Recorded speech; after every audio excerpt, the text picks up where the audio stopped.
001 Getting the system. ++ tycoon system initiating. Welcome host ++. Hugh looked up, metaphorically that is, the words on his eyeballs stayed where they were regardless of head and eye movement. Keep it cool. Keep it cool. He fist pumped in exultation. After 17 years of being alive, with new parents, under a new government, on an entirely different planet, under a monarchy with actual teeth, something interesting happened. He had gained a system. A must for any Asian male with no goals in life reincarnating into a death battle universe with annihilation at the end of the story. Everything would come to an end at the end from the stories from Reddit, not sure how, but it wasn't a nice ending for the universe. Truly a nice guy but without a system to make him an overpowered monster, until today. It wasn't like life was terrible here on the world of Blackjack III. In fact, it was kind of great, not. A world of temperate forests with rolling hills and rivers and lakes was a world filled with plants that did things. Things like blossom into flowers and release their sex juices for any unwitting animal to breathe in. Animals like Hugh, a Hugh who was incredibly allergic and went around wearing a mask for 99% of his existence. Not fun at all when one had terrible pimple infestations triggered by humidity. That then ensured discomfort on a regular, hurt me now, timetable. As for Blackjack III, it didn't look bad per se, there were things to do, the entertainment was entertainment. Brought in from beyond the planet by jump ship with Blackjack having an average by Lyran standards, domestic entertainment industry. In the form of local troops, singers, performers and so on that couldn't sign with a big label. But, well, the planet was decidedly a backwater. A ramshackle port was how spaceships, and they were all giant ugly balls in his opinion, landed, unloaded, loaded, and departed. No triple gun turrets, no wave motion guns, no giant needles of death. Just, giant balls. Giant balls that came in every few weeks to anemically unload a few thousand tons of goods. Shocking really, when just on Earth, the planet Hugh had been born on, millions were unloaded every day by millions of workers on thousands of ships. But he was diverting from the topic at hand, the planet was boring and the only real excitement was the entertainment brought in every few weeks.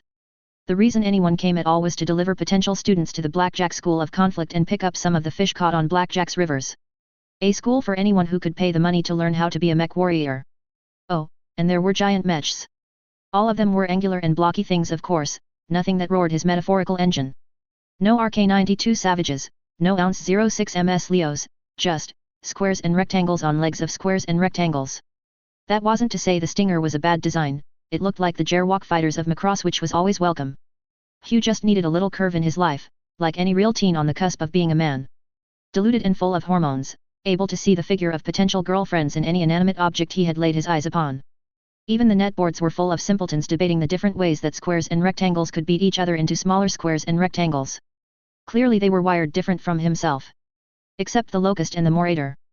Big balls with stubby arms and guns. Cuteness personified. Other than prodding the mech warrior wannabes on the local net, life was incredibly dull, Hugh waiting to either be conscripted on his 16th birthday, or to be handed a bigger role in the family's business enterprise, running a World War II museum. As the only child he had avoided conscription and thus did nothing but putter around a museum located several hours out of the biggest town on the planet, dedicated to weapons so archaic and ancient the Draconis Combine hadn't bothered to even shoot at it in passing during their raids. That was just how primitive the technology was. Filled with the machinery to produce equipment from the era, it was available for school tours and tram tours for the low price of 15 kroner per trip, bulk discounts available. Boring. Incredibly boring. The novelty had worn off quickly as 5-year-old Hugh had discovered upon slamming his fingers into the breech of an 88mm cannon. In any case, his family had been ennobled as barons and earned a small stipend for their cultural contribution to the Commonwealth, the Lyran Commonwealth. By Stephen Steiner who, wasn't fondly remembered, but a noble was a noble and a stipend was a stipend. It didn't stop the incredible sameness of each day of course, but it was better than dying of exposure. Not that that kind of thing happened in the Commonwealth where shelter and food was a right, but it was the thought that counted. Being incredibly pessimistic was part and parcel for any teenager. Still, thoughts coming to a head, Hugh was happy. A system. A chance to not be mediocre? Wait, no, self-respect, he had to have self-respect. If he did not respect himself, then there would be no one capable of respecting him. Right. He was capable and great, but he could be even more with a system.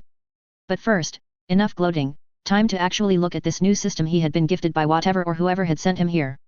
++ system acknowledges user's attention. Losing money like a tycoon system initiated. Stand by. ++. Hugh paused as the words sunk into his eyeballs, hopefully not in a literal sense. A loss-making system? This was going to be easy. Most businesses lost money, most businesses closed down within a few years. Losing money was the easiest thing ever. Huu had to stop himself from getting too excited. However, what were the gains here? Was he going to gain the power of a mech warrior of legend, or gain the ability to craft anything from imagination itself? Perhaps even be able to punch mechs in half with just a fist? Thinking too much and too fast was a problem. Keep it calm, keep it cool, he told himself. Plus all tycoons lose money to make money. Like with Amazon, Uber, Airbnb, DoorDash, Deliveroo, WeWork, their ANOS, and more. All tycoons become billionaires while their businesses lose money. Reach for the stars and achieve the same success by losing system funds. Plus. Huu paused. What the hell was Airbnb, DoorDash, Deliveroo and WeWork? He had heard of Amazon and Uber, but what the hell were the other two? Did they emerge after he had transferred across or something? What did the system mean, become a billionaire while losing money? How does that even work? Huu paused and considered that he might have gotten scammed by this new system. No, it couldn't be, there wouldn't be something so lame, right? Plus system initiating. Profit making loss subsystem activation complete. For every 10,000 system kroner lost in a cycle, 1,000 kroner will be deposited in the host's accounts. Each cycle lasts a preset period of time. Each cycle will be subject to optional objectives for rewards. Host will have system funds to spend. System funds it will be topped up at the beginning of each cycle. For every 100,000 in profit that the host earns, 100 kroner will be deposited in the host's accounts. Plus. Huu paused again. That was a lot of money.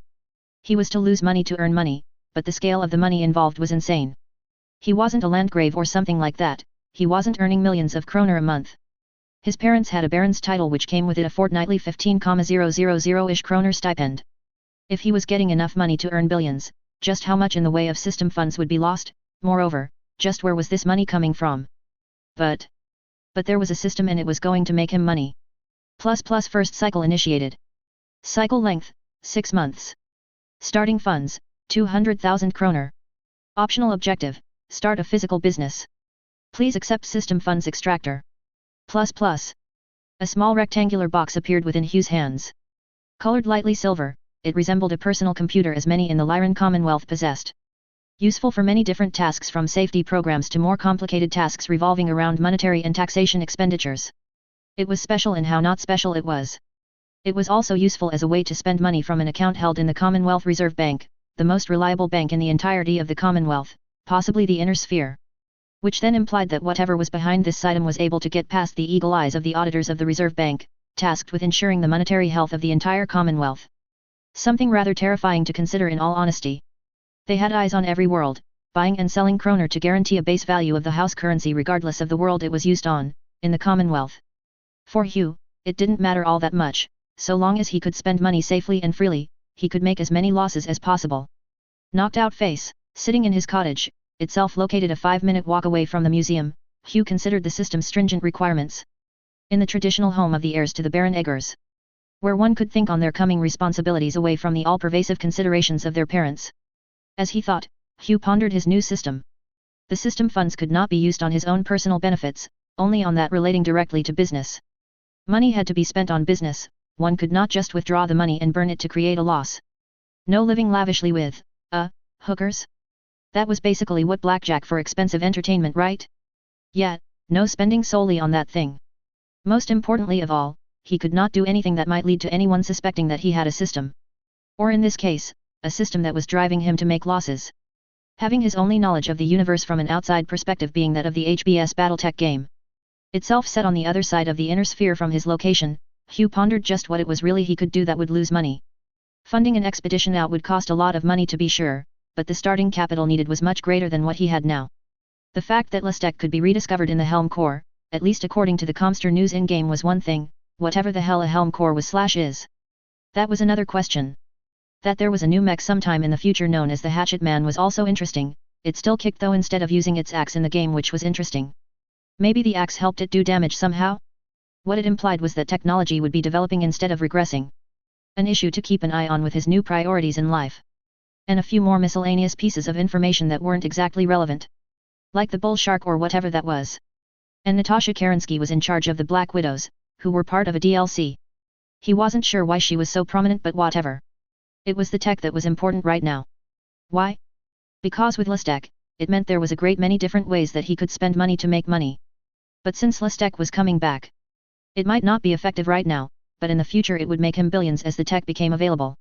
Something guaranteed to lose money no matter the progress of technology? Much harder. Huu pondered the matter for a while before remembering a snippet he had read on the forums in the lead-up to the game's release. That modern weapons could only be counted as rifles. Heavy rifles being the equivalent to a modern 120mm cannon. Light rifles in the 40mm range. Worse still, rifles had a -3 damage modifier, so a light rifle effectively did 0 damage against bar 10 armor. And well, his parents had a museum that also included all the different weapons of World War II. And the tooling to manufacture them. Tooling that could easily be replicated due to their simple nature in comparison to the inner sphere's level of technological sophistication. Weapons that would do no damage at all to standard armor being produced en masse. Marketed to the planetary militia, that would naturally then reject the design? Leaving him with mountains of unsold inventory. Losses. All of it would make losses. Huu slapped a fist into his palm. He had the start of his loss-making plan, now was the time to put it into action. 002 Establishing the groundwork. Huu looked at the gun system blueprints in front of him. The smallest possible gun system that he could find in common service in the Commonwealth's military. The venerable 2-pounder. Or rather, in official parlance, the Ordnance QF2 PDR-MK. IXA. Developed as an anti-tank gun by Vickers Armstrongs, it was employed on Crusader, Valentine, Matilda, Covenanter, Harry Hopkins, Tetrarch, and Sentinel tanks. A variety of armored cars, as well as different self-propelled platforms. Firing a 40mm projectile with a maximum range of 1,600 meters, with a round weighing roughly a kilogram. The system itself over 800 kilograms. 12,000 were produced from Britain, the sole manufacturer of the things, and considered obsolete nearly as soon as it entered service. What an absolutely useless weapon. Perfect. Huu found the jackpot, an anti-tank system he could say was perfect for use on the battlefields of the inner sphere, but not too useless, like the 1-pounder pom-pom, that would give the game away.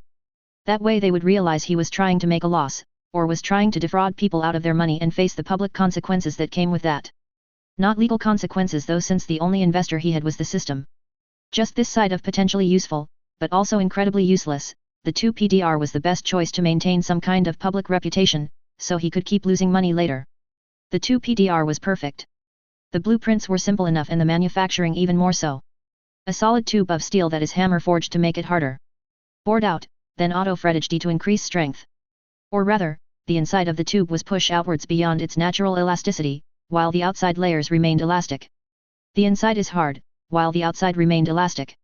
Then grooved, a breech block shoved on and the gun was ready. Compared to construction in the inner sphere it was incredibly simple. Especially as it didn't have an auto-loader. All one needed was a few skilled craftsmen to man the entire production line. Which was what led him here today, to Lot's Revenge.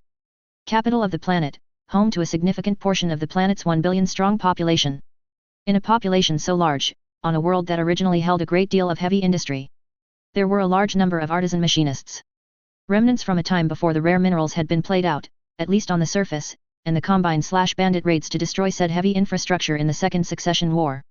Maintaining their headquarters, the machinists were themselves part of Interstellar Association of Machinists, spread across the entirety of the Lyran Commonwealth. Here to protect the rights of machinists everywhere they found employment in the Commonwealth. Even Defiance Industries had to speak softly in the face of their influence. Trying to negotiate for master craftsmen wasn't in the cards today, not when he could find the journeymen and apprentices to handle the work. The gloriousness of obsolete equipment meant that nearly anyone with the basic Lyran qualifications in metalworking could handle his new equipment. Especially given how manufacture of modern equipment in the current era required what could only be called technological wizardry. Huu had calculated it out last night as he sat in his cottage. Workers were needed, the initial tooling to be leased from his parents, who had already agreed with some amusement, some land to be leased from the Duke. Who also happened to be the Blackjack School of Conflicts, the only privately run mech warrior school in the Commonwealth. Headmaster. Metal, which was in abundant supply given he needed the common metals like nickel, chrome, iron, brass, etc.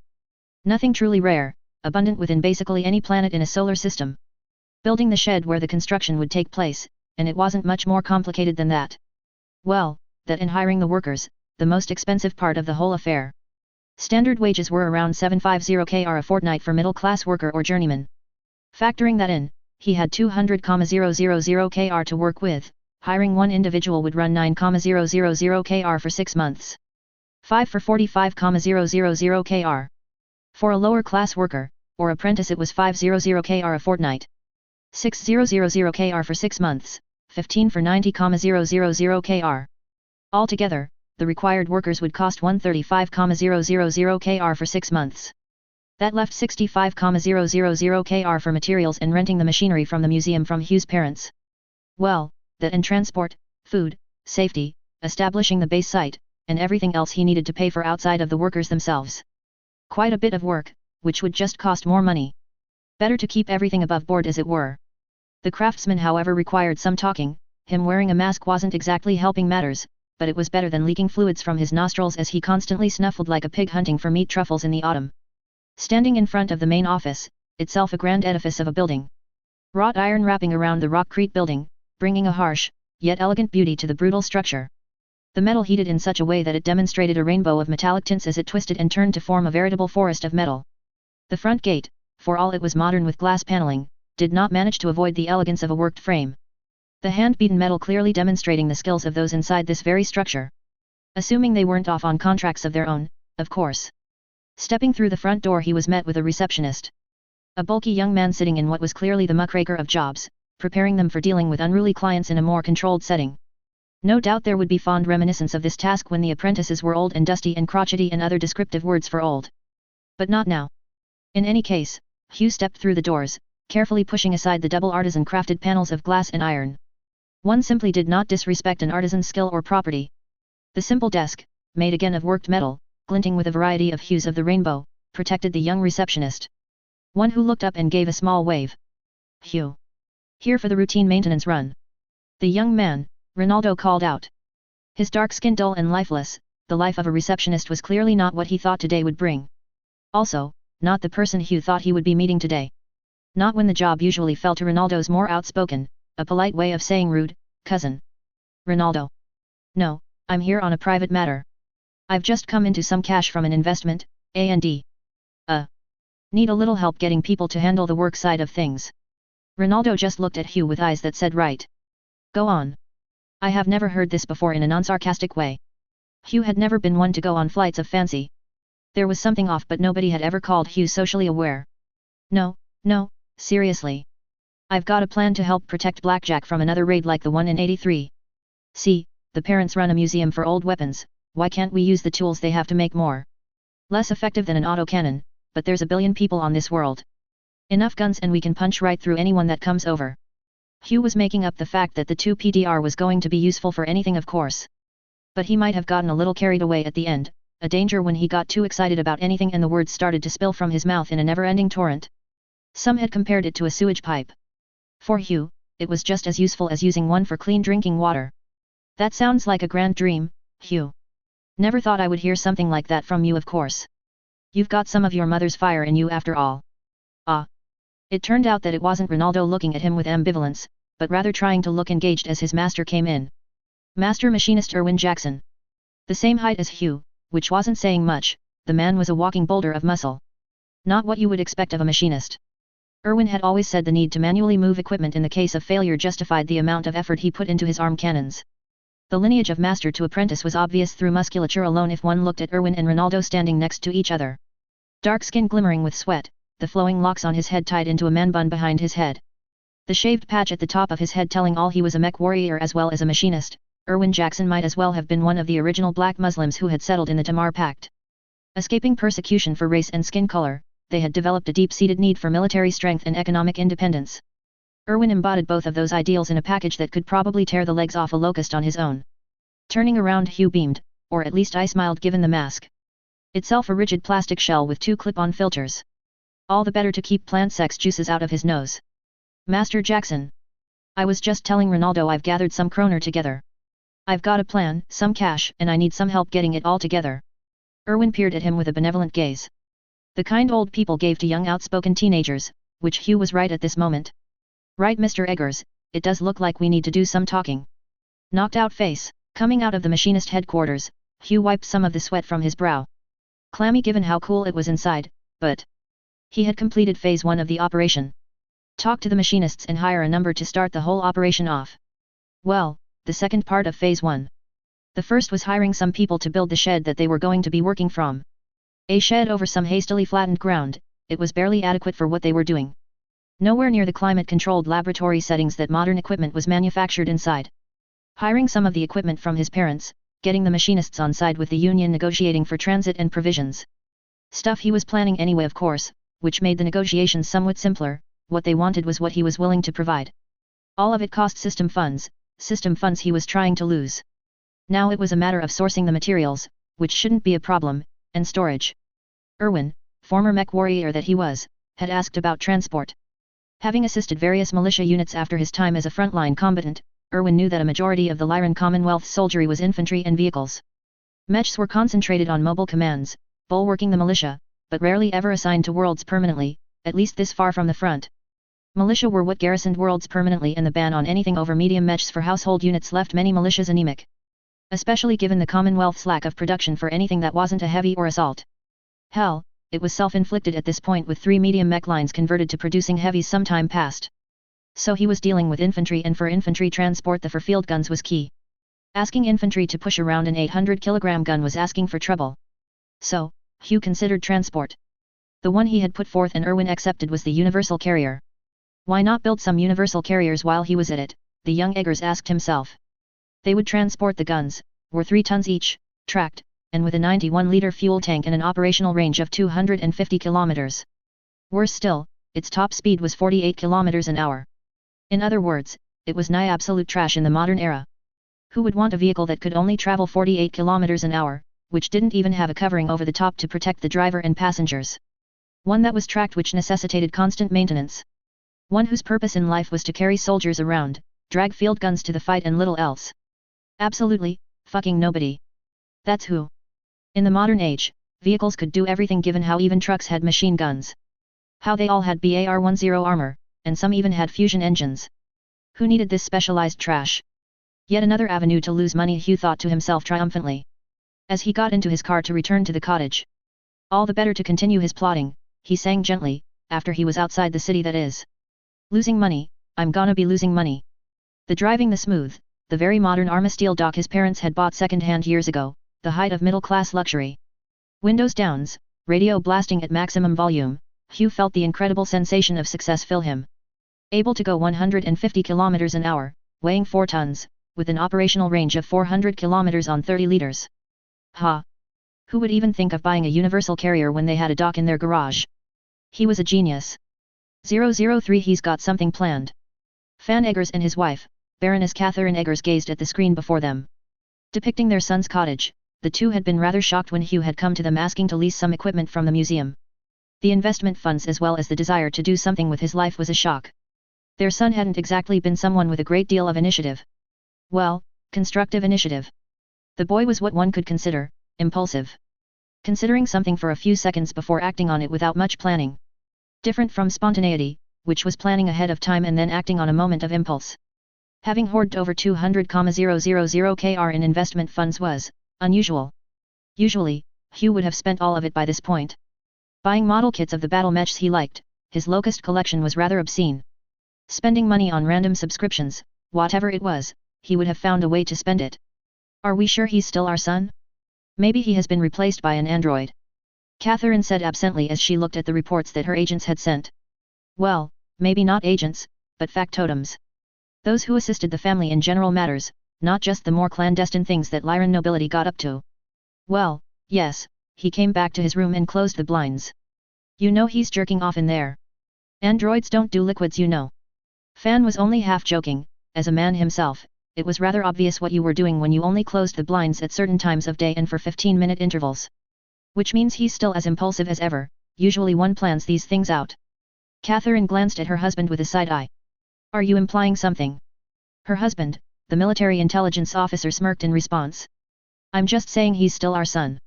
Impulsive, reckless, always thinking on his feet even when he should take a seat. It's too bad his thinking doesn't typically end as well as he would like. Catherine jabbed an elbow into his gut. Don't start with that. It's what got you married to me. Me married to you? Not the other way around. The Baroness just sighed, with emphasis on the breath to let him know just what would happen if this line of conversation continued. Yes. Now, this investment he's received. Where did it come from? Fan's face turned serious. Eyes narrowed as he parsed the folders in his mind. There's no one that he's come into contact with that could have given him as much money as he has. I've checked his online presence and none of his messages have conveyed anything regarding investments either. As far as my men can tell, there's no way for him to have gained that money. He grimaced. Both knew that he didn't exactly have as many men as he would have liked on Blackjack III. It was the regional headquarters for military intelligence of the region, close enough to the front that matters weren't too far away with a Class B HPG for communication. Of course there was also the Blackjack School of Combat here to provide a cover for incoming and outgoing officers of all branches of the Lyran government. Even with the relatively sparse presence of intelligence agents on the ground, he should have been able to discover something. It wasn't like Huu left his cottage very often, not with his allergies, and general apathy to things like sunshine and other human beings. No internal agents? Draconis Combine? Outworlds Alliance? Unless there has been one on this planet for the last 15 years, who just broke their cover to make such an obvious play? I don't know. The banking investigators haven't gotten back to me as of yet. But, it does look as if the money has appeared from nowhere. It didn't come through the HPG, it was always on Blackjack. Both had no idea what to think about that. Someone on the planet, of which there were a billion people, was trying to do something. Worse, they were using Huu, the couple's son, their only child, to do it. Worse still, there wasn't anything either of them could do without tipping someone off that they weren't what they appeared. Mildly eccentric, barons elevated for cultural contributions to the Lyran Commonwealth. Huu hadn't paid much attention to his surroundings before, that much was obvious. But, seriously, did he not consider the sheer number of people on the estate? Far more than could be afforded with their stipend and anemic ticket sales? You'll keep your men tasked on him? Keep him safe. Catherine's voice was tinged with worry. For all their duties, Huu had been a constant worry. That he hadn't been conscripted was a relief, and yet he had always been so aimless. Fan nodded, already done. It would have happened regardless. His plan to build military equipment is important enough to warrant a sitter. It's even one that ticks all his boxes. A pause. You're honey-trapping your son? My son. The outrage was like a knife, soon to be followed by an actual knife. No, he has his preferences. But he's too much of second-guesser to actually do anything about it. He'll hire her on, and she can keep watch, but as for actually getting him a girlfriend? I'm military intelligence, not a dating agency. Knocked out face, Erwin Jackson looked at his nephew Ronaldo Jackson as he stepped out of the conference room. The negotiations had been simple. The young Eggers considered the needs of the machinists and was willing to work with them to see it achieved. Better yet, he had been completely on their side, no doubt because of his own friendship with the young scion's parents. It was a problem for future Huu Eggers to work on when he wasn't in the presence of a family friend going easy on him over the negotiating table. After all, that boy is going to make waves, people are going to be beating down his doors in a few years, he said to Ronaldo. The young machinist in the third year of his apprenticeship looked up. Passed over by the conscription board for being an only child, Ronaldo had never left Blackjack III. Had no idea of the wider world that they found themselves in. Still, he had heard enough from the other machinists to know something profound had just happened. The brief spiel before everything had moved behind soundproof doors was enough to show the apprentice that. Will it work, master? Maybe, maybe not. The fact that he got so much capital invested in him, without anything concrete, tells me the boy has been doing some wheelin' and dealin' in his spare time. Probably started just after he wasn't conscripted, maybe earlier. Still, he gathered 200,000 kroner in a year. Kept it a secret too. That's some willpower there. Even if this fails, the boy's got a future ahead of him. But old pre-space flight guns. A gun is a gun. We didn't have domestic gun production before. You know how complicated it is to build an autocannon. But if this works out, we'll have enough to drive off anything but an invasion. Less powerful than an autocannon, but from the historical numbers the kid showed me, one factory, besieged during a war, produced 12,000 of these in 4 years. Can you imagine 12,000 guns defending Blackjack? That's more guns than an army group, boy. Ronaldo whistled, even if they were all machine guns that would put a stop to anyone who wanted to attack us. The apprentice repeated his uncle's words, looking poleaxed. Huu had always been apathetic, almost uncaring of the world around him. But his mind, clearly, he was hiding his genius until the last moment.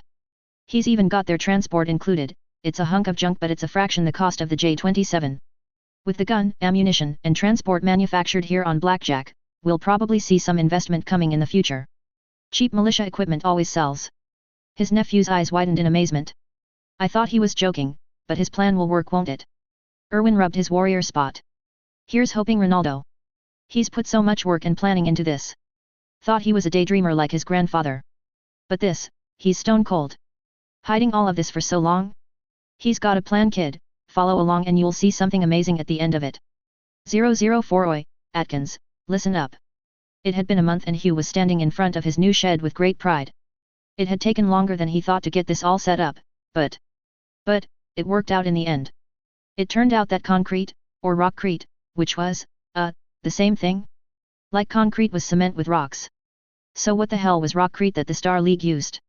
Concrete with extra rocks? Concrete with special rocks? The rocks were there to provide support, so what even was the deal with special Star League grade rocks or whatever? Anyway, rockcrete took a while to set, not as long as it would take concrete but a while. Huu, for all his random trivia knowledge, had forgotten this little fact, and it was only now that they could get the machinery inside. Not 3 months like it would have taken for a foundation back on Earth, just 3 weeks. A month to cure a slab 4 meters thick, reinforced with rebar, tens of meters of piles, and who knew what else to allow a stable foundation for the drop hammers. A series of different sheds for the different manufacturing areas, ammunition separate from everything else, the barrels, the breech, the universal carrier, and so on. Different sheds to keep it all contained in case something went wrong and caught fire. Lines on the ground painted in different colors to make it easy to navigate. The movement crew shifting the machinery inside as he stood there, having pulled something in his back trying to help. Lift with your legs, not your back. Everything is looking good, Mr. Eggers. I'm actually a little worried things have been so easy. Former Warrant Officer Glory Brandtzollens said. Eyes scanning the situation at hand, the surrounding area, his body posture, and her tablet, linked to the personal computer on her waist, scrolling through a stream of digital gibberish. To him anyway, apparently it made sense to Miss Brandtzollens. His new factotum was the one who had sorted the small details, leaving him to make executive decisions. Like, no moving equipment in until the curing process for the rockcrete was complete. Right? When those cadets in the Blackjack school offered to help, I was actually a little worried. Heard about how they would cheat you of your underwear while you are wearing it? Glory paused. Yes. In any case, they have been working at the behest of Duke Colonel Martin Kleist. I am sure that he is using this as a learning opportunity, Mr. Eggers. Sabotaging you for protection money is not in the best interests of Blackjack. It would be more efficient to ensure production begins and diverting some arms to separate buyers. The new owner of an armaments factory nodded his head. Yes, that made sense. The system forbade any illegal activity, but it wasn't a problem if nobody was buying the weapons in the first place. There can be no illegal activity if there was no activity, head up. The two of them stood in companionable silence. Well, Glory was liaising with the machinists to start work tomorrow. Huu was thinking Glory was very attractive and trying very hard not to think about it. Women that could kill him with their bare hands had always been his weak spot. That and haircuts that looked like angled bowl cuts, edges sharp enough to cut glass. She had both properties and it was mighty distracting. Would you like a tour of the facility, sir? Glory finally said, the movers setting everything down, leaving it for the machinists to nail down what they wanted where in the afternoon. No thank you, I'll leave it in your capable hands. I'm thinking of a trip to Lintz Bowl, check on the steel foundries, or something. Huu paused, just what was he meant to be doing right now? The machinists were coming by tomorrow, the factory was established, the materials had been organized, just what was left for him to do besides wait? No damn it. He had forgotten the most important part of opening a new factory. The horoscope. Head turning so fast that it cracked, Huu opened his mouth. What about the horoscope? Is tomorrow an auspicious day? Jerking in equal levels of shock, her fingers started flicking rapidly. Glory opened up I Ching, the Maltal computer program. Used by business tycoons across the Lyran Commonwealth to guide their major business decisions, seeking advice from the spirit world to get that tiny extra edge on their competition. Prevalent in the Lyran Commonwealth since its inception, the rise of Margaret Olsen only increased its spread and depth in Lyran society. Tomorrow is an auspicious day, the sun shall shine brightly on your endeavors. Glory dutifully recited, a relieved sigh exiting her lips. Huu pumped his fist in exultation. Perfect. Tomorrow was the best time to open the factory up. Knocked out face, Martin Kleist as Planetary Duke stood in front of the factory. No. Shed. He couldn't with a straight face call it a factory. Not after the sheer size and scale of the operations that he had observed on Hesperus in the Defiance factories. Factories inside of hollowed-out mountains that provided a large number of the heavy and assault battle mechs that the Lyran Commonwealth so desperately needed to hold the line against Combine and Free World aggression. This, meanwhile, was a shed that contained several pieces of machinery that could forge and mill out equipment obsolete before his great-great-grandfather had even been born. One that had 15 people working the line, compared to the tens of thousands on Hesperus, not mentioning the satellite factories and support networks that added up to the hundreds of thousands or millions of workers. The issue with calling it a factory wasn't the equipment really, it was the scale of the thing. An artisan shop in someone's backyard would be more accurate. Now that he thought about it, some backyards were in fact larger than this new shed. Some workshops he had seen, particularly closer to the front, were larger than this entire complex. Yet, as they say, from humble beginnings, greatness blooms. With a pair of scissors in his hands, Duke Colonel Kleist snipped the ribbon, officially declaring the first factories in 1,000 years capable of producing the Ordnance 2 PDR and Universal Carrier factories open. The small crowd around him applauded, some even losing their decorum, whooping and hollering as they did so, excited for all the great things that were happening. Local media companies were recording this for prosperity. There was even a news crew for Commonwealth Press here to record the event. Hell, they had even brought out a sensory cube recording device. Which was really the point, wasn't it? For all his griping, Kleist knew the value of Eggers Armaments, a subsidiary of Eggers General Utility, the new company that Huu Eggers had registered. Stepping back into the crowd as the media circus followed Huu Eggers, who was trying not to stumble over his words. Not expecting the vehement interest in his new factory, that much was certain. A slight shock really, considering he must have known about the impact of this factory he had put together. Perhaps there was something he was missing. As he rejoined two of his trainees, Kleist also metaphorically stepped back into his role as educator. Explain to me the importance of self-sustaining domestic weapons manufacturing, he said to Private Franker. The young woman was a Mech warrior trainee, a private as all new initiates into the LCAF were. Failing to get into the Nagel ring, Marie Franker's parents had made a small donation to get her into the Blackjack School of Combat. Small as in, her parents were descended from the original British and French settlers of Blackjack III. It was always good to stoke a little planetary pride. Straightening to attention, Marie looked straight ahead. Domestic manufacturing ensures a local supply chain in the event of an invasion corridor into the Lyran Commonwealth. This means that regardless of the enemy's movements in the region, we will be able to supply our local and regional forces with munitions and weapons. He nodded in approval. Fast on her feet, able to recite facts well. Not so much inference and analysis, something they would be working on in her years as a trainee. Correct. Private Gips, explain to me how the factory we see in front of us now is an example of domestic manufacturing. Her eyes were full of confusion as she looked up at him, breaking from her forward attention stance as she did so. Born out in the periphery, Amelie Gibbs' parents were rather wealthy. Wealthy in the manner of having several battle mechs and the ability to enforce their will upon the area around them. In other words, they were the Ducal House of Barcelona. Lacking a traditional education, she had not been able to gain entrance into the standard Mech warrior schools of the Commonwealth, bringing her to Blackjack. For a large fee, of course. The factory in front of us produces old cannons which can be used on the battlefield? But I'm unsure why this matters, it's obsolete, headmaster. He snorted in amusement. Yes, it's obsolete, but you will find that these weapon systems still have an effect on the battlefield. Remember that the battlefield is not just Mech warriors, trainees. It is also filled with militia troops, armed with the most basic of equipment because their masters have forgotten they exist. Yet we at the Blackjack School of Combat do not, do we? Private Gips nodded. Then remembered that she was meant to reply in these situations. Yes, headmaster, militia troops can serve to delay the enemy by employing defense in depth, allowing battle mech units to maneuver on the field of battle.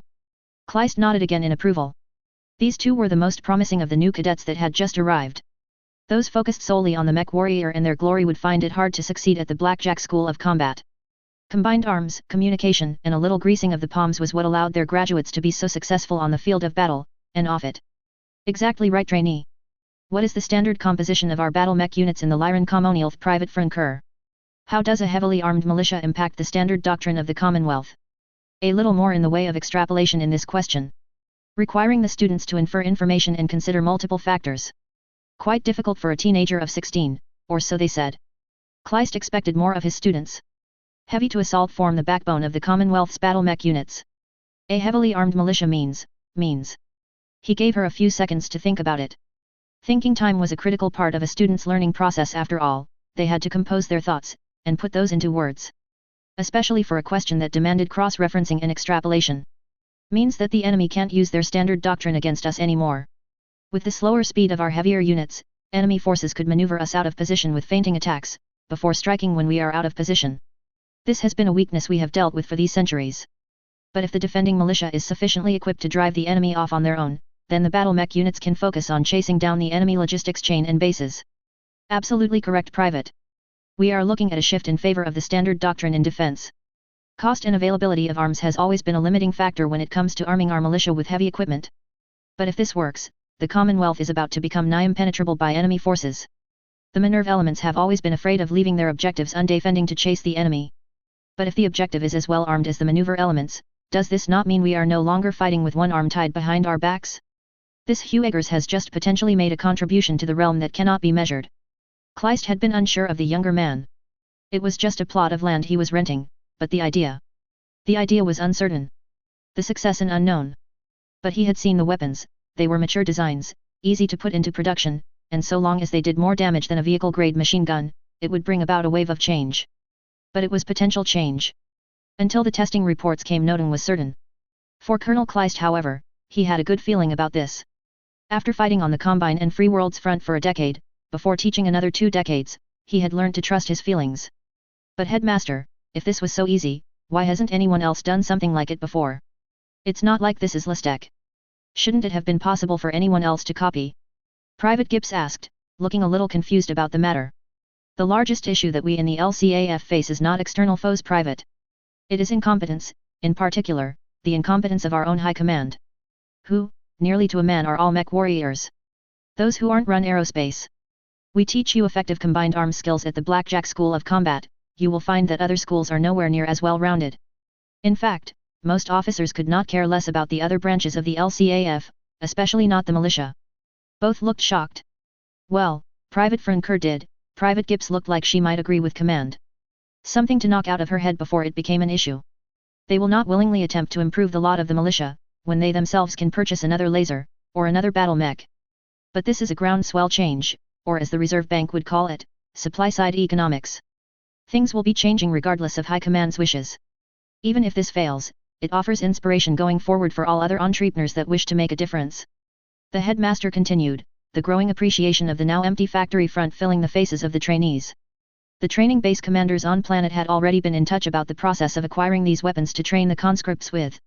It all hinged on the evaluation once the first guns were produced. If they were successful, capable? Who knew where the limit was? Knocked out face, Huu Eggers walked around the factory, guiding the media who were recording everything.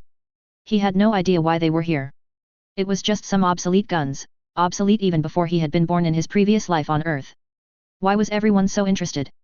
He had given the little speech, of course, wishing that these weapons would be useful in the hands of the militia, providing them with another option in the defense of Blackjack, the standard spiel that he had heard politicians the world over saying regarding defense contracts. So why was this such a big deal? What was your inspiration for undertaking such an ambitious project? The local news lady, a mousy woman that definitely could not kill him with her bare hands, asked.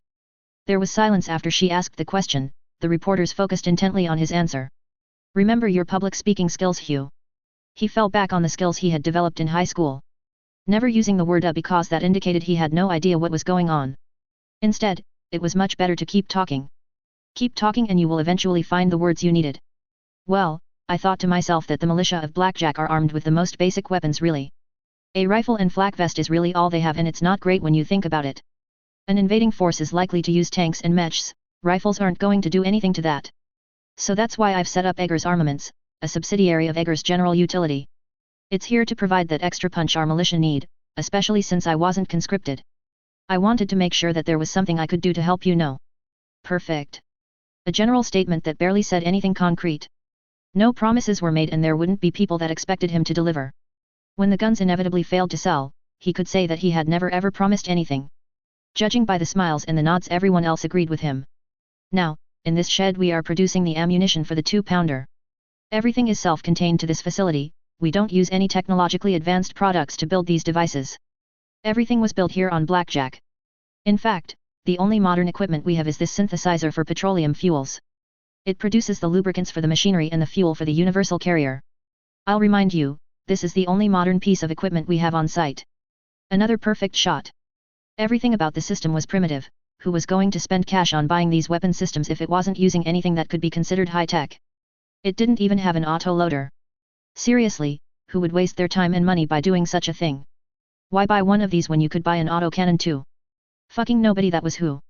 Hugh led the tour onwards, no idea why there were people here, no idea why there was a ribbon-cutting ceremony at all, but Glory had told him it was expected and so he was carrying through with it. She was his factotum after all and made his life that much easier. Executive decisions was all you needed to do. In fact, ever since she had become his factotum, the issues of liaising with different people, groups, organizations, and so on had become non-existent. It was as if she had this magical power to ease the way in any conversation.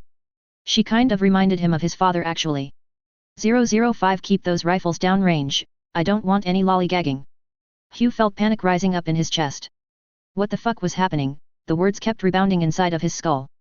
It was halfway through the tour, halfway through the opening day, and the machinists he had hired had produced a working model of a 2PDR gun. The event started innocuously enough, stepping into the test range that had been built after a successful tour explaining the different parts of the facility. Inside, waiting for them was not an empty space that he could show off, but a 2PDR gun. One that was new given it didn't have paint. Probably. The thing was the dull grey of unpolished metal. Which told Huu that this was a recent manufacture, but how? The factory only opened this morning, opened for a public tour. There was nobody here actually building or manufacturing anything. So how did this gun get here?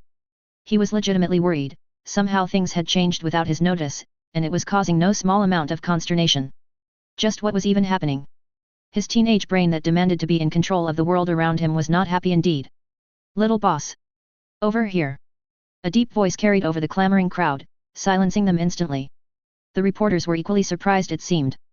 Standing there, next to the observation box, was Erwin Jackson, himself grinning widely. His slightly yellow teeth, the natural color he was told, gleaming in the sunlight. Hurrying over, all the better to get some answers, Huu was feeling more even, less panic, less worry. Things were evening out as his brain got into gear and started to think things through. This wasn't an issue, right? Actually, this was even better. Right. Stop worrying about things happening out of nowhere. The teenager, right on the cusp of manhood, awash with hormones, felt the struggle. Fight or flight, or rather, in the case of a teenager, panic or gribble. The adrenaline coursing through his body giving him the jitters.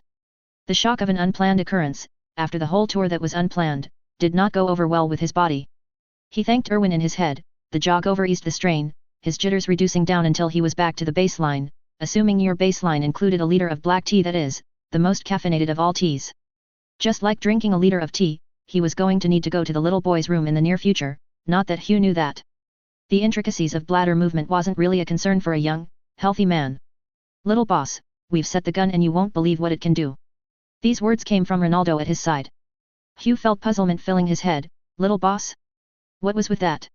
The lads and lasses couldn't help themselves, you know? We had the tooling waiting at the complex back at lot and just had to try out the machinery. It's older than everything else in the inner sphere, can't believe we got to use it. Then, once everyone started using the drop hammer, we couldn't help putting together one of these ancients for ourselves. Next thing you know, we have one of these guns right here.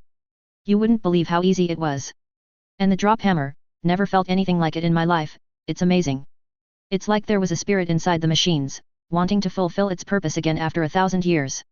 Ronaldo couldn't help contain his excitement. Huu meanwhile was a little shocked at the sheer torrent of words that came at him. He managed to pick up the most important part of the conversation, however, the wonders of his genius. You managed to build one of the guns. A vigorous nod was his response. And you're going to use it now. Another nod. Right. Right, he could work with this. The gun was absolute shite, and actual proof of it on camera. Could he ask for a better non-advertisement? It was like cock blocking, but for business, suit blocking? Right, let's test it. Just let me warn the camera crew so they can get it all in frame. Huu grinned widely as he made his way back. Everything was coming up aces. Knocked out face, Seal M. Villadsen Neymarsson was giddy with excitement. This was the kind of fluff piece that got itself replayed across the entirety of the Commonwealth. She could see it now, young teen, desperate to help the conscripts on the front line after he was passed over, builds armaments factory to produce equipment for the militia. Already that was a good story. But when there was the fact that they were using equipment from the British Empire, back before mankind had even stepped off Terra itself. The French and British demographics on Blackjack would love it. The original settlers had been French and British after all. This wasn't unique either. The settlers of Northern Europe were spread across the Commonwealth, and this tangible piece of their heritage being reborn would see the story spread the name of Seal M. Villadsen Neymarsson across the inner sphere. The only way this could be better was if it was a German gun being displayed today. Human interest story, fluff piece, and cultural heritage piece all in one film reel? A little jog after him as he chatted with the machinists, and her story grew even further. The spirit inside the tools? The superstitious public would eat that right up. What else would you expect from a star nation where everyone checked their fortunes daily? She was going to be famous. After 2 years on this planet covering graduating trainees and soldiers of the Blackjack School of Combat, always a hit with the conservatives that hated the idea of ungentlemanly combat, she was getting rewarded for her patience. Okay, right. Attention please, eyes over here. The machinists of the Interstellar Association of Machinists have put together the first Ordnance QF 2-pounder built in the inner sphere after over 1,000 years. They will be test firing the gun at a block of armor. Please, make sure you capture the moment on camera. But before we fire, we will be showing off the different features for all to see. Huu, the teen that had been the focus of the camera, was beaming at them. Well, I smiling, that is. His mask, self-explained as allergy prevention, ensured none could see his face save the eyes. Eyes that were nearly slits, so hard was he smiling. His posture, a better indication of his mood, was one of openness, joy, success. Whatever the outcome, he felt as if he had already won. The camera would love it. Seal didn't plan to disappoint. After all the work he had put into this, well, it would be criminal if the public didn't see the culmination of all the effort. With a finger at the Alex, her cameraman, Seal focused on the surprisingly large mounted gun. She had seen the support lasers that some of the wealthier infantry regiments had been able to source, and they were rather lower in profile, smaller as well. This was rather more a beast of a gun. Unrefined, filled with untapped aggression, yet still sleek and almost modern in style. A quick reference to the pamphlet handed out by the rather efficient assistant told her the gun was first designed in 1936 and weighed 816 kilograms. Nearly a ton.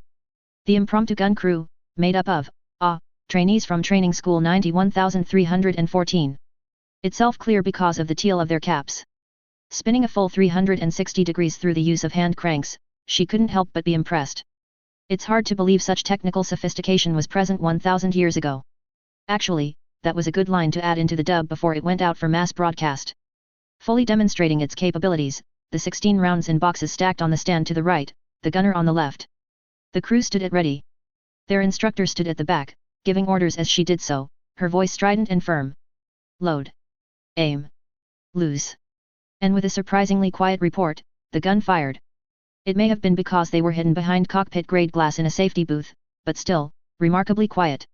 The slab of armor recoiled backwards on its base, splintering fragments out as it did. The shards flung themselves across the testing range, and she was rather glad they were behind glass. The instructor managed to avoid being hit, standing upright and firm as she remained at her post. Or perhaps just knew that the shrapnel and spalling of the armor wouldn't amount to much with the distance they were from the block. The gun crew behind the gun shuddered as armor fragments ricocheted off the shield. The trainees not prepared for the display. The damage numbers on a digital display ran up to 67.5 kilograms. The same as a light rifle, the kind they used out in the periphery because of tech loss. Not that the Lyran Commonwealth had ever had that problem. Load. The process repeated itself 6 more times. 3 seconds between each shot. Again and again. Seal's eyes were wide, elbow hitting Alex. Get that footage to headquarters now. I'll be over as soon as I can, we need to get this story off planet first. Don't let the propaganda department beat us to this story. Alex nodded and quietly slipped away, a sneak that turned into a stampede as everyone else realized the importance of what they had just seen. Seal gave up all pretenses of paying attention and legged it after Alex. She needed to get this story to the HPG. Damn the reporters at the propaganda department, they weren't going to steal this from her. A domestic gun that did the damage of a light rifle, sure. But one that could do that every 3 seconds? The QF in the gun designation stood for quick firing, but she had no idea just how quick firing it was. More, it was built with tooling so ancient she didn't know of any ancestors that had lived during that time. So simple that a team of 15 machinists could build it in a month. The military would be all over this, the public would be all over this, everyone would be all over this. This went from cultural fluff to militarily relevant across the Lyran Commonwealth. Fluff, a human interest story, militarily relevant, a unique-looking youth, a story of entrepreneurship, every single box except for romance had been ticked. The story had to leave today, she was going to be so famous. Knocked out face, Huu watched the reporters fleeing the factory. Off to tell everyone just how terrible the design was, how nobody with half a brain should purchase it. Not even waiting to finish the tour. He knew he had a dud on his hands. Satisfaction filled his bones. All according to plan. It's amazing, boss, it hits like a truck. The machinists were congratulating him, slapping him on the back with wide smiles. Huu accepted it all with a smile. They were comforting him for such a dismal showing. Seriously, with such wide smiles on their faces and patting him on the back, was there any way to make the fake cheer even more obvious? Who would want something that was even weaker than an autocannon too? But didn't even have an autoloader? One that needed a vehicle to tow it around because it was so heavy? One that needed a crew of 4? Support weapons in the inner sphere after some research were all man-portable, who was going to push around an 800-kilogram gun? Not even including all the ammunition which pushed it up to 900 kilograms. Nobody, that's who. He beamed at them. Everything went well. You guys were amazing. Feel free to party, my dudes. A cheer rose up from the trainees and machinists. Hugh couldn't help but feel that this was the start of something great. There were even trainees from the Blackjack School of Combat here to offer him sympathy after that showing. Things were so bad that everyone was trying to make him feel better. Too bad there was no alcohol for him today, not that he drank. He was a mopey and sad drunk. All he had was Coke Vanilla, the only original flavor from his timeline. Their production facilities of the base syrup on Tau Ceti having been raided by an unknown force, that many assumed belonged to Pepsi. In any case, Vanilla Coke was the only survivor. A nostalgic hit when he needed it. None of the newfangled meat truffle Coke they came out with last year. Taking a sip, he allowed the flavor of his original universe to flow past his tongue. Things were looking up. No sales were forthcoming after that shite showing. Nobody with sense in their brains would even think to buy the universal carrier if the gun it was meant to schlep was shite. Better, it was going to be broadcast, which meant that even people casually looking for equipment would be able to see visually just how bad it was. Everything was coming up aces. Hugh felt satisfied. Time to sit back for the next 5 months and wait for the losses to roll in. 006 Hope Jerry don't mind us dropping in. Hugh felt himself walking on clouds. Everything was coming up aces. His body was light, he was happy, the entire universe was going to be glorious. Money money money. He chortled to himself as he sat in his cottage. So much work, so much greatness, who even knew what was going to happen past this point? Not him. But, he was going to make losses. The full losses would deposit 20,000 kr into his account for personal use. Money he could use for whatever he wanted with no worries, no concerns. Then more funds next cycle for him to make even more losses. He. It had been 4 hours since the tour and he still couldn't stop chortling. For once in his life, it was like everything had, wait no. That was a lie, there were lots of times where everything just lined up. Smooth sailing. Then there were times when everything went to hell, but today was not that day. He had no idea why, or how, but it was just how things worked, sometimes. Actually. Now that he thought about it, this is where things should be falling apart. Wait for it. Wait for it. Nothing. Things were going to come up. Bam bam bam. Jerking upwards, then falling off his chair. Forgetting that it was leaning on 2 legs, Hugh rubbed the back of his head. Right. Forgot. Again. Climbing onto his feet, he made his way to the door, trying to suppress the dull ache of pain skull as he did so. What was going on here? It wasn't like anyone came to his place, ever. Besides his parents of course. He wasn't important enough to need meetings, not outgoing enough to have friends, too lazy to go outside. Just what did the knocker want him for? Oh right, the business. Forgot. Opening the door, the first thing that entered his eyes was the apologetic face of Glory Brandtzalen. He assumed it was apologetic. He didn't want to think the abashed smile was her happy about interrupting his after-work hours. Behind her however was a giant of a man. With a French nose, what did that even mean? A beret on his head complete with a teal square over the number 91,314. Which meant, square was for infantry and the number was the unit label, so. Infantry Regiment 91,314? Right. Hugh here. How can I fuck? Snoort. Gimme a sack. His suave introduction was cut off as the air full of plant sex juices entered his nose. In the rush he forgot to put on even a fabric mask and was now feeling the effects. Nose running, eyes crying, a complete block of everything but his now swelling throat for breathing.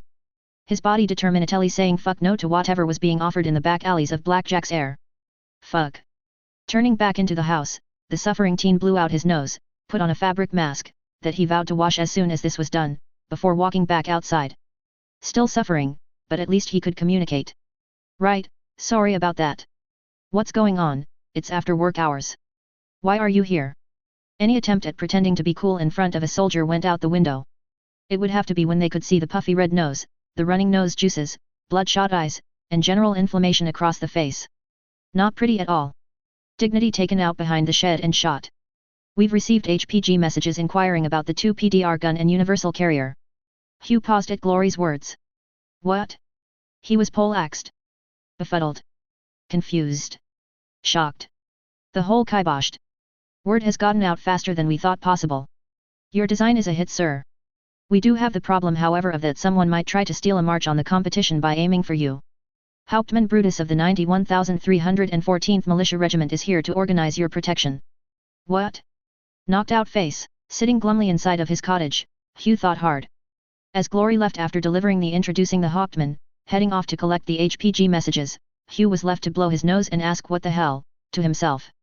Where had everything gone wrong? He tried to mind map it out, but was stuck at the beginning. 2 PDR gun. Why was it popular? He couldn't understand. Worse, his thoughts were being interrupted by the sounds of heavy machinery in the background, all around, surround sound. The local militia regiment, local as in located 2 hours from his cottage, were digging in. Infantry squads were being bawled out by their sergeants, who were bawling with extra volume and emphasis today. The senior sergeant major with his gold triangle was here. Things were just that important. Hugh didn't know that, of course. He just heard the sounds of shouting and digging and in ears that filled his ears. An entire militia battalion was here, nearly 1,000 men. Here to protect him. Because the 2 PDR design was so valuable that everyone with half a brain was here to find him. Why? What? Who? When? How? Another knock on his door and Hugh masked up. Whoever this was, maybe they had the answers he needed. Sir, I've brought the initial HPG messages. I pass on Hauptmann Brutus' apologies for the inconvenience of his presence, we weren't expecting such a rush. Glory stepped through the door, looking perfectly coiffed as she always did. Right. Right. Why HPG messages? Are they trying to buy our guns? The shipping must be absurd. Weren't we trying to market this for the militia? Why does anyone off-planet want the gun? He asked, words spilling out in a torrent. I'm aware that you produced this weapon out of a desire to assist Blackjack's militia. You've said so multiple times, sir. However, this 2 PDR is the first low-tech weapon that has been produced in the Commonwealth in nearly 300 years. I hear the word retrotech has been thrown around by the Melita outside. You must understand, sir, they are not interested in buying the guns. This is interest in purchasing the designs. Hugh struggled to think of a reply. That didn't answer much at all. Still, a lifeline, one he seized with the strength of a man on the verge of drowning. Like all men do when underwater. Maybe not women. Teenage Hugh was very gullible, especially when it came to what his mother said regarding women. Even with 2 lifetimes that hadn't changed. But we don't own the designs? Doesn't Doubtless Information Services have that information anyway? It's stuff from 1940, the patents ran out ages ago.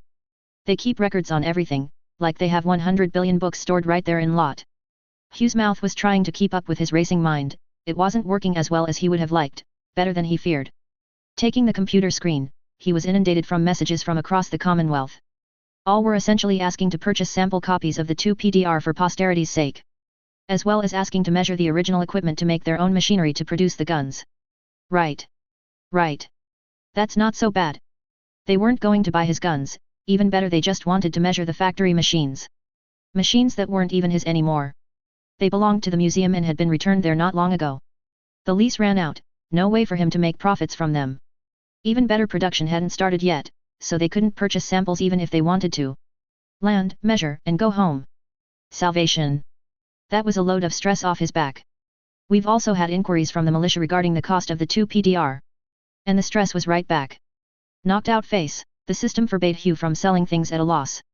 Prices had to be set at a minimum, 10% above cost, with a maximum of 100% above cost.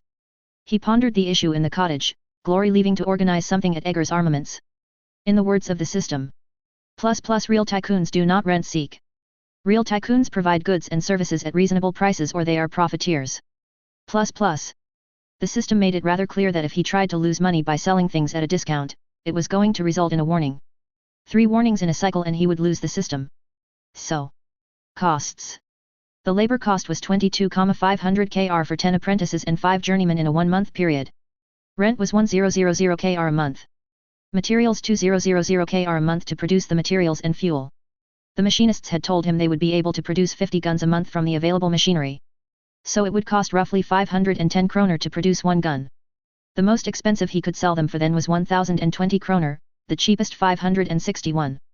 The choice was obvious then, sell it as cheaply as possible to make as little profit as possible. 561 kroner for 1 gun. Also ammunition. Checking, maximum production would see tens of thousands of rounds at a minimum, at 1 kr each. Cheap. 1.1 kr per round. Wait. This didn't include the universal carrier. That was included in the materials and labor cost too. Hugh was now having a mental panic, as he always did when it came to doing any sort of mathematics. Hands clutching his skull, he finally decided fuck this and gave a single price for the gun and the carrier. 1,000 kroner? On no warning. Fuck yes. 1,000 kroner for both the gun and the tractor thing. 1.1 kroner per round of ammunition. Fuel only included when leaving the factory. Done and done. Cheap as chips, so cheap that it wouldn't make him any profits. He would need to sell 200 sets to break even. The militia had their own weapons, why would they even bother with more than 10 guns? He was probably going to make less losses this month, but it should be fine. A few souvenir guns to sell, probably nobles getting in on the fad. They would get bored soon enough. Even better, he could just let other people produce the ammunition, so he wouldn't have to, which would mean cutting off that avenue for profits as well. If he wasn't drawing attention to himself, all the attention should blow over soon and he could get back to making losses in peace. Right? It was that damned Seal Villadsen named Artson. Her little news segment had made him famous and everyone was trying to ride that fame. In the worst case scenario, he was going to make profits in these 6 months. But, once the hype died down, there would be less people trying to buy his guns. It should be better in the next cycle. Much easier to lose your fame when there were hundreds of worlds in the Lyran Commonwealth with billions upon billions of people. There would be a better story coming soon. He wasn't all that special to begin with, why focus on him at all? Why couldn't that reporter leave him alone? Stabbing him in the back after he had brought her around on a pro bono tour. What hero of the Commonwealth? What conscientious industrialist? The sheer audacity of the lies was she feeding the Commonwealth. Worse still, why were people believing her? Were they all so gullible? Where had the cynical and thoughtful Lyran stereotype gone? Society was breaking down around his ears. He had no idea how things had gotten this far, had no idea why his life was going so far out of control. But he kept repeating the word. He was an optimist. Checking the I Ching. Heavy are the clouds, laden with rain, they threaten to wash away the crown. Phew. Why was everything going against him right now? Right. He was going to take a nap, and everything would be better when he woke up. Shooting through the prices he had just worked out to glory and passing all authority for the blueprint measurements off to his parents, Huu with great determination tried to fall asleep. Right. Relax when you are trying to sleep, not tense up.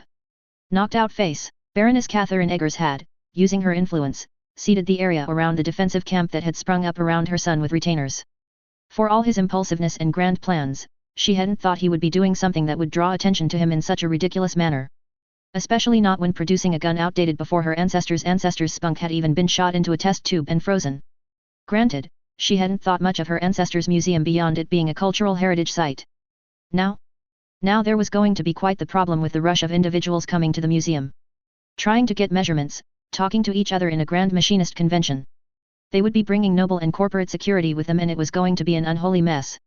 The spaceport didn't even have enough berths for 6 dropships, not even thinking of the dozens that were arriving. Probably trying to steal a march on the others by producing the dozens of different gun pieces that were present in the museum in the hopes they would have the same magic touch. German guns for German people, her husband muttered, snorting to himself as he paraphrased the forwarded message. Their son had referred all the messages to his parents. Smart or dumb, Fan couldn't decide. Here was a chance to make money through the nose, just lease the machinery out again and sell it. But instead he had returned the original machines and was refusing to profit off the blueprints. What his son was planning he had no idea, or perhaps it was whoever was backing his son. The investigation into the banking details had come up empty, a mystery account that had only come into existence the morning Huu had come up with his investment plan. Something that filled Fan with a great deal of uncertainty. Just what was going on with his planet? Put a trademark on that slogan if they haven't already. You know that's going to be the brand of a new company in a few weeks. British guns, French guns, American guns. Maybe not Japanese guns. Actually, they might be a big deal around New Kyoto, but you know they're going to try to market these to militias. Make some money from cultural appeal. Fan grinned, time to lighten the mood with some of his patented fan charm. I always had a way with words. Just like that time when we found out you were carrying Huu. Don't say it. She warned. Did you know Eggers is 2 letters away from Preggers? She gave a long, exasperated sigh. That one sentence had shriveled up her ovaries. Her body refused to have another child after hearing that joke of a joke. 17 years later and they still refused, just in case his jokes were genetic. I'm planning to license out the blueprints. 100,000 kroner per session to measure one piece of machinery. Forcibly changing the subject, Catherine turned away from her husband with disgust. It would make money, a great deal of it. Enough to potentially increase her rank to duke. A cultural duke, which held much less power than an agricultural or industrial duke, and definitely inferior to a planetary duke. But a duke all the same. Face straightening, Fan rubbed his chin thoughtfully. His complete inability to grow passable facial hair fortunately, had been passed to his son. No son of his was going to grow a beard if he couldn't. I've passed on word I need all the assistance I can get. We're going to get a flood of spies on the next dropship down, I can tell you that much. Yours or others? Both, a spy bonanza. Maybe there will even be a few spy babies popping out in a 9 months to make it all that much more complicated. Catherine made a face. It's amazing what one sentence can do, isn't it? She finally continued after a period of silence. Fan nodded. For such a mercantile nation, the Lyran Commonwealth was awash in mysticism. So proud of their cynicism, so dismissive of Comster's religious trappings, and yet so bound in myth and mystery. Like the legend of the Black Pearl, an actress, turned mech warrior, who held off a Kuritan advance on her own in her Battlemaster, buying time for her unit to retreat. Dying when her cockpit was turned to scrap by the combined fire of a lance of Draconis combined battle mechs. Yet, when the Kuritan commander marched up to inspect such a valiant foe, the Battlemaster's hand rose on its own accord, firing the small lasers into the cockpit and killing the commander. The Kuritans did not stop firing this time until the Battlemaster was a pool of molten metal. Now, whenever a soldier sees the Black Pearl or her Battlemaster in a vision on the eve of battle, the unit understands that victory rides on their shoulders. They would not lose. Hearing the word spirit in the machine had seen every machinist refuse to build the gun designs from the freely available blueprints. It had to be a direct copy of the original gun-making machines. They had to measure it with their own 2 hands. Only in this way could the spirit in the original machine, over 1,000 years old, could enter their bodies, and be imparted into the newly forged tools.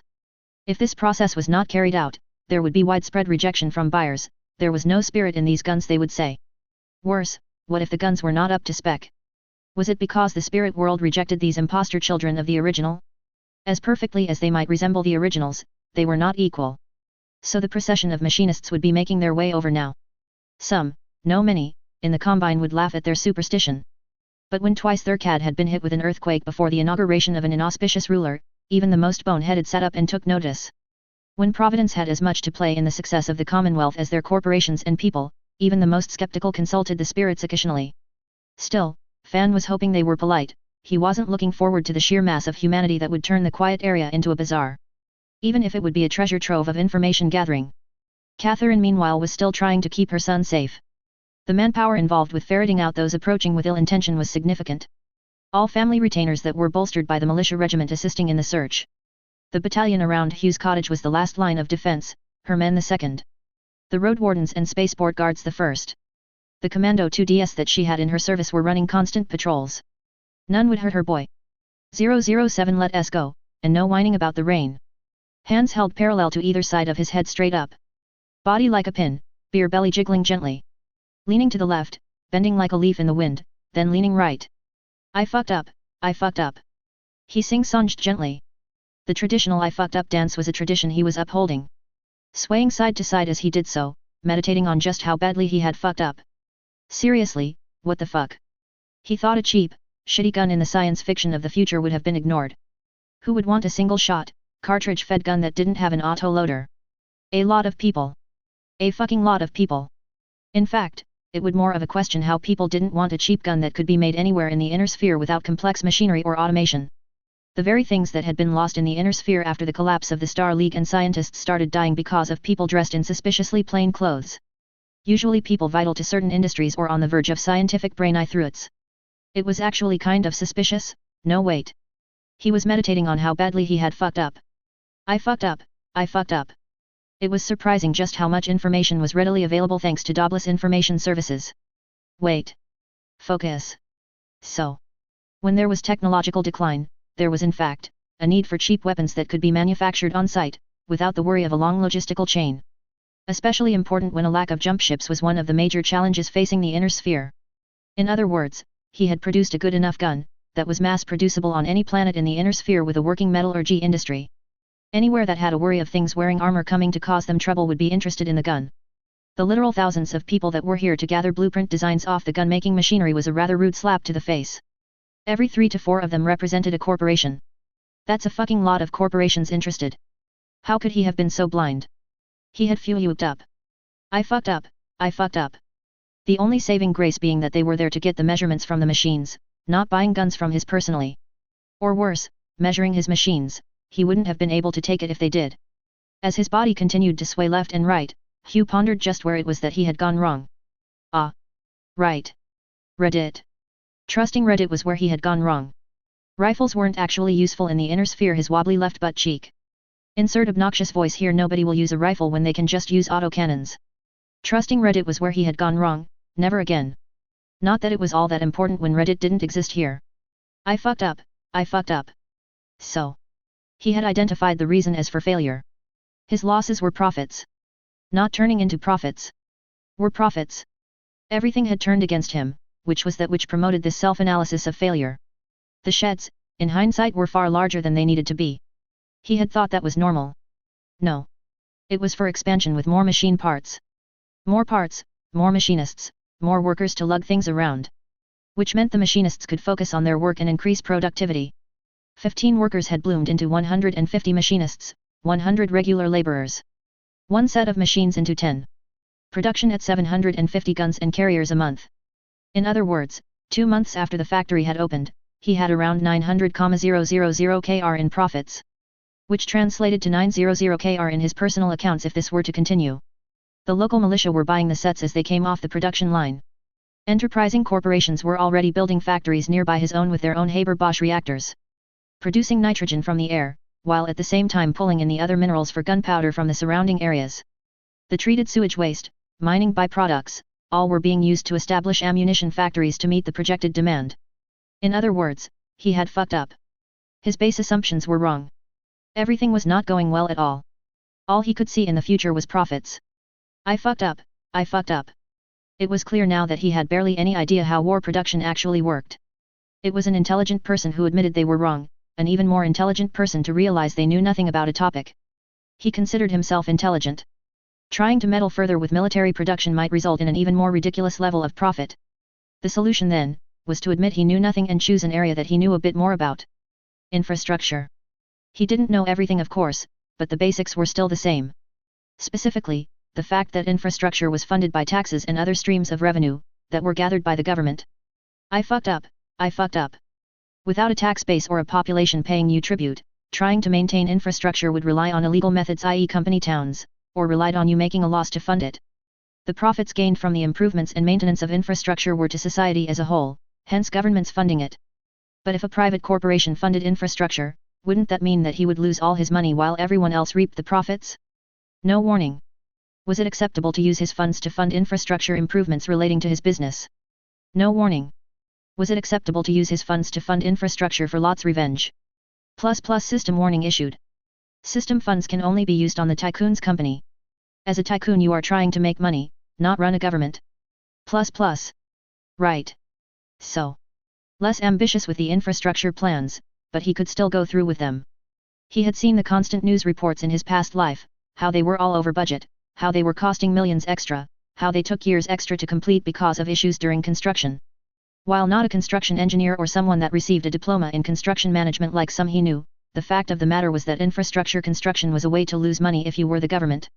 He had 3 months left in this cycle, projected profits kept rising as more machines were being produced, to make more guns, and it wasn't like he had a good excuse to explain why he wanted them to stop. The system could not be exposed. Saying he wanted to cut back production would raise very serious questions about why he wasn't trying to make money. What if they were raided? There had been one a few years previous. Stopping production was basically treason. Especially since this was the Lyran Commonwealth. That and this was the Lyran Commonwealth, he had to repeat this. Making money was the biggest concern here. I fucked up. At this point, it was clear. He knew nothing about military matters and would be making very sure to consult with people who actually knew what they were doing before he tried something like this again. Going half-cocked was what caused him to fail this time. The solution? Ask an expert for their opinions, then do the complete opposite. But right now he was running triage, he would be doing something that was guaranteed to lose money before this cycle spiraled irrevocably out of control. Infrastructure. Everything else could wait, he needed to turn those profits into losses as soon as possible. And the people. Wait, the people. People, his people. Benefits? Wasn't it a common thread on Reddit that paying employees was the most expensive part of any enterprise? If it was just paying workers, then what about their benefits? What about medical considerations? Housing? Food? Yes. This was what he was looking for. Infrastructure, but for his people. They were already making money, but they couldn't make him more money. It's like one of those charts he had to do a lot of times in adder economics. When input side factors are fixed, it doesn't matter how much you add to them, the output side will maintain the same level of production. More inputs is basically wasting money. Or something.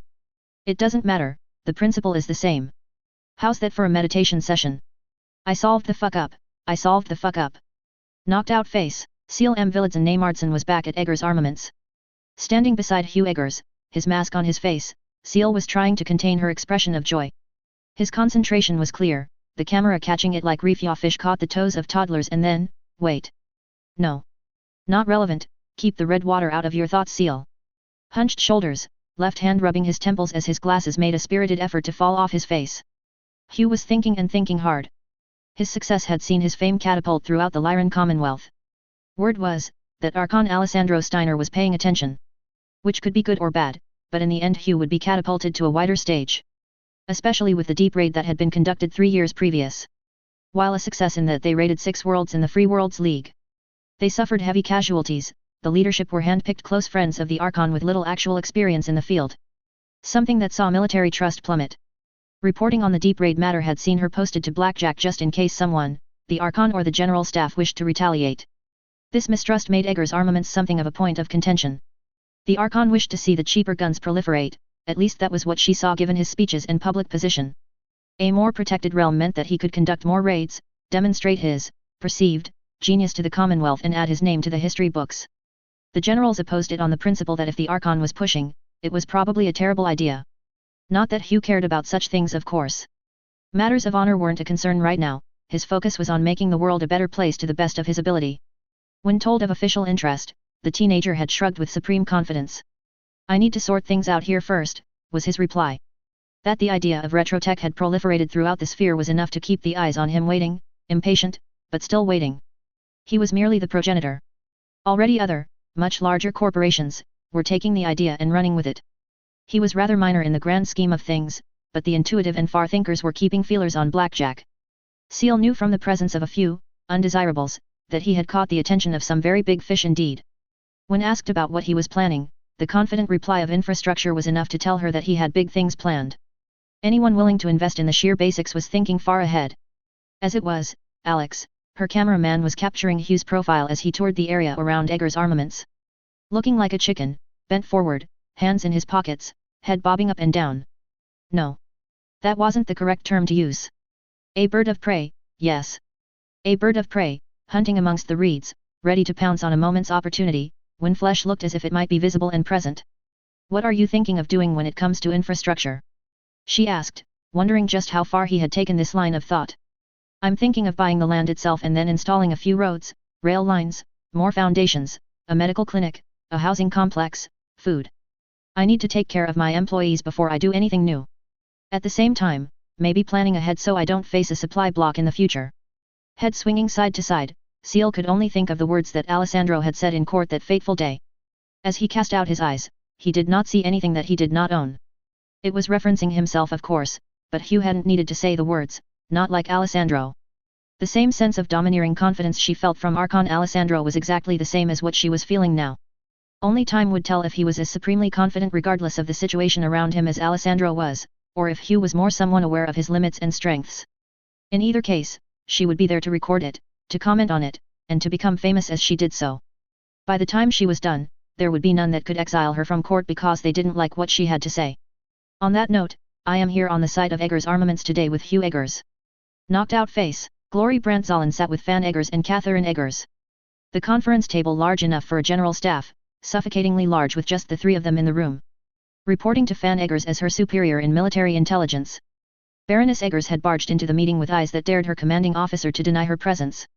Naturally, being intelligent enough to rise FO regional commander of the periphery regions of the Commonwealth, he didn't refuse. As you can see from the news excerpt that Commonwealth Press has published, your son has become something of an interest to the Commonwealth as a whole. However, as your son is the heir to the Eggers Baron line, he is under the protection of Colonel Duke Kleist through oaths of loyalty. This has dissuaded many attempts at trying to draw Hugh off planet, but I fear it is only a matter of time before an offer is accepted. They are offering considerable sums and incentives, sir. Fan meanwhile snorted. They might try, but the boy is too scared to leave the planet. Went for a trip up north on the boats, found himself sick for a month from a bug that nobody on this planet had caught before now. Went down south to tour the desert, found himself in the hospital, again from a bug that nobody has managed to identify. That's not to mention all the other times he's been sick because we took a field trip, invigorate his interest in history and all that. Leave the lot area and he is guaranteed to get sick. He's terrified that leaving the planet would see him dead. Catherine just looked helpless at that. Terrified at first, but when it passed 12 trips and 12 periods of severe illness over 17 years, it became rather obvious that if anyone had been born to be a cave hermit, it had been their son. As he liked to say, so long as I have a flush toilet, shower, air conditioning, a net connection, and food, I'll never leave my room. Yes sir. Fan looked over the reports again, trying to find anything that he might have missed. Then he looked at his notes, the underlined things were matters he needed to take care of. The militia has been cleared. Yes sir, we've found a few infiltrators, recent additions. Several others are under surveillance and we are unsure as to their motives. They have done nothing illegal, and we haven't picked them up. Fan raised an eyebrow. And how are you doing that?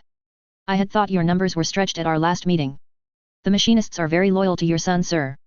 He's willing to provide as many benefits as possible, the things he's doing is unheard of this far from the industrialist worlds. Dormitories, medical facilities, food, all of it in what they're calling a fortress class structure. The specifics escape me, but the machinists are very happy.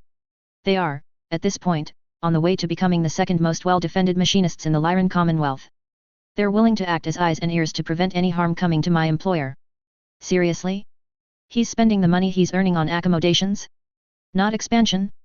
I would have thought he would try to make as many profits as possible. He seems the type. Catherine nodded. For all that she loved her son, he was rather short-sighted when it came to things with big numbers. Actually, now that Catherine thought about it, a fortress-class structure would have to be externally sealed, wouldn't it? Didn't that basically mean that her son was make a large home where he didn't need to worry about allergies? That was so much like him. He is being quite serious sir, worries that if there is a raid, all the people under his command could suffer before reinforcements arrive. He does know that we do have Mechs. No. No, he's stubbornly independent like that, hates owing people anything. Catherine spoke up, he is the heir to House Eggers. If he's worried about security and safety, expanding the house's retainers to guard his facilities is within his prerogative. They, at least, would be more trustworthy than the militia. After, they are vetted of course. I do approve of this initiative in building defenses now while he has eyes on him. They will not move when another could restrain them from doing so. Given her commander's nod, Glory felt it appropriate to pass this advice on to her employer. The frustratingly inconsistent genius. Sometimes elated, sometimes down, sometimes manic. She didn't quite have a handle on him as of yet, besides the fact he was attracted to her of course. It was difficult to hide when his eyes were the only parts of his face exposed. Made there every moment something everyone kept track of, if only to keep track of where his thoughts were taking him. Her hair and neck apparently, but he restrained himself admirably for a teenager of 17. Pass on the recommendations Glory. Fan was interrupted as Catherine butted into the conversation. And make sure the machinists understand that it's not just corporate sabotage we need to be careful of. My son, as I knew would happen, he's too capable for anything else, has become something of a spiritual totem. A totem for this retro-tech revival that we are seeing. Hurting or killing him would be a spiritual blow to the Commonwealth, let them know that he needs to be kept safe. If not for them, then for the Commonwealth. 008 This place was just starting to feel like home. Warrant Officer First Class Fleming cursed under his breath. The Drax had raided again, only this time they had the new Wunderwaffe. The 2 PDR gun that was all the rage in the Commonwealth. One that he had training on how to repair, identify, and scrap if necessary. The SM2 PDR or Scandia Model 2 PDR had used modern materials in the same machinery. Cutting weight enough that they could afford to add half a ton of armor to the gun shield. Bringing the gun up to an even 1 ton unloaded. Which meant, in simple terms, that command thought deploying these to the field was perfectly acceptable. They had armor, what were they going to complain about? Fleming thought it was bullshit but held his tongue, one simply did not speak back to a superior officer. Not if they wanted to clean every SM2 PDR in the arsenal with a toothbrush. Especially given they were using primitive, hydraulic fluid of all things to both lubricate and absorb shock. Something that hadn't been seen in centuries, apparently. It also meant that the entire cleaning, restocking, and maintenance process was much grimier than it had been prior.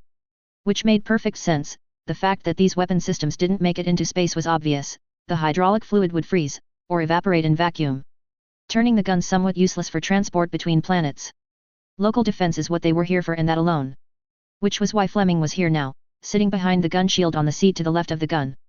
The ammunition box and loader on the right. The gunner himself had been taken as a casualty in the previous day's probing, and Fleming as a warrant officer had been drafted in to fill his place. Whoever being in charge, assuming that is the one in charge of maintenance and care, he would also be useful in actually shooting the guns. with the lightly wooded forest stretched around them, itself surrounding the factory complex behind him that produced luxury cars. Fleming had been confident that he would see this raid through without issue. That is, until the first probing force came along.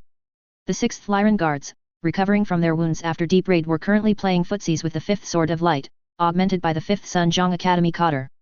Fleming had no idea why the idiots were here. It wasn't like Skandia had anything that was worth raiding for, but here they were. Luxury cars, truly a strategic threat. Idiots. The militia battalion had been divided out into a zigzag pattern, spread out with roughly 300 meters between the first and second lines of defense. 100 meters to the side of each gun was another gun team. A packed defense only made possible by the sheer number of SM-2 PDRs that were being produced from Skandia's factories. Dug into the ground with a slit trench to the side and back, the gun was partially hidden. Not that it mattered if it was targeted, the fire would tear apart everyone in the impact zone. More were rolling off the production line even now, hundreds every day to augment the militia, bolstering the defenders in such a way that even the combine mech warriors, stupid as they were, could identify. Even with their disdain of infantry. At least Fleming hoped so. He didn't want to die here because they thought attacking right now was a good idea. Apparently, they weren't sure, which had prompted yesterday's probing attack, according to the lieutenant.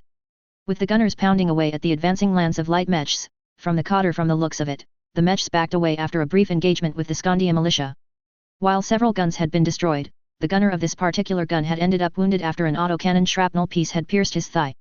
The guns had been replaced with the sheer excess the factories were producing, and Fleming had been shoved up the front, it being harder to replace manpower. For the first time ever, meat was more valuable than metal to Fleming. He was too damned qualified to be here, he was a specialist, damn it. Which was why he had protested when told to help with the entrenching of the gun and the digging of the trenches. That was not his job. But, that didn't matter. Combined doctrine was to probe and try and force a reaction out of the defending Lyran mech forces.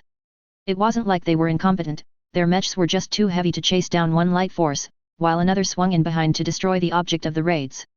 What it meant for the infantry on the ground was that at any moment, there was going to be an attack on one of the fortifications along the combine front line. Whether or not it was a real attack was up in the air, but they were definitely aiming at causing significant losses to the militia to force redeployments, to force even more of the defenders out of position. Fleming knew this, it was drilled into the heads of the militia. Get out of the way of the battle mechs, they were here to hurt you, and the best way to repay that was by staying alive. Then the 2 PDRs had arrived 2 months before, and suddenly the doctrine had been changed. Weeks of intensive drilling, firing the guns again and again, learning how to fight now that they had a new tool in the inventory. Living and breathing doctrine until it was second nature, as doctrine must be. After all, doctrine was how an army functioned, how it brought supplies to the front, how it trained, how it fought, how it replenished losses. With the addition of 2 field guns per squad with transport, doctrine had to adapt. Now they were going to see if it worked. With the sights, modernized and not the simple glass scope that he had seen prior, Fleming could identify the 5th Sword of Light inbound. A company was pushing forward, 2 lances of Sunjong cadre mechs behind them, the entire formation looking like a giant V. Engage the combine mechs at maximum range. Don't let them forget that we exist. The lieutenant colonel had the pleasure of observing their particular regiment today. His voice rang out from their earpieces, and Fleming fired almost in reflex. Pshoo. Clank. Check. Set. Left foot pressed the gun pedal. Pshoo. Clank. Check. Set. Range short, left hand cranking the right hand elevating the gun higher. Pshoo. Clank. Check. Set. Hit on the second lead mech of the 5th Sword of Light. Pshoo. Clank. Check. Set. Another hit. The next few minutes descended into a repetitive show of firing, reloading, and adjusting aim as the maximum effective range of the guns at 1,600 meters demonstrated just how far that was. Using just one's eyeballs, they didn't need to wait for a computer lock like a battle computer might offer. He continued to fire the gun, focus narrowed to the hands on the cranks, the foot on the pedal, becoming one with the machine. Towards the end the mechs had started to engage with their longest ranged weapons, missing half the time, the other half hitting the half-ton of armor each gun had and being rendered ineffective. One more salvo and they would withdraw, Fleming had thought. That was what happened the day before. Pshoo. Clank. Check. Set. Instead, the attack pressed in and Fleming felt the beginnings of panic fade away as the routine reasserted himself. The gun firing, boxes of ammunition being brought forward to replace the spent rounds. Already 2 mechs were falling down. He had no idea what the cause was, the entire front of the mechs were blackened and pockmarked. Was it his shot that brought them down or another's? He had no time to think. Left hand cranking left, right hand elevating, new target. Firing again and again. Distantly, he could hear the screams as vehicle-grade weaponry lanced through human-grade flesh. The standard-issue flak armor doing very little to protect against the supreme focused energy of a laser. The shrapnel of an autocannon high-explosive armor-piercing shell. The ricochets of a machine gun. The tread of tens of tons of mech. Again he fired. The sounds were somewhat muted, mechs were to his forward right now, pushing not towards him, but to those further down the line. Their high-pitched screams were audible, yet muted. The thrumming of the air as lasers vaporized moisture, the sounds of exploding trees as the sap vaporized at light speed. The rumble of the ground as hundreds of tons of equipment strode forth. The pop-pop-pop of exploding ammunition, the shell casings exploding one at a time compared to the enormous explosions that came from modern ammunition. The carnage of sound as everything and anything exploded into the air, traveling at hypersonic speeds, hitting flesh, armor, the ground, the trees. Again. Then the mechs were within 60 meters, the gun crew abandoning the gun and spreading out as doctrine dictated. Training took over and Fleming dove into the trench, his body practically becoming one with the earth itself, trying to wiggle that much deeper down. Fear filled his body as the god machines strode forth, their cracked and pitted bodies shining in sunlight. The vibration of the ground screaming to him that they were close, extremely close. The screams rose in volume as more of the militia died. The Combine pilots immediately turned their attention to the next line of guns behind Fleming, 300 meters behind. The screams started to rise from further away, the vibrations getting fainter, the timbre of the screams around him dropping in volume. While a few mechs had vindicatively slaughtered whatever infantry they could, the majority followed their training. Aggression. Always aggression. When attacked, charge at the enemy focus of strength and break it, circle behind and destroy them piecemeal. In other words, when the enemy guns were silent, reorient and push into the enemy strength. In other words, charging right into the layers upon layers of field guns. The mechs already moving past him had Fleming moving almost robotically back to the gun, seating himself, right foot on the high turn pedal to bring the gun about into the rear of the mechs. The crew, where was the fourth man? No matter, he had a loader and an ammo schlepper. Pshoo. Clank. Check. Set. And the routine resumed. Shells downrange, only this time into the backs of the mechs, watching as bursts of coherent light and high-velocity shells lanced out of their battered bodies. Shattering flesh and tree alike, their bodies sometimes just bursting in a cloud of red mist, other times torn apart as arms and legs divorced their parents at high speed. He continued to fire. By this point the mechs were already into the sixth line of defense, almost to the maximum effective range of the 2 PDR. Pshoo. Clank. Check. Set. The guns fired. The pilots, realizing that they had been tricked into a trap, tried to reorient themselves to break out.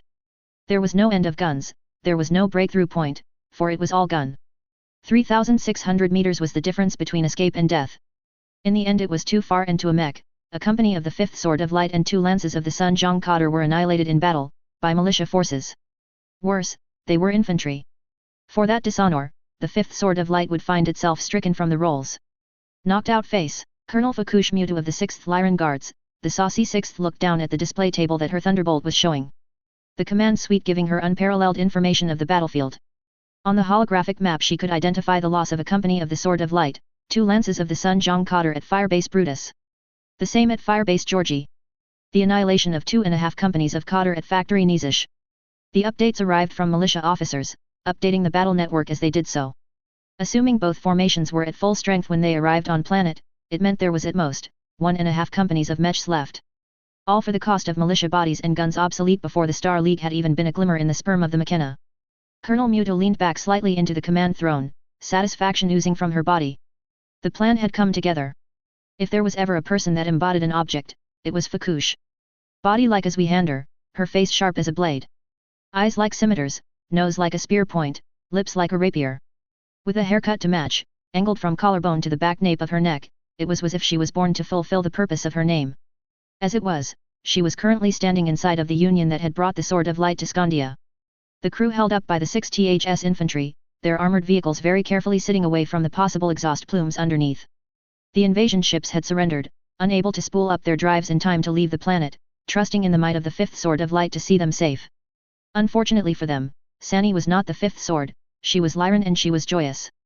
With an average speed of 60 km an hour, her forces were nowhere near as capable of chasing down an enemy. Rather, like a hammer, one had to be careful with positioning to deliver the blow, always adjusting, always twisting. Really, it was an oxymoronic effect. To be a heavy commander, one needed a mind that was agile, always ready to adapt to the situation at hand, never commit until the very last moment. Once one was committed, there was no way to back out. To be a light commander, one needed to be firm, to have great conviction and be ready to push ahead regardless of cost and consequence. For deviation was how one's command found itself shredded by constant small losses. That was the difference, and Fukush had earned her commanding ribbons through her understanding of this difference with this campaign. Well, battle, slaughter? Yes, slaughter. It was likely one of the few times this could happen until the Combine adjusted their doctrine so that this would never happen again. To learn that constant aggression would merely get you killed in the Commonwealth. That when faced with a wall of light guns, one should not charge forth, but to avoid it. That courage and honor did not equate to an ability to survive 100 shells a minute. That when one was ambushed, one simply did not march into the enemy base of fire to overwhelm them. One engaged and retreated, the enemy knew you would attack and had prepared accordingly.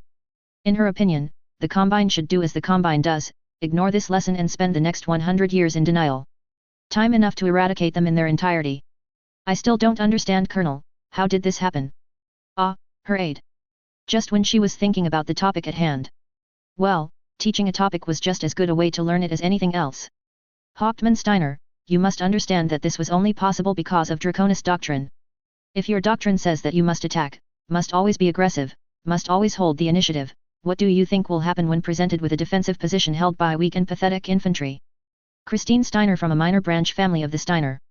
Gifted a Zeus from defiance by her family, she had gone through the Nagel ring. Wearing their sash around her belt with great pride. Life had been easy for her, the name Steiner opened many doors indeed, laid carpet down on the bed of knives Fukush had to walk over. Fukush on the other hand had gone to the Blackjack school of conflict, her use of the militia here today was proof enough of that. The difficulties of the real world saw those like her adapting to meet those challenges. Which was why Steiner had been assigned to her command at all, to learn what she needed before she embarrassed House Steiner. Lessons one would never find at the Nagel ring, for the lessons would hurt the sensibilities of the social generals that made up its alumni. They would attack. A grunt of approval echoed in the spacey cabin. Correct. They would attack. The Combine does not respect infantry, and so they would attack with the intention to annihilate. Yet the infantry are armed with light artillery. The infantry disperse when the enemy comes close, and the Combine, as per their doctrine, focus on active foes. So they push on, always aggressive, always holding the initiative. Straight into the trap, until they realize they must retreat, yet the trap is too deep, the lure too great. And so they die. Like whispers on the wind, none shall hear of their warning until it is too late. Fukush grinned with the vicious satisfaction of a beast that had brought down its prey. The Combine had sought to annihilate her family for their religious beliefs, yet in the here. In the now. It was her that had annihilated their honor, demonstrated the strength of their so-called fighting spirit, stepped all over their vaunted Bushido, worthless as their creed. It was glorious. She reveled in the moments just prior to ultimate victory on this day. Why didn't they retreat? There are so many guns, why didn't they retreat? The grin turned savage. No doubt Hauptmann Steiner could hear it when she spoke.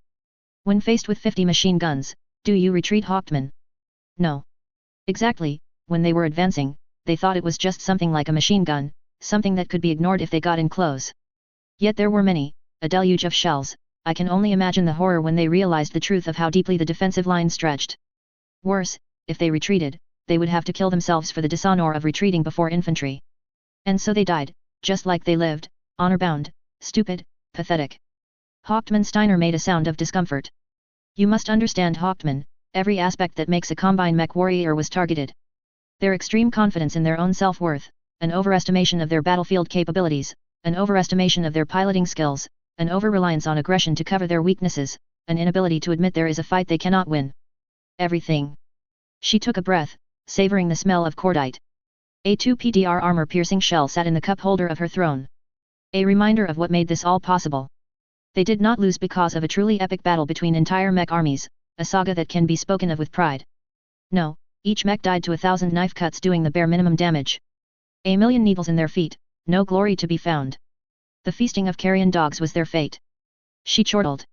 Fukush would never make the mistake of underestimating her enemy. Yet, was it underestimation if she adapted her strategies and tactics to explicitly strike at every weak point they exhibited? She understood the strength of the new tools, the archaic guns, their ease of manufacture. She understood how the Combine mech warriors would not be able to breach the defensive lines. And so she had made a single beeline to their landing zone once the Combine had committed to an attack. She would not chase them, she would hit the one point they had to defend in their battle of aggression, she would force them to battle. In doing so, she would strike with the full strength of the 6th Lyran Guards. Fusion signatures inbound. Ah yes, it was time. The finale of this act, and her introduction on a grand stage to the Combine.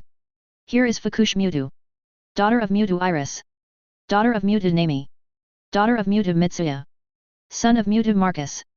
Marcus, who was slaughtered by the Combine for the sheer audacity of worshipping a god that was not the coordinator.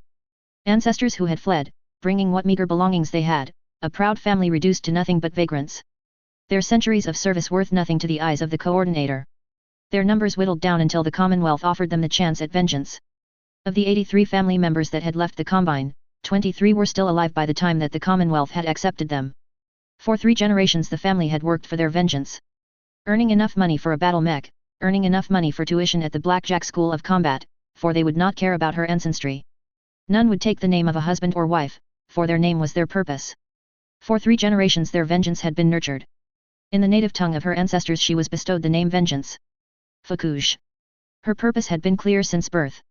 The culmination of 3 generations of hardship, for the singular purpose that she was about to fulfill. To reintroduce the Combine to her family. To educate them on the mistake they had made in letting the Mutas live. They said mercy was for the weak. Fukush Mewtwo would show the Combine mercy. Indeed her mercy would be gracious, something to be savored. Hammer meet snake.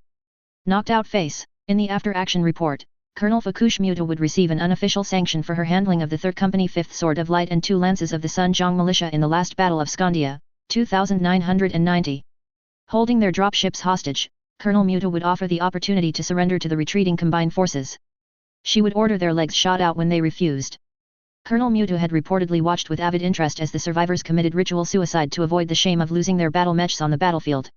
It is said that the bodies were burned to ashes and spread across Skandia's forests. This way, they can finally be useful for something. Were her reported words. Officially, Colonel Fukush was elevated to Lieutenant General and placed as an aide to the Tamar military district for her exemplary results during the Battle of Skandia. Annihilating 2 combined regiments with her understrength regiment and militia assistance. The call sign Revengeance as a result was bestowed, usurping the original Sakura. Alongside this was the Mackenzie's Hammer for superlative leadership on the field of battle, and the Dragon Slayer's Ribbon for the regiment's superlative performance against the Draconis Combine. Alongside these awards were a myriad of other awards for the destruction of 2 combined regiments for the loss of 3 battle mechs. The Skandia militia received the Dragon Slayer's Ribbon for superlative performance against the Combine armed forces. The Blackjack School of Conflict, her alma mater, is reportedly extremely pleased with the success of one of their graduates. They have said that the Lieutenant General was welcome to share her experience with the trainees at her own discretion. 009 Underwater Commandos ready, sir. Looking at how much things would cost had caused a bit of a shock to the scion of House Eggers. Building a simple structure was cheap as chips. Not worth it at all. Then came building a fortress, which was available, at cost, of a few $100,000 for a full complex. The publicly available information from Doblis told him how much these things tended to cost. Which was okay, a thing, great, a bit of a cost, but he would need to expand things out a great deal more if he wanted to actually make losses. Which led to the next tier. The Castle Brian. For every 30 meters, why was 30 meters how they measured these things? He didn't understand. Was this some weird Lyran Commonwealth thing? It would cost him 1 million C-bills. To build a 30-meter hexagon. A simple 30-meter hexagon that was 6 meters tall. Why hexagons? Hugh just nodded. If this was the way that things were done, he would simply accept it and move on. Just like how there was only vanilla Coke left. Or how there was only Pepsi Max left, it was just like growing up in Australia all over again 15 years before Pepsi Regular started showing up in stores after Pepsi Max had been everywhere. Someone had raided their facilities a few months after Coke Original had been lost forever. No one knew who. It was just how things were done. Now then, back to the topic at hand. He had 2.5 months left in the cycle. His profits at the moment were 2 million C-bills, which was roughly the same as the kroner once converted. In other words, he had to lose all that money, and the money coming in, which was probably going to be around 6 million C-bills altogether. No, it was going to be even higher. It turned out building an enormous foundation for future construction was a good idea for future-proofing in SimCity games. It was a terrible idea when one was trying to limit construction to lose money. He couldn't give a reason why they should stop building more gun factories and was left here, now, trying to mitigate the enormous profits with losses. Budgeting that out for infrastructural expansion, something he could lose himself in. Designing things. That is until the intricacies came out, like 2 Point Hospital, which had killed his desire. SimCity, not actual city designing, damn it. There was no system rule about having all projects completed by the end of the cycle, so he could drag something out to lose profits. In other words, build big and build long. Build something that was going to keep costing money until it dragged all the way through the next cycle. Losses, the whole time generating losses. Drag that out like the Great Eastern Highway and how it had roadwork on it for 5 years before he had transmigrated over. It was why he was here now. That thought had led to him asking Glory for advice, and she in turn had turned to someone she knew that would be of great assistance, her words. Sitting in his cottage, there were now several other people here to assist with his grand loss-making undertaking. Sitting next to him was Glory, and Hunter Beck. Hugh had never known a hunter that didn't also have a mullet. Hunter Beck was not an exception. This one wasn't trying to do burnouts and destroying property while having a scowl on his face. As if he had been born with a scrunched face that never improved, and a mullet. Never forget the hunter mullet. This hunter was actually a consultant brought in by Gloria when Hugh had asked about constructing large-scale buildings. That said, Hunter was not a Burke either, or an idiot, so he broke Hugh's expectations wide open with that simple fact. Perhaps where you were born caused different effects on the cultural osmosis of names. Like all hunters had mullets, but they didn't have to have less than 3 brain cells. A question to ponder.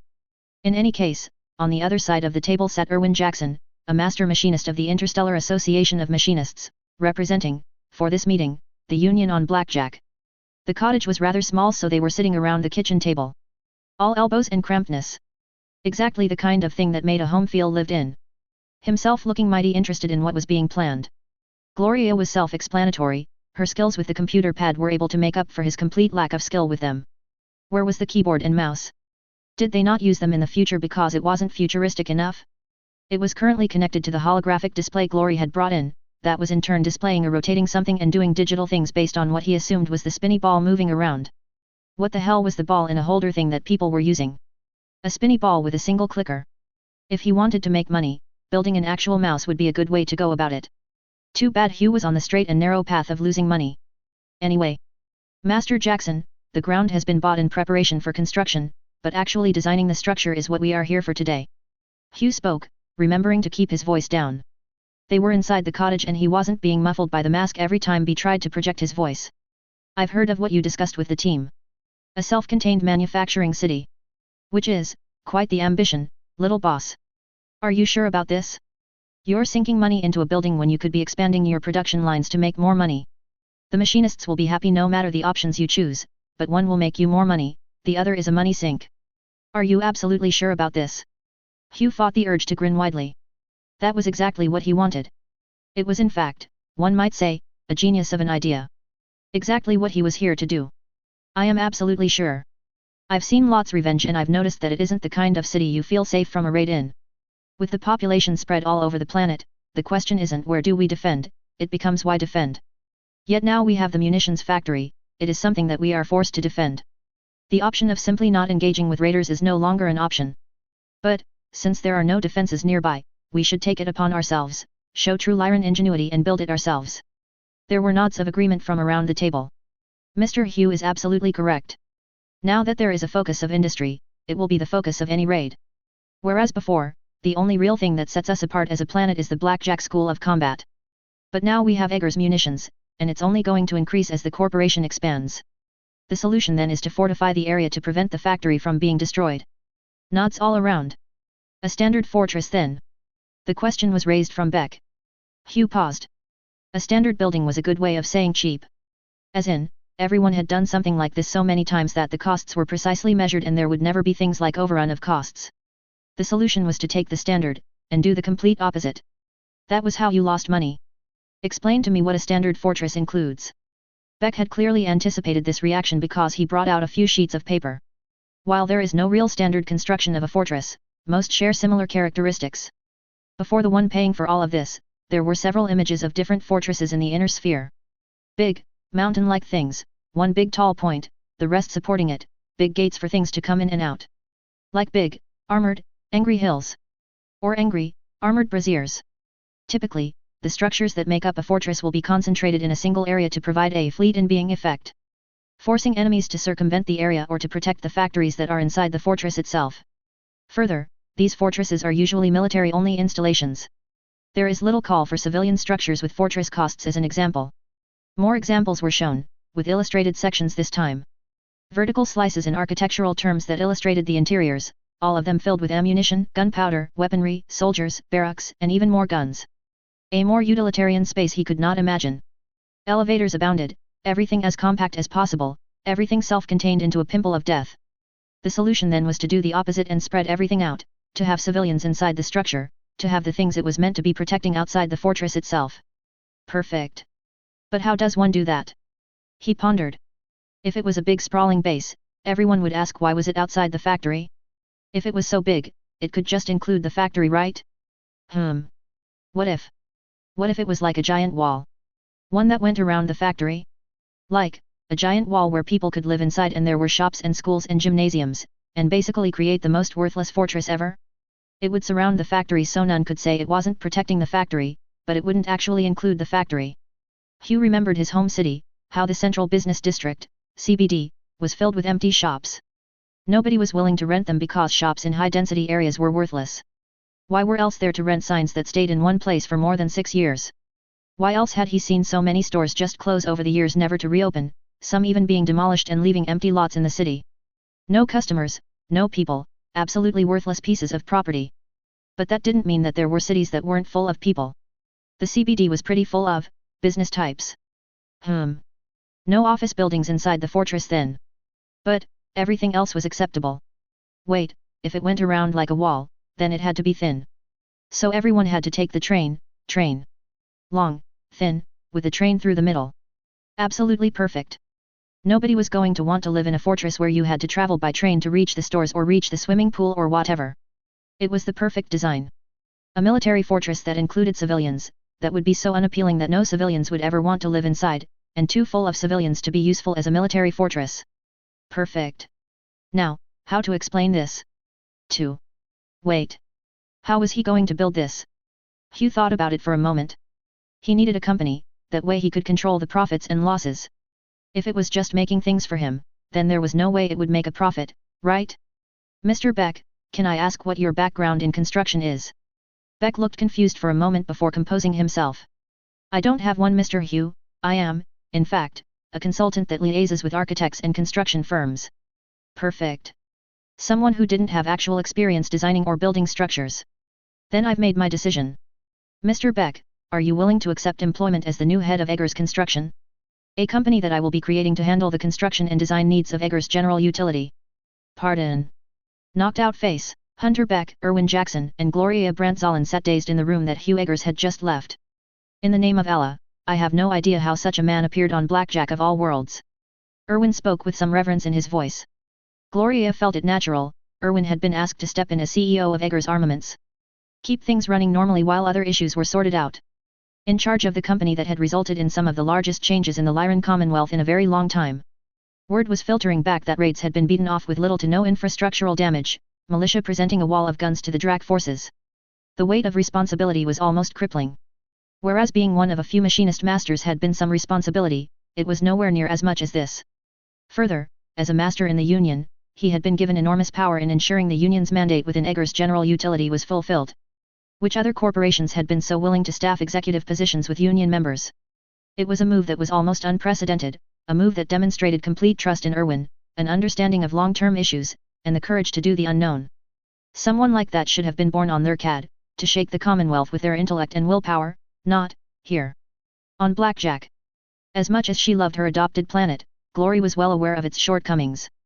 Beck, meanwhile, was sitting shocked. Mouth still moving to unheard words. Gloria herself was trying to get a handle on the scale of young Hugh Eggers' dream. With a radius of 1.6 kilometers from the center of the factory complex, Hugh had proposed a structure of such scale that she had never heard of its like in the inner sphere. Save, of course, for the Castle Bryans of the Star League. This flies in the face of all logic, yet I can see the genius. Whispered Beck, coming back to his senses. Explain it to me, as a machinist architecture is quite outside my speciality. This cradle that he has planned is a self-contained city. One that can supply itself with its own food, crops, manufacturing, smelting, recreation. The fact that it is so long allows it to serve as wall to prevent anyone approaching Eggers Armaments. Its size means that someone trying to land inside the fort will be shot at from all sides. It is the perfect blend of civilian and military. Looking down at the hastily sketched out pad, Beck continued to think. Continued to ponder. A self-contained city that will be able to defend itself, one with an internal logistical chain to maintain its integrity during a siege. One that will continue to operate, even when isolated from the rest of the planet, keeping its civilian and military population safe from external threats. Erwin looked up in shock at the last sentence. He's preparing for retaliation. Those guns are going to cause problems in the inner sphere, they're going to come here to get revenge. The cradle is designed as a cradle for Blackjack's population. If the Combine come here, they will try to kill everyone they can, destroy all they can. Infantry defeating their mechs? They will be furious and trying to avenge themselves in any way that they can. And the cradle will be ready to protect them, keep them safe. Gloria tapped the table. Beck, you need to find architects to design this, the construction team to build it. The equipment, everything, I'll leave it to you, little boss has high expectations for you. This is the start of a self-contained city, it must be perfect or the society inside will break down. We are creating civilization in a tube. Time is short, you must move now. A distracted nod from Beck. Erwin, I need you to keep half the guns from being sold. We need them to defend the cradle once it's been completed. If there are more machinists that would be interested in working from the cradle, we would welcome them. A nod from Erwin in his capacity as a master of the Union. And you? From Beck. I'll be having a chat with Baroness Eggers. I think the necessity of expanding her retainers to assist in defending the little boss has reached the point where we cannot delay any further. All three nodded. The plans called for construction that had not been seen for over 200 years. The underground spokes that sprang out from underneath the plans for even greater expansion. Perhaps another ring outside, building a self-reinforcing fortress. A true castle Eggers with its keep, inner wall, outer wall, moat, and more. Knocked out face, Hunter Beck felt himself swimming through clouds. Thick, blocking all visibility. Yet intangible, unable to be swatted away. Exultation in his bones. Validation, success, a chance to mark the world with his passing, a mark that will never truly be erased. He had been raised to head Eggers Construction A&D. The responsibility was exhilarating. How did the young Eggers know that this was precisely what he wanted? That he had been desiring a change, to build something of his own. To bring together all the people he had worked with on a project where they could demonstrate their greatness? The little boss, as he had heard Erwin say, must have eyes that saw right through men. Standing in the office building he had rented in Lot's revenge for this event, Beck looked at the construction crews from around Blackjack. Each looking mighty interested in working with Eggers General Utility, the company that was making a rather grandiose name for itself. Welcome friends, all of you have met me before but maybe not each other. But, if you accept my offer, we will all become extremely familiar with one another. Huu Eggers, head of Eggers General Utility, has made me CEO of Eggers Construction. The men and women here were from the largest construction unions on Blackjack. While it didn't have the reach of the Interstellar Association of Machinists, located primarily on Blackjack, they were still significant players in Blackjack's industry. Rough and ready, some stood tall, their bodies girthed with muscles built over long years of carrying weights beyond mortal ken. Others were slender, their twitching fingers displaying the reactions they possessed to handle the enormous loaders and cranes that moved the materials to and from site. Others still were calloused beings, masters of their craft, every tool on their belt lovingly cared for and used with expert grace. In short, the best of Blackjack's construction industry. This call was unexpected for all of them. Most had thought he had been given a task and was here to recruit. Whispers from so many different mouths had the effect of a shout, reverberating through the room. This wasn't going to be a simple job call, it was going to affect their futures at the very least. Maybe it would affect the future of the entire planet. Our task for the foreseeable future? To build an arcology. A pause. Then Bedlam. Yes, you heard me right. The thing that every boy and girl has heard of as a child. A self-contained city, a castle Brian where one never had to venture outside, where everything is within the boundaries of a fortress keeping them safe. I can tell you now, that is exactly what we are building. An arcology, a small castle Brian to keep the people of Eggers General Utility safe. A nigh unlimited check to pay for it all. The room was completely silent now, the sheer, naked ambition that Hunter was exuding filled them with the same need to accomplish more. And once we've built one for General Utility, we will build another around it to keep all of Blackjack safe. This includes your families, it includes your friends, it includes everything you care about. If that isn't enough, we'll build more. Murmurs of approval rose as Beck paused to let his words sink in. Come forward and bring the terms and conditions home with you, discuss with your union friends, bring them on board if you feel it appropriate. We will need all the hands we can get for this. We're building a castle Eggers. Greater than any castle Brian. Roars of approval were heard from outside, to the shock of many. 010 sappers here, enjoying our cover. Hugh watched with almost rapturous satisfaction. Every single second, there was rockcrete pouring into the ground. Every single second, there were profits pouring into a never-ending pit. It was glorious beyond reckoning. Just doing the basic mathematics was enough to tell Huu that he had a true money sink on his hands. 41 hexes long, 20 wide, 10 levels high. Calculating a CF of 150 to ensure maximum armor. High/low ceilings, environmental ceiling, fortress construction. At the bare minimum it added up to 405,900,000,000 C-bills. Or in other words, 405.9 billion C-bills to pay for it. For one single section of the structure. To build the underground component was to multiply it by 5, in other words, 29.5 billion C-bills. A full castle, Eggers? 8 sections? The numbers were too big for him to even compute. He was almost euphoric at the thought. Imagine, losing that much money to a hole in the ground? Imagine just how glorious it was. Huu shivered. As it was now, they could only build the first level, money was still coming in from the profits, but the more he asked the construction crews to do, the more money they would lose. The more workers there were, the more wages and benefits he had to pay out. The more workers, the more materials they would use, a perfect, never-ending cycle of losses. Truly, it was the most glorious of options. The first level was 41, long, x 20, wide, x 10, levels high, x 20,000, fortress cost, x 150 x 1, CFX levels, x 1.5, environmental ceiling, x 1.1, high/low ceilings, C-bills. Or 40.590 billion C-bills. They couldn't even build that. He chortled, truly from small things big things grow. They were building each part of the structure one at a time. Starting with the residential areas so that the workers would have a place to sleep. In the 2 months that he had started this, there were already supermarkets, gyms, a small doctor's office and more setting themselves up in the vacant commercial lots that had been made available. Unfinished by the standards of a fortress but, more than enough for a business or civilian to live and work in. Huu was a little irritated about that, actually. Why the hell were they being occupied? Why did people want to be out here at all? If they were here, why was his hometown of Perth CBD so bloody empty? This didn't make any sense. But he had to take a breath, sit back, and relax. Things would sort themselves out. Not like his current annoyance on the eve of the system cycle turning over. Behind him was a rather large impromptu series of structures. Dozens of tents had been constructed, the kind that were basically cargo containers, but purpose-built for housing. The workers who couldn't find accommodation inside the already completed sections, were instead finding temporary homes in the structures that Beck had funded. The machinists had worked hard to construct them in time for the rush of employees and their dependents coming in from all over the planet. Their presence wasn't the issue. It was the fact that there were many people there that wanted to be here. The temporary housing being a representation of just how many people wanted to be here in the first place. Why? What was so good about this? Every wealthy Lyran household had 2 cars. 2.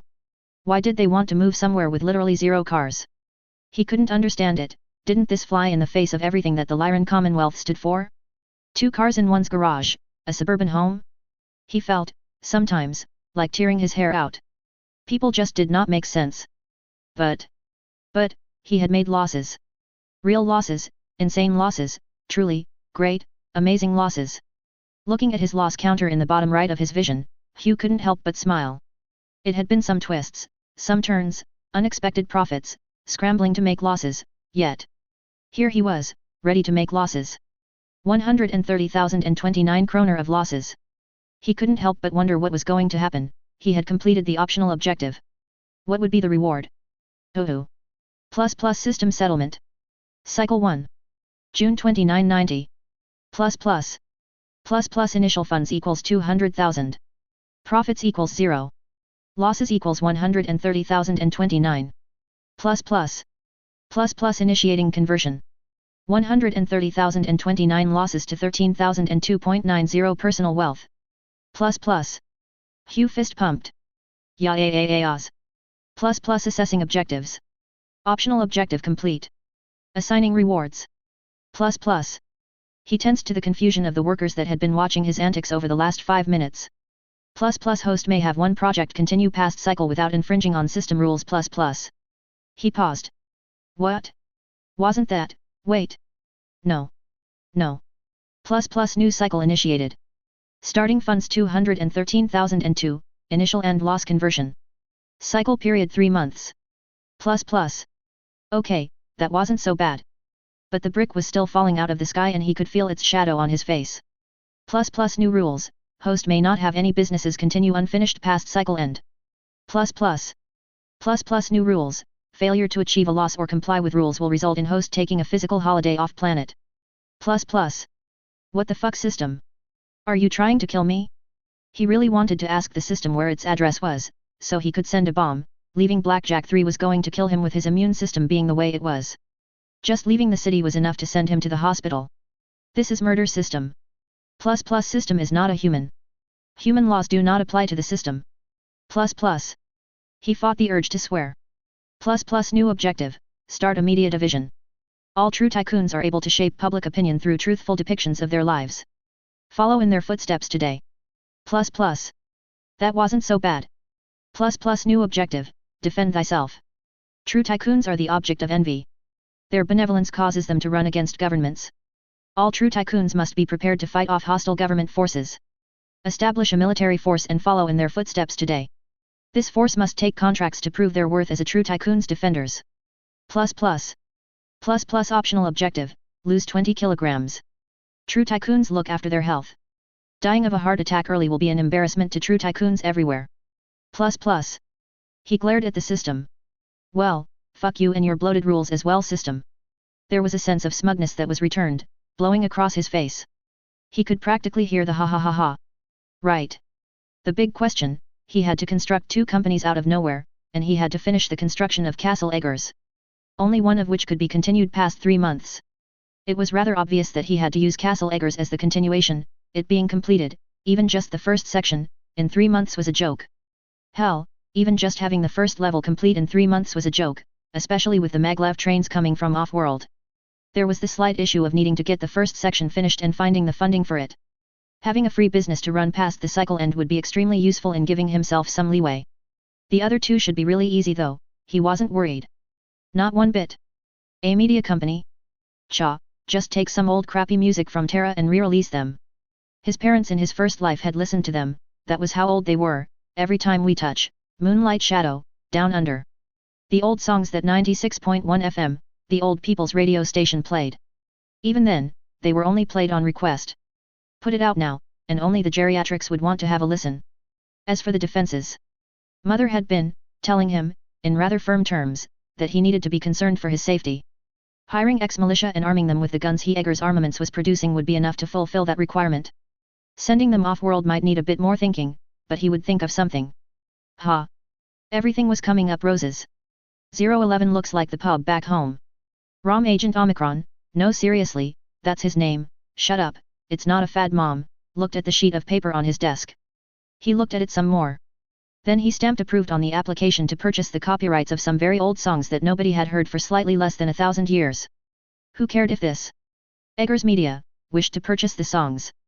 Better, it would enlighten the scavenger states as to true culture, Terran culture, and prime them for the return of the Star League. With Comster at its head, of course. Warner Incorporated just needed to send the materials through the HPG network and leave it at that. Their involvement was finished. Comster did not expect more from such a small company.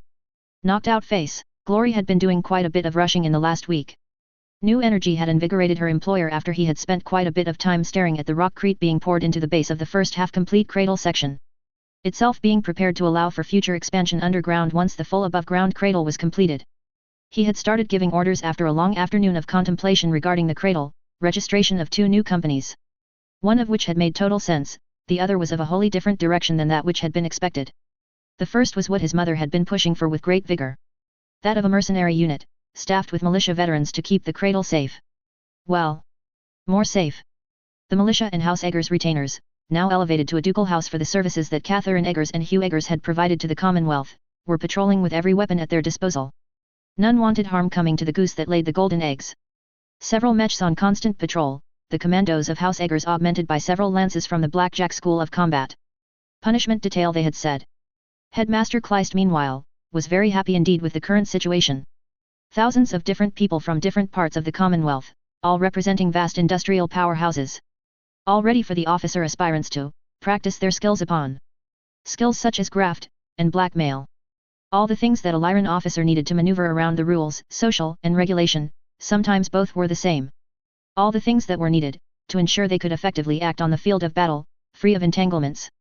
To survive the after-battle logistical combat, to find the right prices to ensure the unit survived. This was, in some ways, a live fire exercise, and Colonel Duke Kleist was reportedly extremely pleased with how things had turned out. Better yet, many remained on Blackjack to evaluate the cradle. Its usefulness, its impact on production overall, civilian mental health, and a variety of other important factors. Regardless, the Eggers Defense Force, for all his business decisions, Huu Eggers was decidedly not very capable with naming things, was ready for their first deployment. Which was where the first hurdle had been created. Namely, that Huu had them sent off-world to fulfill a defensive contract. Armed only with whatever small arms Glory had been able to scrounge up, the Eggers Defense Force was leaving under-equipped, under-armed, and under-strength. When questioned, the reply had been that they were to handle that on-site. Setting up a factory on the world of Romulus, recruiting potential members, and creating their own arms on-site. Cheaper, he had said, compared to shipping them through. Thankfully, Erwin had discussed the plan beforehand and established a branch of Eggers Armaments on planet ahead of time. Liaising with already existing manufacturing on Romulus, it being important to ensure the spirituality of their new factories, Erwin had contracted the construction out to local firms. People he knew, of course, always spread the good times to those closest to you first. By the time the Eggers Defense Force arrived, they would have the arms they needed and transport. At the same time, Erwin in his role as head of Eggers Armaments had sent forth the plans for several arms for testing. These were held in the hands of the machinists heading off with the Eggers Defense Force. It was seen as both a test of arms, as well as a way to build the Eggers Defense Force. According to the colonel, it was a way of practicing a new form of warfare. Completely against what Catherine Eggers and Glory herself had been planning. They were meant to remain here to provide the defensive force to keep Huu Eggers alive in the event of a raid. Not sent off to the border for them to be savaged into relegation by the Combine. Strangely enough, Fan Eggers had approved the decision, clearly he knew something they didn't. At least Eggers Media had been smooth sailing. Sitting with her now was Chisaki Nagao. Headhunted by Glory for this role, serving as a member of the Lyran Intelligence Corps. Specifically, the propaganda department, maintaining patriotism and the cultural integrity in the Lyran Commonwealth. Using mass media to ensure the cultural fortress that was the Lyran Commonwealth was never breached. Using culture offensively to attack other nations. It was whispered that Steiner Hart, a historical, not completely accurate, retelling of the lives of the Steiner dynasty from humble space technicians to Archon of the Commonwealth, to Alessandro in the Here and Now, was itself a masterful play by Lick's propaganda department. Running for over 50 seasons, it was a space opera of epic proportions. Broadcast 6 months behind in other parts of the inner sphere, it's said that the Draconis peasantry felt more sympathy to the Steiner dynasty than they did for the coordinator. In other words, Chisaki was perfect for this job. Both had respect for the other, one did not work military intelligence without running risks. Detailing military build-up, troop movements, equipment transfers, and more were issues that often needed physical eyes on to observe. The other, less glamorous role was to keep an eye on the LCAF as itself. Military intelligence, as a subsidiary of the LCAF, was often tasked with keeping the worst excesses of their social generals and sycophants from pushing things too far. It was not a role they received much appreciation for, that much was certain. A report, maybe a quiet fall from their battle mechs in the aftermath of a battle, and a problem would be solved. On the other hand, Lick propaganda operated in a variety of roles. Often on the front line to gather the footage needed for the glorious Lyran troops' triumph over the enemy vids. But to also sneak deep into enemy territory to uncover certain, unwelcome truths that would further entrench the Lyran disdain for their neighbors. Other times they sat in offices, dictating media strategies that would affect the entire Lyran Commonwealth. Campaigns to elevate certain nobles, others to discredit. More to push products of particular interest to the Commonwealth. So, long as it was seen as strategically necessary, the propaganda department would move heaven and earth, sometimes they even used CGI. Masters of a form of warfare that simply had no equal on the battlefield of stompy robots, the propaganda department was often seen as a joke, forgetting the insidious influence of culture on a society. The woman before her now, Chisaki Nagao, was one of the former that had successfully transitioned into the latter. Lick had pushed her forward so they had someone in Eggers' general utility. Ostensibly to keep an eye on the new, upcoming corporation that had created such change in the Commonwealth. In reality, a lever to push the Lick's objectives onto Huu Eggers, a counterweight to Mi's lever in the form of Glory. Obvious in the fact that Chiseo had certain features that resembled those that Huu found attractive. While a visionary, he was also a male teenager. More receptive to certain ideas, from certain people, or so Lick had assumed when pushing Chiseo into the role. Though they might be allies, in service to the same government. In practice, they were often rivals seeking advancement of their agencies, for the greater good of the Commonwealth, of course. That wasn't to say they were the only agents. Eggers' general utility was riddled with them, all there to keep an eye on the corporation as it was making some very unprecedented moves. Information about his plans, the effects that the move had on the people directly involved, on the economy, and the levers of power. They also had a more pressing concern, that of keeping Huu Eggers alive and safe, so his mind didn't leave the Commonwealth before its time. Miss Nagao, it's good to finally meet you face to face. Glory's hand reached out for a handshake. Both hands met and, with the slightest pressure, released and returned. A crossing of blades maybe, but the blades were blunted. Professionals measuring each other, finding the other capable indeed. It's good to meet you, Miss Brantzollen. The two sat down, opposite sides of the kitchen table. It was kitschy. Hugh's cottage was the most secure place available, and he was currently out supervising the construction of Eggers' cradle, which left Glory and Chiseo on their own to handle the birth of Eggers Media. With the sheer number of militia surrounding the home, the military intelligence agents combing the area on a regular basis, and Lick trying to get in on the operation, this was the cleanest house in the Commonwealth save the ducal palaces and the Triad. It might even be more secure given it was a 3-room structure, living room with bed, bathroom, and entry. Nowhere to hide, in other words. Safe enough for the verbal transmission of plans for the construction of something potentially great. Glory had no idea, why was he even trying to use these outdated songs when there were so many better options available. Like I'll Hate You Forever by the Skid Marks. Here are the initial plans that Hugh has left us with, you are free to modify them as you wish, so long as the use of these songs are included. Chiseo nodded and received the loose documents, bound by the paperclip. Her eyebrows rose. Creating the wave. He's creating the wave. The murmur of appreciation left her lips. Creating the wave. Chiseo gave her an exasperated look. You military types are always 20 years behind the rest of the cutting edge of culture. You need to understand that every few decades, there will be a cycle of culture. Usually, this is 20 to 30 years. Where what was old, becomes new, a repeat of culture, but slightly altered. A wave of nostalgia. Riding that wave is how corporations make money, Miss Brantzollen. Fashion, stories, music, culture. It all moves in cycles. Well, yes, I know that. The third trilogy of Forsaken was just released, remember? It was shit, as if it was made by the Combine for the Suns. But this is music from pre-spaceflight Terra. There is a cycle, and there are 1,000 years of troughs between the waves. Ah, but that is the genius. Instead of riding the wave, he's creating a wave for everyone else to ride. While it won't make as much money, it will create the image that Eggers Media is an innovative and forward-thinking company. We will become the spearhead and everyone else the shaft to follow along. Glory looked a little dumbfounded. With a few old songs? Really? With a few old guns? Really? Nice riposte. Glory acknowledged the point with a nod of her head. It seems you already know what you need to do. I'll leave it in your hands. Chiseo nodded. Leave it to me. By the end of the month, everyone in Lyran space will know the name of Eggers Media. Give me a year and everyone in the periphery will know it. Knocked out face, Marzio Coxeye, colonel of Eggers Defense Force, stepped out of the chartered Union dropship. Peering around the still warm air, the fusion funnels still cooling down, the crackling of metal returning to its original size filling his ears. Thunderous, like a self-contained lightning storm. Some distance away were several individuals waving with cheerful abandon. Rather necessary given the space between himself and the figures, any more subdued and he wouldn't be able to tell at all. Necessary to keep themselves safe from the dropship plumes as they arrived, the superheated plasma crisping them like bacon in a volcano. Same smell as well. Pork. Or rather, fatty meat in general. Skinny people smelled different in his experience. Leaner. Marzio stepped down the ramp and waited for the nigh Universal carriers to arrive to pick him up now that it had cooled enough. The sheer drop in cost for transport meant that anyone could afford one. Afford one and their guns.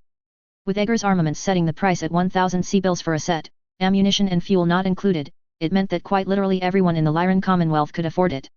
Even those on the poverty line living in government-provided housing could afford it. With a payment plan of course, but they could still afford it. Hell, even those who were rich would be purchasing them, a sign of their patriotism and an acknowledgement of how they were partly responsible for the annihilation of 2 combined mech regiments. With a set price, trying to raise the price would have some very unfriendly public eyes on them. None would dare, lest they face the tsunami of public opinion when the tide was low. In the end, mobility for all members of the Lyran Commonwealth was no longer a dream. For the militia and common soldiery on the other hand? That had surged.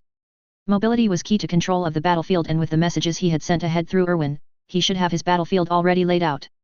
Everyone else was trying to fit the paradigm of every soldier a mechanist soldier, but Coxeye was sure he had figured out at least part of the puzzle. He had been infantry, after all. Colonel Coxeye. It's good to see you. I'm Tyr Jackson, representing Eggers Armaments, Romulus branch. Hand shaken with extreme enthusiasm, Marzio found it hard to keep the smile off his face. Even though Eggers' general utility was only a few months old, the relation between the different departments was positive to the extreme. They weren't trying to fight each other for influence and the like, kept in check by CEOs and managers. Instead, their base instructions were strict, but were instead given great freedom to seek out their objectives and complete them. Cooperation was encouraged by the simple fact that they were not competing for resources. What benefited one would benefit all. The trust in their abilities was great, and Marzio found himself appreciating it greatly, especially after the horror show that was LCAF Command. Born on Blackjack III, he had done his service as a conscript as part of the 5th Lyran Guards as an infantryman. After his experience he decided, quite simply, that staying any longer would see him dead from sheer incompetence at the staff officer level. Leaving while he was still alive was his best option. Being offered command of Eggers' defense force was a minor shock. That Glory Brandzalen, and through her, Fan Eggers, his nominal superior, had thought highly enough of him to offer him the command. Had he really been capable enough to warrant a command posting? Yet, here it was, with Colonel Pips on his sleeves even. Pips that had come with the freedom to decide unit composition, contract location, and more. Well, that was even more of a shock. Good to meet you, Mr. Jackson. Any relation to Erwin Jackson? A grin filled the stocky young man's face. His muscles lifting in a shrug. He's my uncle, you know, sent a HPG message a few months ago, said there was something big in the works and to wait here for it to play out. Next thing you know a courier is dropping by and I've got a new company to get off the ground. His easy grin and shrug hid the fact that Erwin had planned this out ahead of time, that this Tyr Jackson was acting as Erwin's hatchet man. He probably wasn't even Erwin's nephew in truth. Nobody had that widespread of a family. For all the Union talked of the benefits of its members and how they sought to improve matters in the inner sphere, the reality was that there required a certain ruthlessness to ensure they survived. That their needs were met in the face of corporate sabotage and unwillingness to cooperate. All who were even mildly intelligent understood that, with the constant tug of war between corporations and the workers, sometimes both sides sharpened their knives and took long walks in the dark. Granted, Eggers' general utility appeared to be fully on side with the Unions. How that would play out in the future was a question that needed to be answered. Especially once things became difficult and the Unions demanded higher cuts of profits or more benefits. How Huu Eggers handled it was going to be just as important as creating the guns in the first place. But that point was not now, and Marzio was fully cooperating. After all, how else was he going to get his guns? It's a crazy thing you did, you know, arriving on this planet without anything but your rifles. Crazy, I tell you. If you were attacked on the way or something, I don't want to even imagine it. Nobody else has ever done something like it. But it worked. You're here, and we've got enough arms to turn you into a mechanist regiment. Tyr chatted away, ushering Marzio into the Universal Carrier's passenger seat as he took the driving position. The speed wasn't exactly high, but the image was important. Eggers' defense force using Eggers products was a propaganda throat shot that needed to be hit. We've got Daimler armored cars, 2 PDR gun on a mobile chassis. Needs a crew of 3. The 25 PDR artillery gun, and the Morris transport that moves it around. Built to their pre-space flight configurations, but we've got enough to turn a full regiment of infantry into a mechanist one. All 6,000 of your boys and girls are going to be ready for whatever is trying to invade, you've got my word on that. Hell, the ones that were recruited from Romulus are itching to give Draxier a shell up where the sun don't shine. Marzio nodded in satisfaction.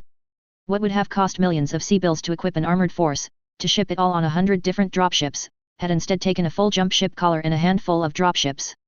Each packed with infantry and nothing else. Upon landing, pending training, they were going to be fully transformed into a mechanist regiment, filled with armor and artillery. A grin filled his face. Combined military intelligence saw the transfer of thousands of mercenaries to Romulus. Saw that they were infantry. Saw that they were Eggers personnel. Saw that they were without armored support. Saw a chance to avenge their honor. He wondered if they were stupid enough to forget the lessons that Lyran Commonwealth had been teaching for the last 3 months in attack. His grin turned savage as he imagined the horrors he would inflict on them for the temerity to test Eggers' defense force. Come into my lair, said the lion. I promise I won't bite. 012 Let's see if the Jerry's like this s. On now, let's run with the latest, the greatest hit to smash into the Lyran Commonwealth since Ronnie and the skid marks. Every time we touch.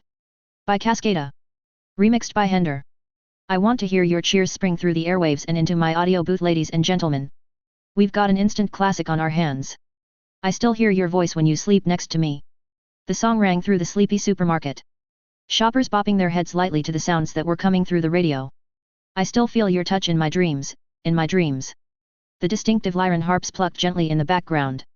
A symbol of the Lyran Commonwealth, the use of a harp was a way of indicating that this was Lyran, that this was theirs. Whilst the Steiner fist has become the official symbol of the Lyran Commonwealth, none forgot that the original symbol of the Commonwealth was that of the harp. Forgive me, my weakness, but I don't know why. At least that was what they were taught in history, and didn't the Estates General still use the harp as their symbol? That seemed like the kind of things the fuddy-duddies would do. In any case, the harp only added to the song, melancholic as it started out, beating with joy as it progressed further. Without you, it's hard to survive. The beats reverberated through their bones and the shoppers felt I should look up this song when I get home. 'Cause every time we touch, I get this feeling. While many wouldn't remember, the first time. The second, third, fourth, fifth times ensured that all knew, every time we touch, Cascada, and Henders. Following this was Bring Me to Life, Boulevard of Broken Dreams, Boom Boom Boom Boom, Barbie Girl, and more. A wave of what the experts were calling pre-space music swept the Lyran Commonwealth like a tide over the coral beds. Inexorable and unscapable. You either left or you let it sweep over your prone body. Unless you were literally living inside an underground shelter without any kind of electromagnetic signals reaching you, you would be able to hear the pre-space genre blasting through the radio. Appearing on television screens. On holovids, sensory cubes, and more. Naturally, there followed the inevitable splintering of opinion. A mere 2 weeks after the first appearance through the Commonwealth, the music aficionados had already begun to categorize and separate out each genre as they defined it. Pre-space lax as it was called consisted of songs by an unknown composer, nujabes, and those like it. Music to beat and relax to. Pre-space core, for it was the core of all clubbing scenes, remained the most popular, following the trend of Cascada and Madonna and reaching out to others like them. Pre-space melody with Matchstick 20, Green Day and Nickelback for all the moody teenagers out there. Pre-space rebel featuring Justin Bieber, the Black Eyed Peas, and Katy Perry railing at the world around them. And of course, pre-space battle hymns. Capitalized, of course. Sabaton and industrial rock, instruments substituted with harps and industrial equipment for a truly jarring contrast. Covering a wide range of topics and styles, every regiment found a battle hymn that fit their modus operandi, theme, names, or even their general atmosphere. For even those on the front line couldn't help but get swept up in pre-space fever. A pre-space music renaissance had slammed into an unaware inner sphere with the force of a brick to the back of the head. Stunned and dazed, the inner sphere could only look up and see the words Eggers Media imprinted on the brick. Before a second and a third brick slammed into their skulls. Eggers Media, the trailblazers of true music. If you wanted to be on the cutting edge, you had to be on Blackjack III, it was whispered, said, and finally shouted from message boards across the Commonwealth. For Blackjack III was where Eggers Media was headquartered out of a cottage, itself 2 hours along a dirt track outside the capital city. A true artist's paradise, in other words. Not succumbing to mortal temptations, staying in their cottage and sharing their musical genius with the world.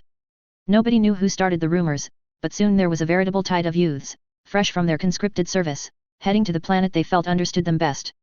As youths throughout time and space felt, here was a home for me, misunderstood and unique as I am. I must leave, to find others like me. Throughout it all, Lick was shocked at the sheer, unrelenting success of Operation Svalefairy.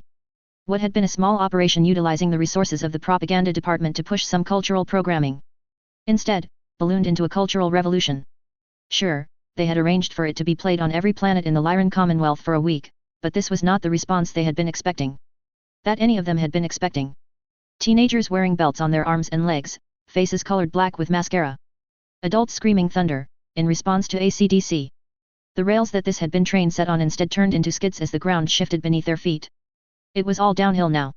What had been level and stationary was now picking up speed, and there were no brakes on this train. 3 weeks since it had started, 3 weeks for the usually lethargic Commonwealth to sit up and take notice. Here was something new, something glorious. I will not be left out was the thought of the average citizen. What had been a test of using early Terran media to implant Lyran ideals, through instrumentation and subtle inflection changes on certain words, instead spread like wildfire. Companies that weren't part of the initial push, rushing their representatives to Terra to open archives untouched for centuries. To chase down copyright holders and secure for themselves a piece of this pie. One's media influenced how others perceived them, completely and utterly valuable when one sold products or services. All to find the perfect song, the perfect movie, the artist that they could model for promotions going forward. The venerable Nashsan Diversified had already spun off an entertainment company, Nashsan Media, to ride this trend. While having little material impact upon the inner sphere, one might argue the impact it had on the minds of those who were swept up was much more significant. Hearts and minds, it had been called for centuries now. One could never win a war until they had won the hearts of the population. Already the Lick was diversifying Operation Svalefairy to make use of its runaway success. Media companies associated with the propaganda department were being pushed to develop films and series that would use the Lyran instrumentation to build a shared mental universe. Associating, even subconsciously, the music the masses enjoyed with the Lyran values that were portrayed in the entertainment they were consuming. Of course, all the characters couldn't be proper, but when one did appear, well, their theme songs told the audience just who stood on the side of profit. It certainly wasn't the one that had the chiming of steel on associated with the Draconis Combine, that was for sure. Knocked out face, sitting in her office, she had one now. Chiseo Nagao smiled with immense satisfaction. It had been 3 weeks and she had already fulfilled her promise. The entire Lyran Commonwealth had heard at least one of the pre-space songs that filled the airwaves. Searching for the earliest songs would identify Eggers Media as holding the copyrights, Eggers Media as the remixers, Eggers Media as the distributors, with help of an unnamed, very powerful government agency of course. Chiseo made a few calls, she had moves to make. Certain pressure points to push. How did one destroy their enemies, she asked of herself, a familiar refrain. Did you annihilate them with armies? Did you invade their strongholds and shatter their homes? No. One destroyed their enemies when their culture had been erased, when everything at their core had been turned to dust, swept away with the passing of time. That could never happen through force, for there was always resistance. But what if one left their culture behind willingly? Indoctrinated by an invading culture until their thoughts became one and their ideals merged? Would they still be the same people even if they lived in the same places? Thinking themselves safe without a military invasion, uncaring that their minds had already been turned against their masters.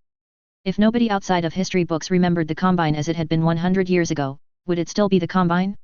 Devoured by Lyran culture until the only reaction to the word Bushido was derisive laughter. No, the answer was no. The Combine would be dead, the creature that had assumed its face would be a Lyran creature just as it wasn't a Combine descendant. Her position as head of Eggers Media was just the tool needed to push the train of total victory along. She would remember to make money as well, of course, one couldn't wage a cultural war to the knife without funds. Ultimate victory wouldn't happen in her lifetime, but with every knife she drove into the flesh, the Combine grew smaller. Eventually, it would cease to exist. Lyran in all but name. Agent Load of the Lit grinned with savagery in her features. It was all coming together. For the Commonwealth. 013. Get the replacements up front, I don't want any of our lads buying it. Hugh did a little jig. Grinning at the sheer losses that he was making, Hugh couldn't help himself from dancing. Fingers shaped like guns, forearms jigging up and down, body bent forward at a 45-degree angle. Shotgunning his arms to the sound of his childhood, feet bouncing up and down as he did so. Carried away by a moonlight shadow. The songs had been so incredibly dull as a child, hearing them again and again, the disc that his father kept in his Toyota Camry. Paint faded, windows rolled down, the whispers of best of 2000s in his ears. He passed on worried and warning. Now the nostalgia had hit, and he couldn't help himself. Of course, he was singing, sure he was tone deaf, but none could hear him in his cottage. Belting the next line out at the top of his lungs, Hugh was exhilarated. Who knew old songs were so catchy? Carried away but a moonlight shadow. There had been a little worry when the songs were all over the radio. All over the forums. It seemed that anyone with a set of ears was listening to the music. Music he was selling through Eggers Media. Lost in a riddle that Saturday night. Worry that dissipated when he had discussed the issue with Chiseo. The profits rolling in were enormous, but, she was spending them as fast as they arrived. Purchasing different songs, different movie rights, he had her purchase Pacific Rim, the one movie he had watched in full before his transmigration, and anything else that might be considered entertainment. The amount of money she was spending offset any profits she made. Hell, some of the things she was buying he had no idea still existed here, in this strange alternate reality where it wasn't Gundams that were the future but blocky robots.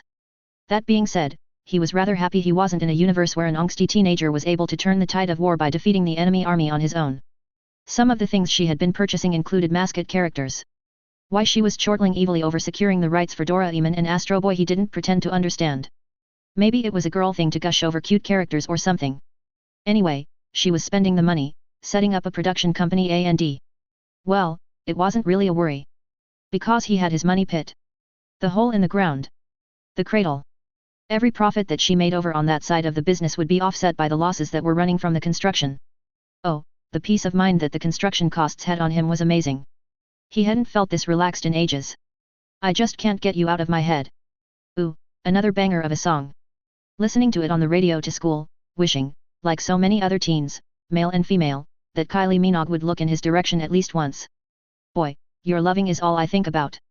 He started to sing along, belting the lyrics out to the mental anguish of the guards outside. Who, very definitely, could hear him. One more month before the cycle ended, and he would achieve losses again. Knocked out face, Hunter Beck was supervising the laying of a new experimental molding technique. One that, quite simply, would reduce costs by 9/10 when it came to fortress construction. Huu Eggers would be incredibly happy with the progress, he was sure. Standing by his side, Erwin Jackson and Gulag Jonasdottir, Gudlagur Skottir, or something, looked on with appreciation in their eyes. It was hard not to appreciate the marvel that was unfolding. The pre-molded design was something one might think belonged to a particularly badly worded joke. The snort from his right certainly punctuated that thought. You'd think something so simple would have thought of prior. Erwin spoke, derision dripping from his voice. It is not as if fortress construction was ever standardized, especially not with battle mechs.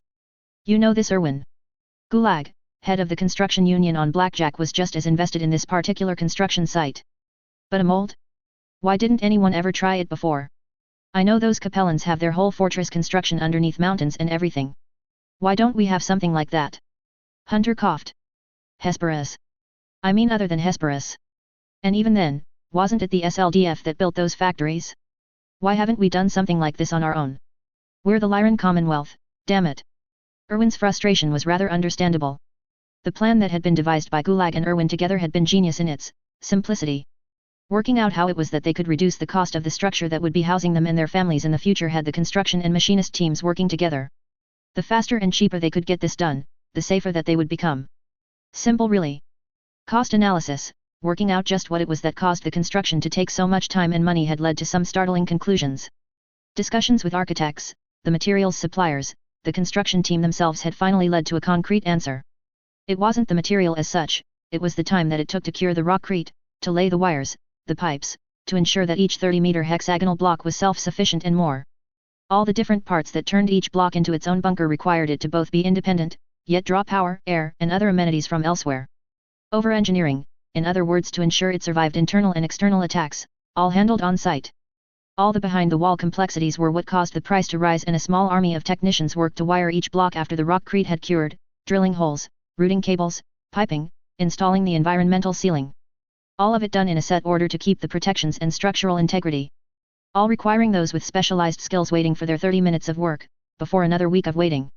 All the miscellaneous work that took the most important resource of all. Time. And time was money. Each fortress was unique enough that there was no real need to standardize, Hidden away from the world underground, it was not as if they wanted to broadcast what it was that they were constructing in secret. A mold or even a factory line producing molds is just one more failure point in secrecy. You know this. Gulag continued, pointing at the cradle. Can you imagine what it would have been like if the Star League brought thousands of workers to a planet, started massive, standardized production whilst digging a giant hole in the ground? Their Castle Bryans would have become here be valuables. Steal me, So, everything was kept secret, kept small scale, and definitely not following what we are doing here. The Union Master continued, her men at work, waving at the team as they went past. To her fury, of course, their focus should be on their work, only those without anything to do could wave with impunity. Smile and wave her ass. This is not a concern with the cradle. It is above ground, all can see it, all know that we are building it. There is no reason to keep the construction a secret. Hunter carried on, beaming widely. The faster they completed the construction, the more he could build. The mythical thousands of kilometers squared facilities were something of a dream to him. Imagine building something of that scale. Something even the SLDF couldn't defeat at their height without WMDs. What about saboteurs? If everything is standardized, then aren't we at risk here? Erwin rubbed his shoulders, worried, retreading the same argument grounds for the same of his own mental health more than anything else. He would be setting up inside after all, the safest place in the inner sphere it looked like. Well, it would have been simple for saboteurs before we did this. Are not each pipe and cable labeled to ensure ease of maintenance? Now they are in one place, routed through walls meters thick, with space for foot patrols to check physically for issues. We create one weakness, and immediately solve it. Worry not, Erwin, I know what I am doing. Gulag laughed, her voice booming. A woman of middling stature, made up for with the sheer mass of musculature on her frame.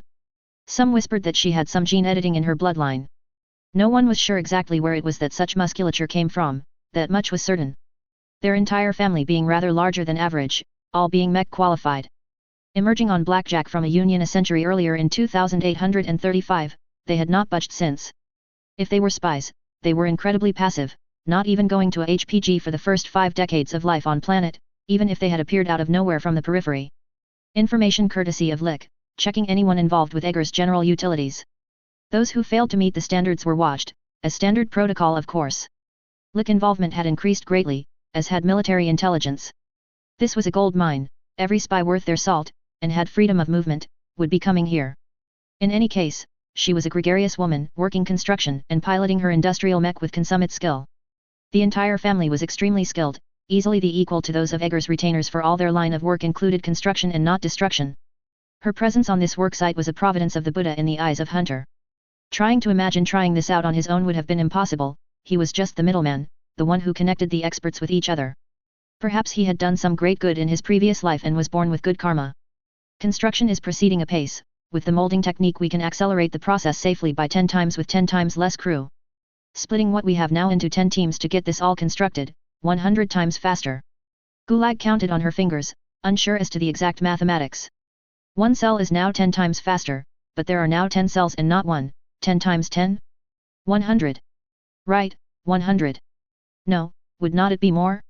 We do not build these on site anymore, we build them down below, then lift them up. That means that speed is basically as fast as it takes to connect the utilities between each unit. Talking herself around in circles, Gulag tried to count on her fingers before running out of patience and taking out an abacus. A few moments later, she gave up and very pointedly stopped speaking, refusing to look at her companions. Irwin and Hunter very carefully did not look at each other. Each with their own computers they would have used rather than their hands. Save themselves the time and difficulty of mental calculations, in other words. Right, while we are here, let us take a tour over what's already been completed. We have got tenants moving in already and the defenses are being prepared from the lessons learned from Lieutenant General Mewtwo. Cradle has its own militia designation as well. Duke Colonel Kleist wants us safe to keep producing goodies for his boys and girls. Gulag pointed to the mechs visible in the distance. The infamous Steiner Lance weight, obvious from the sheer size and menace of the Atlas and its companions consisting of Zeus battle mechs and a Thunderbolt. The enormous grey walls that seemingly spread to the horizon, an optical illusion. Really, it was slightly less than 1,225 meters long, the first row of construction laid down. The surrounding area slightly flattened to make space for roads. Inside the plots for each hexagon had been designated, labeled, and were now waiting for the construction teams to swarm over them. Underneath a foundation 600 meters by 1,225 meters had been laid in pieces. Itself a careful piece of engineering, the understanding that there would be an underground component to the cradle had forced construction to account for this future complication. Made yet more difficult by not building the underground sections before the above-ground areas. The solution, ad hoc as it was to simply build it as if it were a standard hex and leave the wiring and pipes unconnected. Each was strong enough to support many more levels above and below, that was for certain. The currently under construction units, due to the fact that they were made pre-mold, had to be finished normally. But, well, after a month they would be able to start accelerated construction for all teams, constantly expanding as more and more individuals arrived to take part in the construction, or the expansion of Eggers armaments, or to cater to the needs of those already here, or a myriad of other tasks that something of this scale required. With Eggers General Utility having so many different branches under its banner in its less than a year of existence, more job openings were always opening up. Worse, and he did mean worse here, there were those from off-planet arriving, wanting to be part of this grand undertaking, to build a Castle Bryan with their own two hands. It wasn't that they weren't welcome in principle, it was just their sheer number. Others still arriving to be part of the cultural renaissance overtaking the Commonwealth. It was making for an extremely crowded and chaotic environment. He was just glad that they were going to be accelerating construction. Getting them into the structure where they were both safe, and out of his way. What with each section being a self-contained structure, insulated from the outside world. And well, a 30-meter diameter hexagon was a great deal of space with which to work. All were being rented, Hugh having made it policy to not sell permanent property. The rent was not just monetary. One could pay it off with services. In the vein of levy labor in ancient times, maintenance, patrolling, defense duties, and so on would count towards the rent. Incredibly attractive to those who wanted to save their money whilst living in safety. In short, the more people there were, the more secure the cradle was, a self-correcting problem. The population was its own guard force. As the small group continued to walk onwards, they noticed just how lively things were. The different hexes would be converted into proper structures, of course, the ground floor dedicated to defensive measures. Is that safe? One of the aides pointed at the people who were running what looked like semi-permanent businesses inside a completed hex.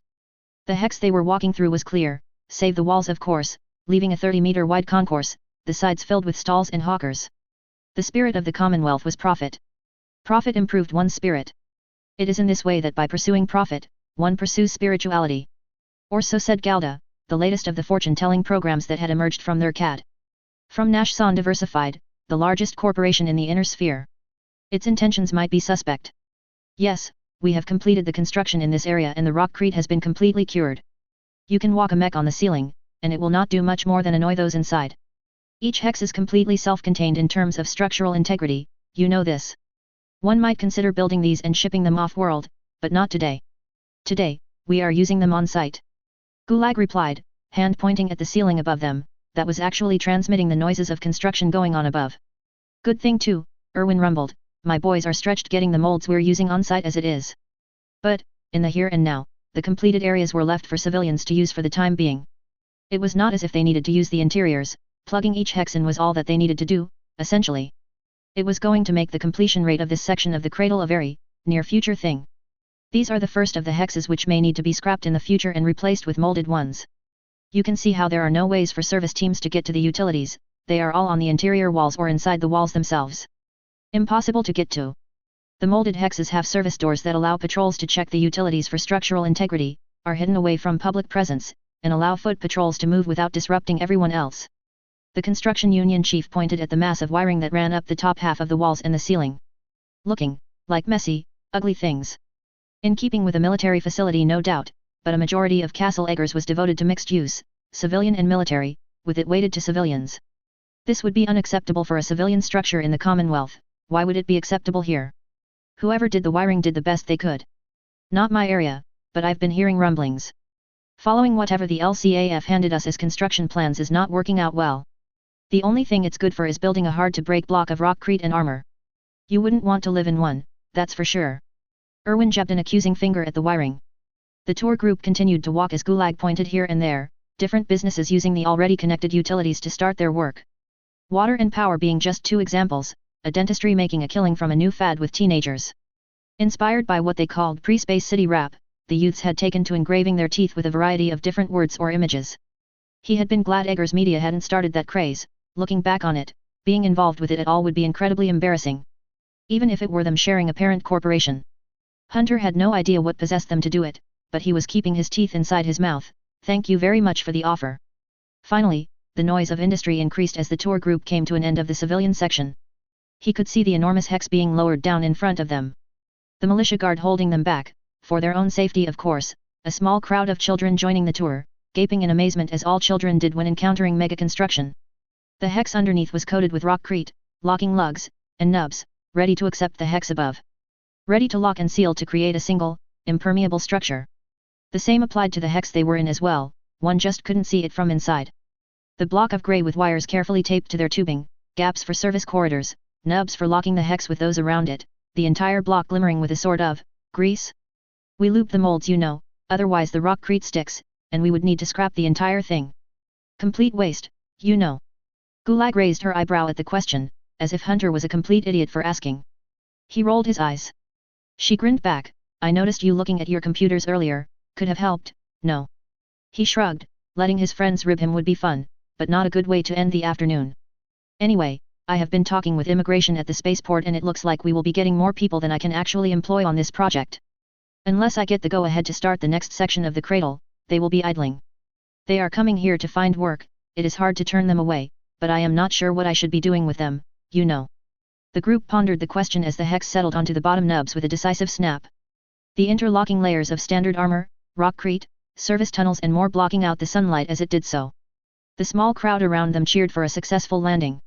The small crowd of construction personnel with their newly standardized overalls descended on the newly dropped block, ensuring that the utilities were connected properly.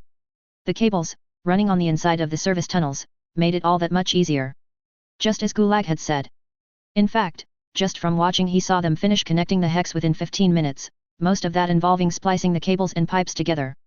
Standardization like this would change everything, imagine just dropping a fortress onto your planet with just a few words and a call to a drop, ah. Something she had said earlier pinged his mind. Shipping off-world. Gulag, get a few of your designers to meet me after this. I think we've found a way to stop the losses we've been experiencing, and make money. Money we can use to finish the rest of the cradle years ahead of plan. And more importantly, stop losing money. We won't be a burden on the little boss in the future. Both Erwin and Gulag turned to look at him with eyes wide. Your idea. Erwin rumbled. Modular fortresses, build anywhere, quality guaranteed. Their grins no doubt matched his from the way his cheeks were hurting. First comment to guess how Eggers fails his objective/s and is forced to go on holiday will get a chapter on a perspective/topic of their choice. Limited to the Lyran Commonwealth. Hint, think beyond the obvious. First comment to identify the origin of the threadmark title quotes will get a chapter on a perspective/topic of their choice. Limited to named characters already introduced.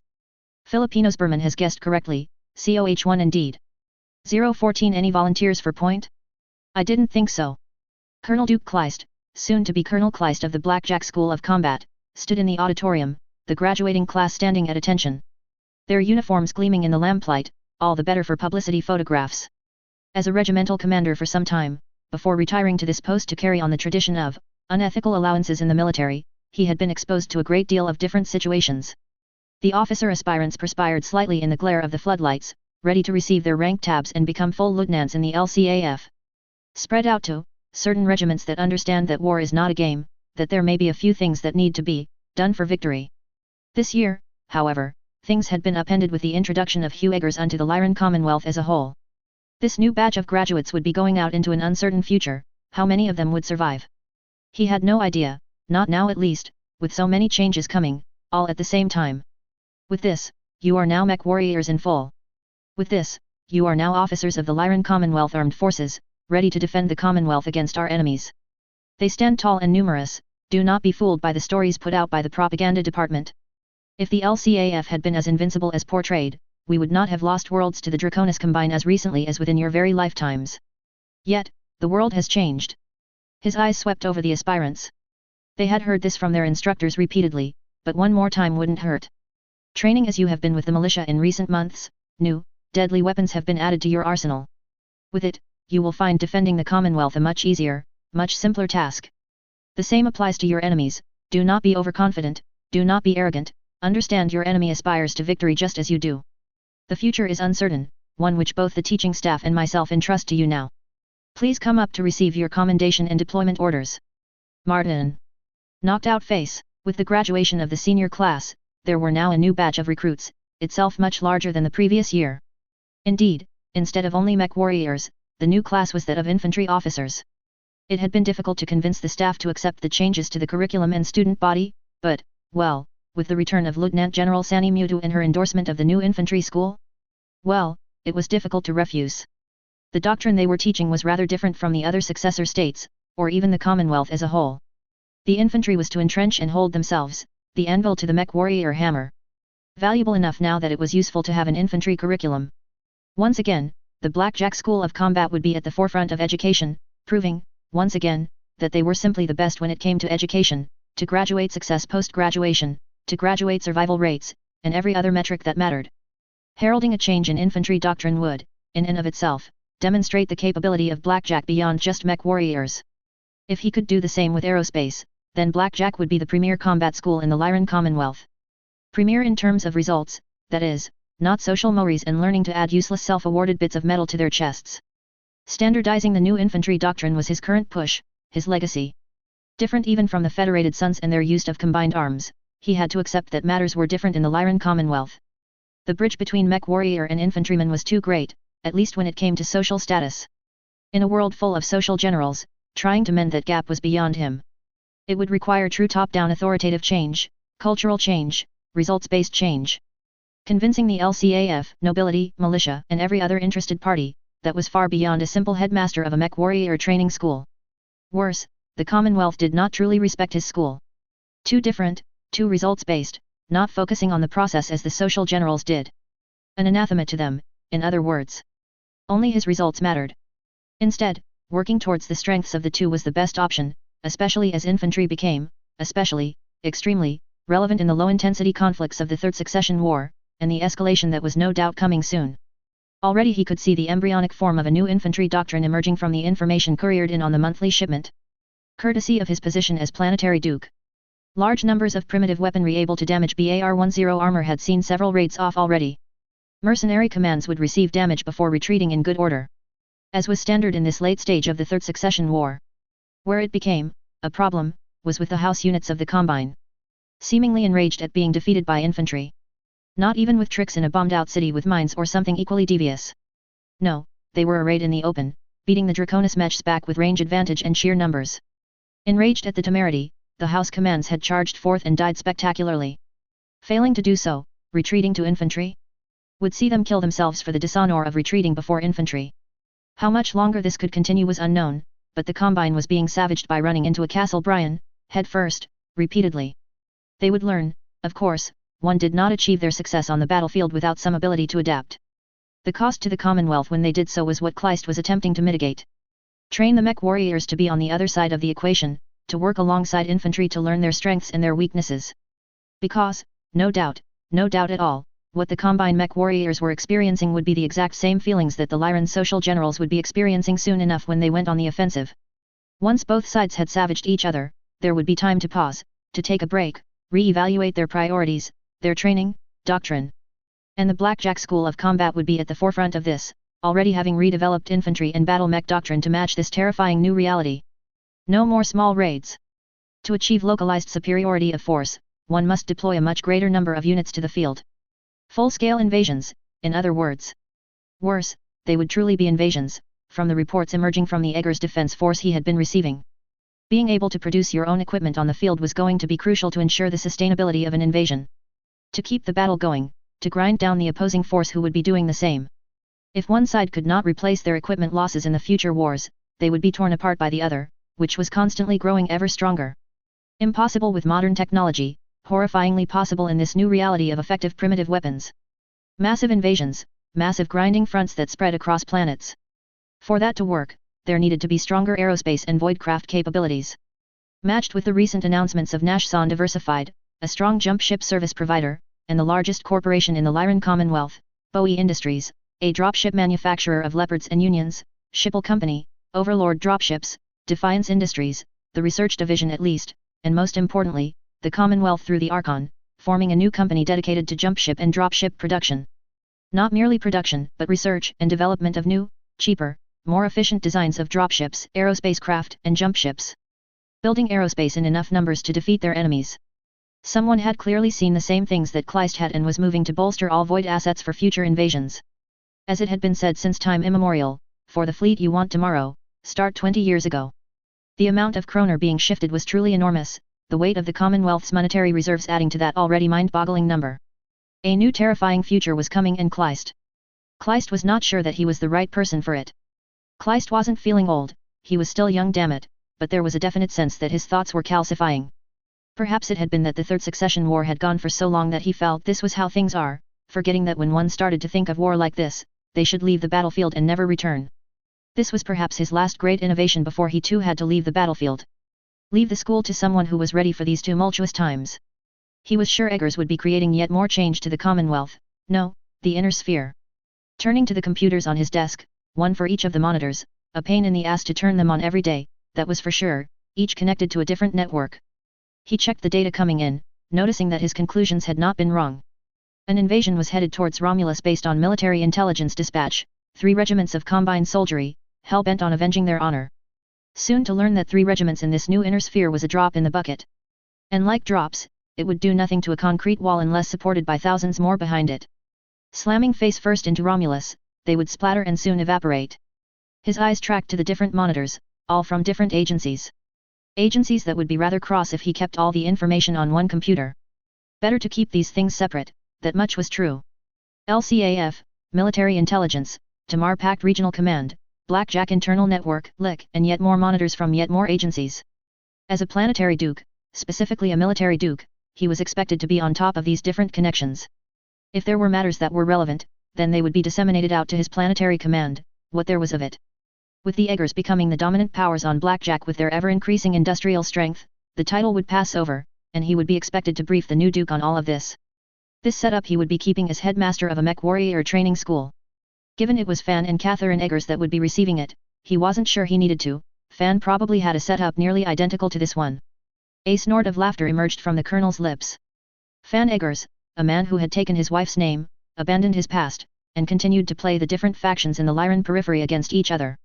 The different unions and corporations, the ducal houses, the lower nobility, the higher nobility, the LCAF against, well, itself, the LIC, and so on. So many different factions, all on the palm of Fan's hand. Why had he settled on such a backwater as Blackjack III? Kleist had no idea. Perhaps he thought it was funny? Perhaps it was that out of here he could play kingmaker, a big fish in a small pond? Perhaps he just found it interesting to constantly pit different groups against each other, something much more difficult in the churning waters of Sky or Donegal. But as an intelligence agent, he wasn't making waves. No, that was his son. Huu Eggers. A boy, growing into a man who had radically altered the Commonwealth in a year, more so than even Alessandro the Archon had done when he tried to make his name known. One had to wonder just what insanity he was planning next. The transportable fortress idea had already been taken and run with. Eggers' construction called them demountables. A single fortress hex, built in two halves. Both transported separately to avoid overstressing the vessels or vehicles transporting them. Nearly 2,000 tons each, it had required a considerable amount of effort to get the hexes onto the campus, necessitating the train that had been constructed recently. All the better to allow transit of students to and from the Eggers zone of influence to do their patrols and keep the peace. All the better to have the practice for when it became a real issue to be concerned over. With so many new bodies coming and going, the strong presence of assault mechs would keep the open malcontents quiet. The aspirants would have a chance to rub shoulders with the influential and powerful, practice their negotiation skills, and get in on the ground floor of new developments. The demountables were just an example of that. Several had been bought using the Lyran Commonwealth's grant for a mech warrior school, some for use in the field for aspirants to identify. More importantly, they were to learn how to counter them being used in an offensive or defensive role. A dropship deploying several with defensive long-ranged guns, the new 25 PDR field gun produced by Eggers Armaments as an example, would cause enormous issues for anyone coming in unprepared. Creating an area of denial, to force opposing forces into unsuitable ground, or to create a sudden defensive fortification, necessitating a pause in an attacker's momentum. With a range of 10,812 meters, it barely outranged Thumper artillery pieces. Definitely outranged it when elevated. Very definitely outranged it at 12,000 meters with a supercharged powder bag to its load. Combine that with the Listec. How was it even Listec, he pondered? This was pre-spaceflight technology, how had it been lost? VT fuses. The options were numerous, all were dangerous, to infantry and mech alike. The influential and powerful had seen just how easy it was to build one. They were now interested, and the interests would now start knife fighting behind the scenes to receive the first of the fortress hexes. All the better to protect their investments. Better for the students to learn now than later. Learn that there was the physical danger of new technology or techniques, and the monetary/influential danger of the interests behind the scenes that revolve around new technologies and techniques. The calmest waters were the most turbulent under the surface. And there would be a later. The idea that these wouldn't spread through the entire inner sphere was a ridiculous one. Likely less effective than the original molded hexes, for a time at least, but they would still be emerging on the battlefields of the future. None of the successor states were stupid. A simple yet effective development like this. Proliferation was inevitable. Just like the onset of primitive weapons. Systems that were, on their own, rather ineffective. Yet, when deployed in vast numbers, proved the adage that quantity was quality in its own way. Whilst the Commonwealth held the advantage now, it was a matter of time before it was adopted elsewhere, where battles would turn into mass, grinding affairs. Where the slowdown of the Third Succession War was due to the destruction of infrastructure. It would soon reignite itself. Why fight with invaluable Listec, when you can fight with sticks and stones? The scale of the war would only increase. The spread of Eggers cradles or Castle Eggers, would that bring back the horrors of the Second Succession War? Of nuclear deployment on the regular again? The death of trillions. Kleist felt the rush of the future rolling in. Again he felt that he was perhaps too old for this, that this was not his war, that there needed to be someone younger, more flexible to surf the wave of change. He wasn't sure he was ready for it. He would take it on of course, but perhaps someone, younger, proven in the new ways would be better in this role. 015 Can we just say we went there, or do we actually have to go? Colonel Marzio Coxeye observed the latest exercise. Tomorrow, 3 regiments of the Draconis Combined Mustard Soldiery would arrive. He was waiting, ready, knowing everything he had done. It had been to prepare for the coming campaign. The 1st Lyran regulars had been drilling alongside his men for the last 2 months, developing the strategy they needed to utilize if they were to demonstrate the superiority of the Commonwealth. 3 full regiments with armor and infantry support were arriving, fresh regiments at that. While they would have been terror-inducing not just 3 months ago, things had changed. In the words of Shandar Lennox, Precentor of Comster during a lecture on pre-Star League history. By the mid-25th century, the battle mech became a frontline weapon system, gradually replacing more conventional equipment. This change revolutionized the technological aspects of warfare as much as the Ares conventions affected the strategic and tactical aspects. It also made it easier to abide by the Ares conventions. Fewer combatants were needed, which invited fewer potential violations. Military training evolved into a proud tradition, with intensive preparation required to become a skilled warrior. Though regular foot infantry and armor would continue to have their secondary roles, the concept of quality of manpower forever replaced the advantages of sheer numbers. This had changed. Now, quantity had usurped quality with the mass of industrialized weaponry he had been receiving from the very factories of Romulus itself. Coxeye knew that he was a mercenary commander of infantry, knew that against the Combine that dedicated its very existence to the purpose of war, that things might be uneven in this upcoming fight. But he had spent his time learning about his enemy. Knew that the Kuritan military indoctrination created pebble soldiers, unable to offer any kind of initiative outside of the orders given by their superiors. Knew that when pushed into the defense, without any orders, the DCMS defaulted to mass charges at the enemy to break through. Knew that since the start of the Third Succession War, the Katana principle had been enshrined, to withdraw when facing an unwinnable fight, to better preserve equipment in the face of the extinction of industry. He knew that Combine efforts on the border were weakening, knew that this might be their last gasp before a period of reorganization and rebuilding. That their pre-existing commitments were bleeding them dry. The Tamar flytrap had caught 6 regiments, that they had taken 20 worlds, and yet were still losing more men, losing more mechs, and aerospace. The Lyran Commonwealth was a quagmire for the Combine, and he was about to do his part to make it even worse. He knew that the Commonwealth, from the available statistics, had been able to somehow stiffen the LCAF. Whereas at the start of the Third Succession War, it was more likely than not that social generals would flee before firing a single shot in anger. Now they were equally likely to stand and fight. With the bolstering of planetary militia, they were nearly certain that the LCAF regular forces would fight, especially with the militia to back them up. He knew that the Combine was at its weakest ebb. That Hohiro Kurita had spent the last 20 years of his power stripping the Combine peoples of their willpower to fight. Given that the average Combine citizen was to start working at 15 and have their first child at 16, that was nearly an entire generation of Combine citizenry. Stripping the medical services of nearly all funding. Forcing all to speak the Japanese language. Forcing all civilian companies to be folded into the DCMS structure. Many of these measures were rejected, and yet, already morale was low and dropping even lower. Worse was the role of the coordinator in the Combine. That of the coup, the space, the gap in the wheel. Located in the center, the coup or the coordinator is the axle, so fundamental to the wheel that without it, there would be no wheel. And so, according to Combine literature, the coordinator is the Combine, for without the coordinator there would be no Combine. It meant that with incompetent coordinators, the entire Combine became incompetent. With competent coordinators, the entire Combine became competent. Case in point, Hohiro's father, who had the same military budget for 20 years. After all, a coordinator had to sign off on the budget for it to become official. Units were reduced to horse trading as the factories produced thousands of battle mech left knee actuators, and no right knee actuators. The budget having called for left knee production to meet stock shortages and never adjusted, even after the shortage became a surplus. So great was his depression that he allowed the DCMS to decay away in his last years. Hohiro? A militant idiot who forgot that the Combine was already completely devoted to the DCMS. Even more devotion? Killing anyone who spoke out, crushing anyone that tried to ease the pressure? Either he would die, or the Combine would collapse. It was said of his command as heir, if one did not have the scars of flogging on their body, it was because they were either Hohiro himself, or a completely new recruit. An utterly charming individual, to put in charge of running a stellar empire. For Coxeye, backed by Fan Eggers and by extension LCAF, well, this would hopefully be the first kick to knock down the decaying structure that was the Combine. Plans had been made, and as Marzio observed the stabilized guns of the Daimler armored cars, he smiled at some upgrades that had been made to the vehicles. He was ready to play his role in Phase 1. He had read certain excerpts from the Dictum Honorium, the line, "It is too much to expect of enemies that they flow the proper path of virtue." Nevertheless, even animals have their own deluded forms of honor, inferior thought they may be. Draconians must always be conscious of preserving and maintaining honor when possible. This means that enemies should also be treated as if they were people, unless there is evidence they are not worthy of such treatment. He would enjoy demonstrating to them the might of a mere animal. And they would be coming for him. The Combine art of the vendetta refused to allow any other option. For the weapons of Eggers' general utility had been instrumental in the annihilation of several Combine battalions and companies. The loss of face was inconceivable. Not striking out to extract retributive justice? Impossible.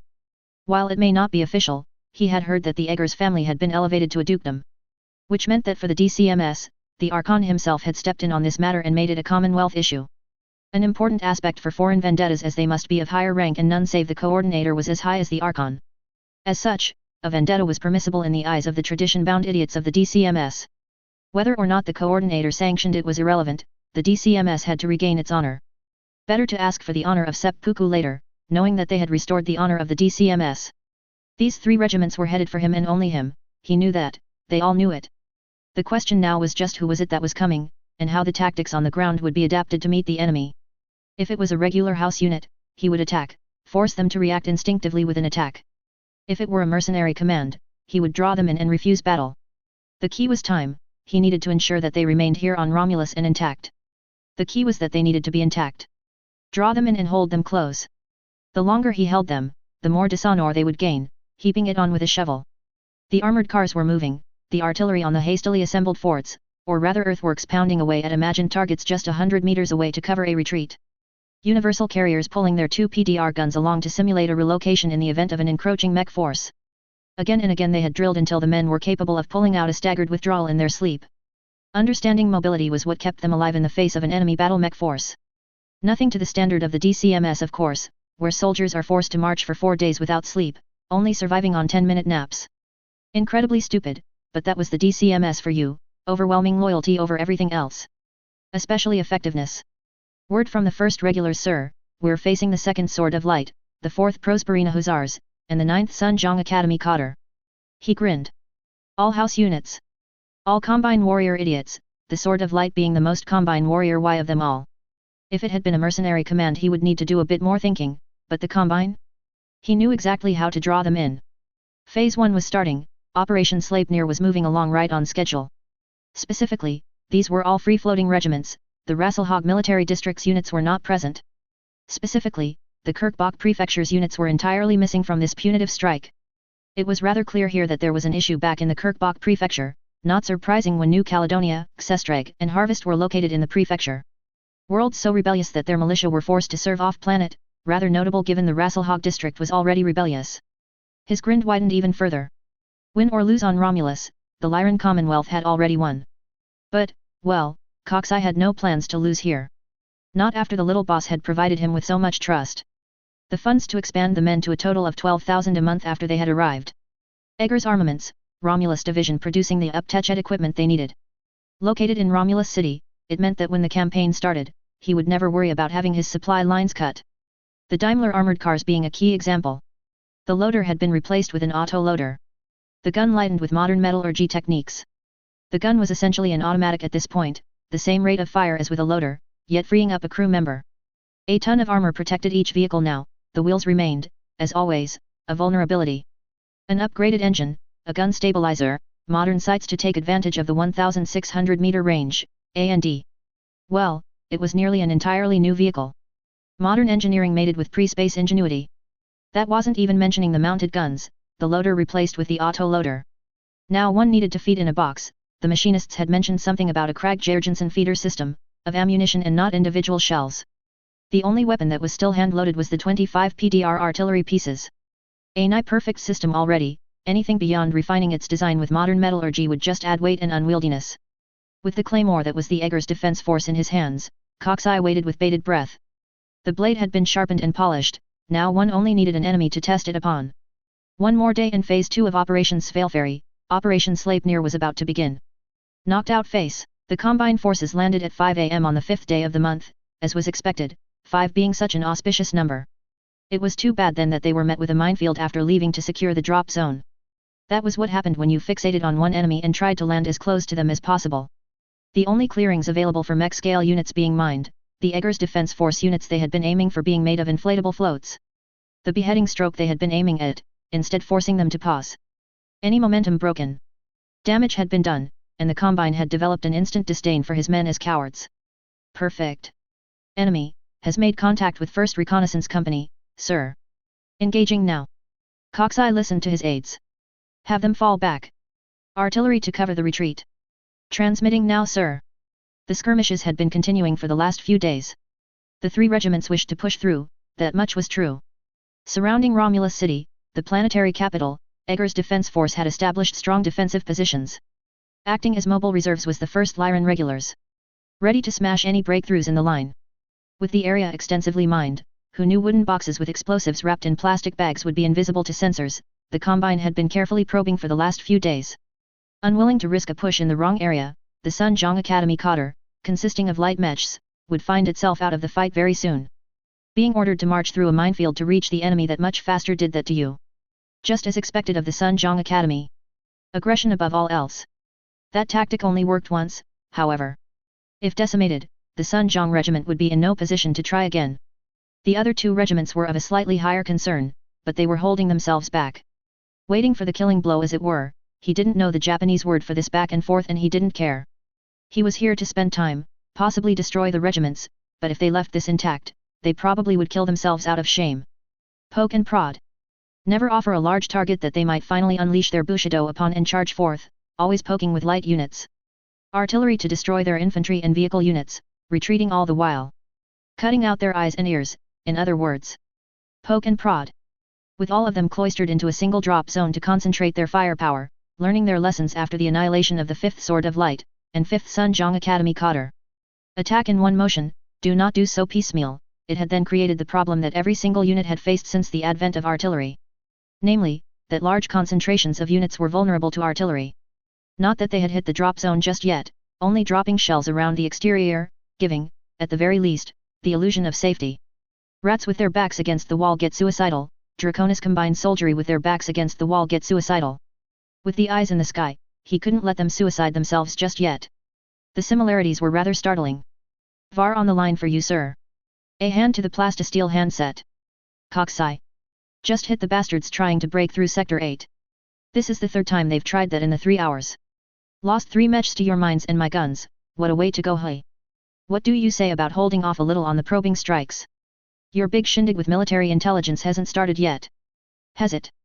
I hear you, we'll hold off for 4 hours and hit them again. Keep your own forces safe, Viglundsen, we need to keep this up for another 2 days at least. Yes, yes, the first regulars will not let these bastards get away. We've got them where we want them. It was a careful balancing act at this moment. Keep them off-balanced, but not so unbalanced they would default into a suicidal charge. Yet not allowing a chance to form a good plan. Feeding them units to satisfy their need to kill things kept them docile, for now. After all, Draconis officer training revolved around a good plan today is better than a better plan tomorrow, thinking. Colonel Coxeye, why aren't the Combine just breaking through? Surely, the Draconis Combine mustered soldiery would have attacked by now. The observer, sent from military intelligence to compile information regarding the campaign asked. They are, no doubt, of the firm belief that they are doing significant damage to my forces. It is part of the new doctrine, where the meat is more valuable than the metal, as the Mech warriors might say. I can replace 50 Daimlers a day. I cannot replace 100 men in a day. Thus, when damaged, the men have been trained to bail out and catch a ride on another vehicle. In this manner, I cause them damage, I abandon vehicles to them, yet maintaining my force integrity. The observer nodded seriously, looking at the reams of data he had available to him. Over the last 3 days of combat, you have lost 94 vehicles and 23 soldiers. The Combine has lost 32 confirmed mech kills, your tactics are working. He sounded so surprised. Correct, they believe that eventually they will cause so much damage to my forces that we cannot defend this city any longer, giving them the opportunity to strike deep and annihilate my regiments. Marzio was aware that this wouldn't work more than a few times. When everyone realized just how fast you could produce primitive vehicles, well, the calculus would change.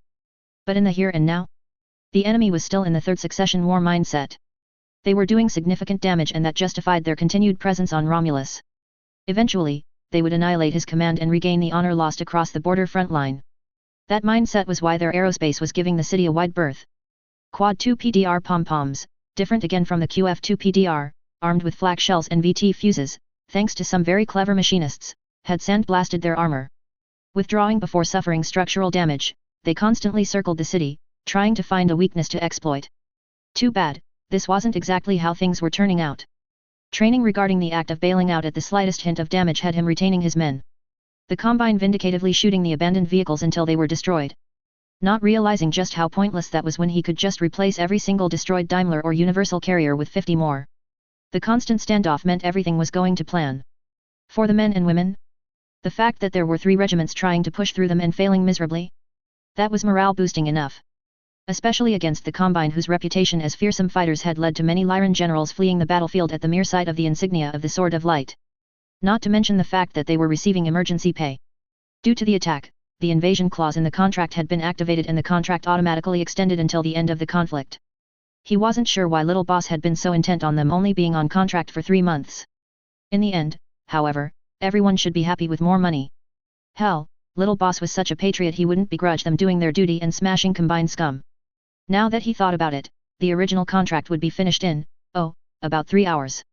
Knocked out face. For the citizens of the Combine, life was not exactly great. One might say, it was rather shit. Working 16-hour days, having little to no time or even effort to relax. Being constantly surveilled by the ISF. The threat of having our head cut off and stuck in a rice field being a very real concern. Sedition being nothing more than humming the wrong song while working in some cases. Leaving school at the age of 10, working at the latest by 15. Expected to start a family in the same year. 1 in 4 citizens are conscripted to the DCMS, 1 in 2 in times of hardship like it was now under Hohiro Kurita. All civilian goods are second grade, anything that was of first grade was automatically appropriated by the DCMS. Civilian clothes were of the roughest fabric, the best was left for the DCMS. Under Hohiro, the focus of the DCMS as the output of the Combine had turned into the sole purpose of all citizens. Civilian companies, or rather indirect service industries, direct service being for the military, were being taken over and forcibly converted to produce yet more for the DCMS. Now Hohiro Kurita had signed the edict that forced all Draconis citizenry to speak and write Japanese regardless of who they were. The ISF was slaughtering anyone who spoke out against this, as vital food shipments from the Lyran Commonwealth were instead being diverted to the DCMS. Worlds were starving. Under the economic relocation program, worlds that were on the verge of falling apart, had their populations evacuated to industrialized worlds. Worlds that themselves began to struggle due to the artificially high populations. With the diversion of food shipments, these worlds, teetering on the brink as they were, now slid into starvation mode. Rationing was standard in the Combine due to a lack of industry, a lack of agriculture. In other words, a lack of developed worlds. Many of which, historically, had been destroyed to deny them to the enemy. This had seen the Combine only remain economically developing through one method. Conquest.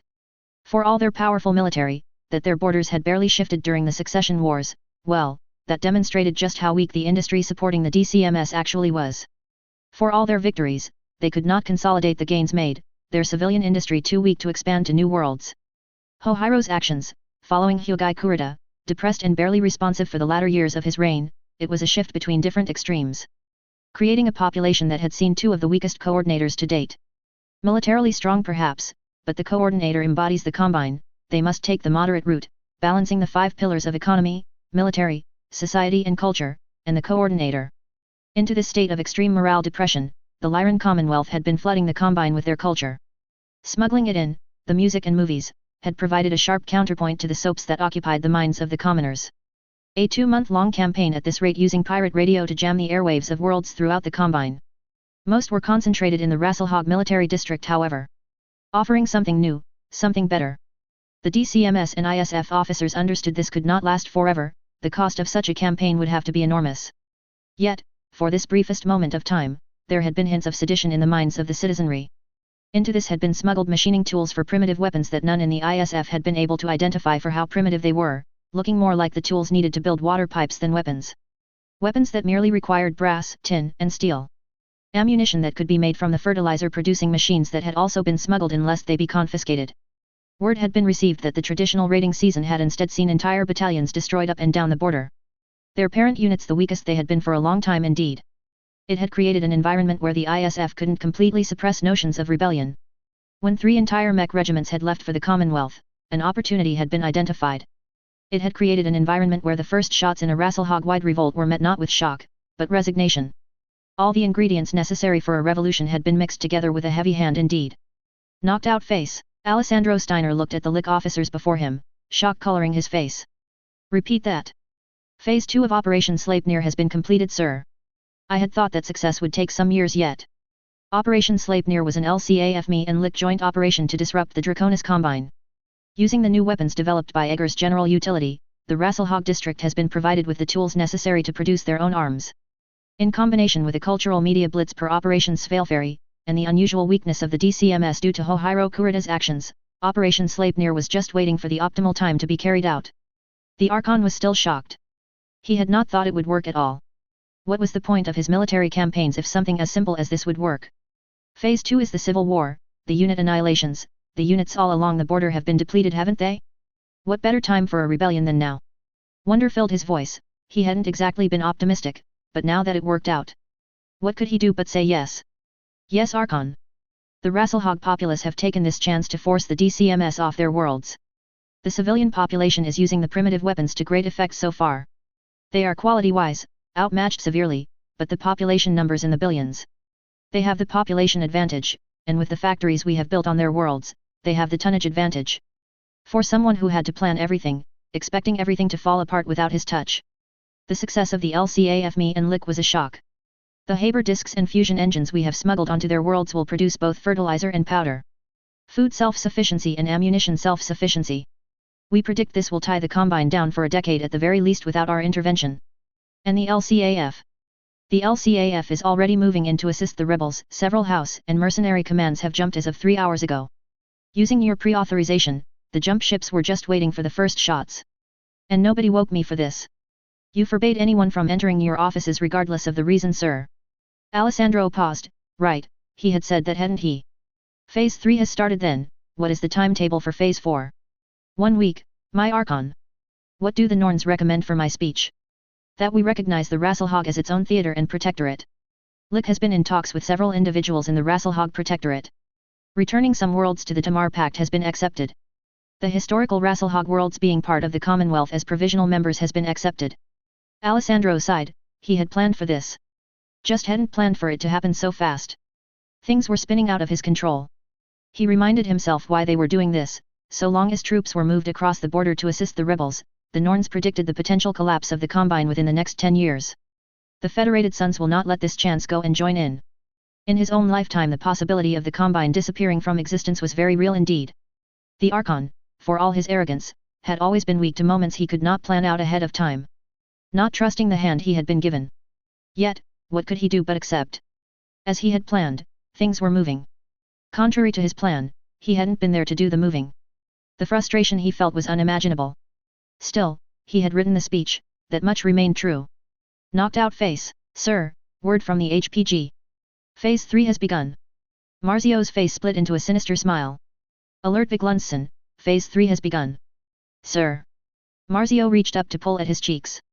Stop it. You can't do that, he thought to himself, excited at the sheer excess that was about to occur. The observer looked at him in askance. What's going on? Phase 3. Ah. Phase 3. Worlds in the Combine have been pushed to rebel thanks to our friends in the Lick. Phase 1 was to draw the Combine's free-floating regiments to Romulus and hold them here. Destroying them would cause alarm from the jump ships they have in orbit, and they would report back to the Combine. Increasing readiness in case of a counterattack, you know? Making it more difficult for our forces to transit in system.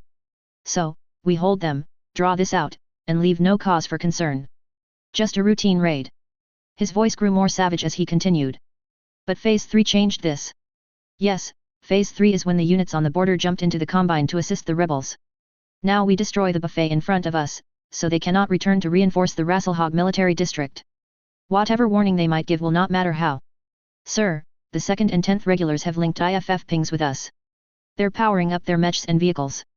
We'll move to surround the enemy drop zone in 3 minutes. And so the snake trap closes. Get me a line to our artillery, I want a full salvo on each of their dropships. I'm told that to call someone a dragon's egg in the Combine is an insult. It means that they are weak, fragile, inexperienced, like a baby before it has hatched. Let's demonstrate why everyone is an eggshell in the face of artillery. 15 kilometers away the Draconis dropships waited, engines idle in case they were tricked like on Scandia. 15 kilometers was in range of the newly improved QF-25 PDR. The barrel and breech able to handle 2 supercharges, able to send a shell out to 20 kilometers without destroying the barrel. 20 kilometers coincidentally was further than the dropships were. No doubt the Draconis officers thought they had trapped him here on this planet with their ASF and dropship superiority. Now they would learn that it was not he who was trapped in there with them. It was they who were trapped in here with the 1st Lyran Regulars, the 2nd Lyran Regulars, the 10th Lyran Regulars, and the Eggers Defense Force. 016 You're not all BY officers, time to work for a living. Hugh moved his arms in sync with Gypsy Danger. The Jaeger smashing the kaiju into the building. Oh, he had missed this movie. It was glorious. Truly, absolutely, massively glorious. Actually. Now that he thought about it. Why couldn't he make a Jaeger? A giant loss-making machine, that would be able to hit giant monsters hard. Why wouldn't he do this? It was genius. But that was for the next cycle. This cycle was going to end in 5, 4, 3, 2, 1, 0. Waam. Victory was his. ++ system settlement. Cycle 2. September 2990. ++ initial funds equals 200,000.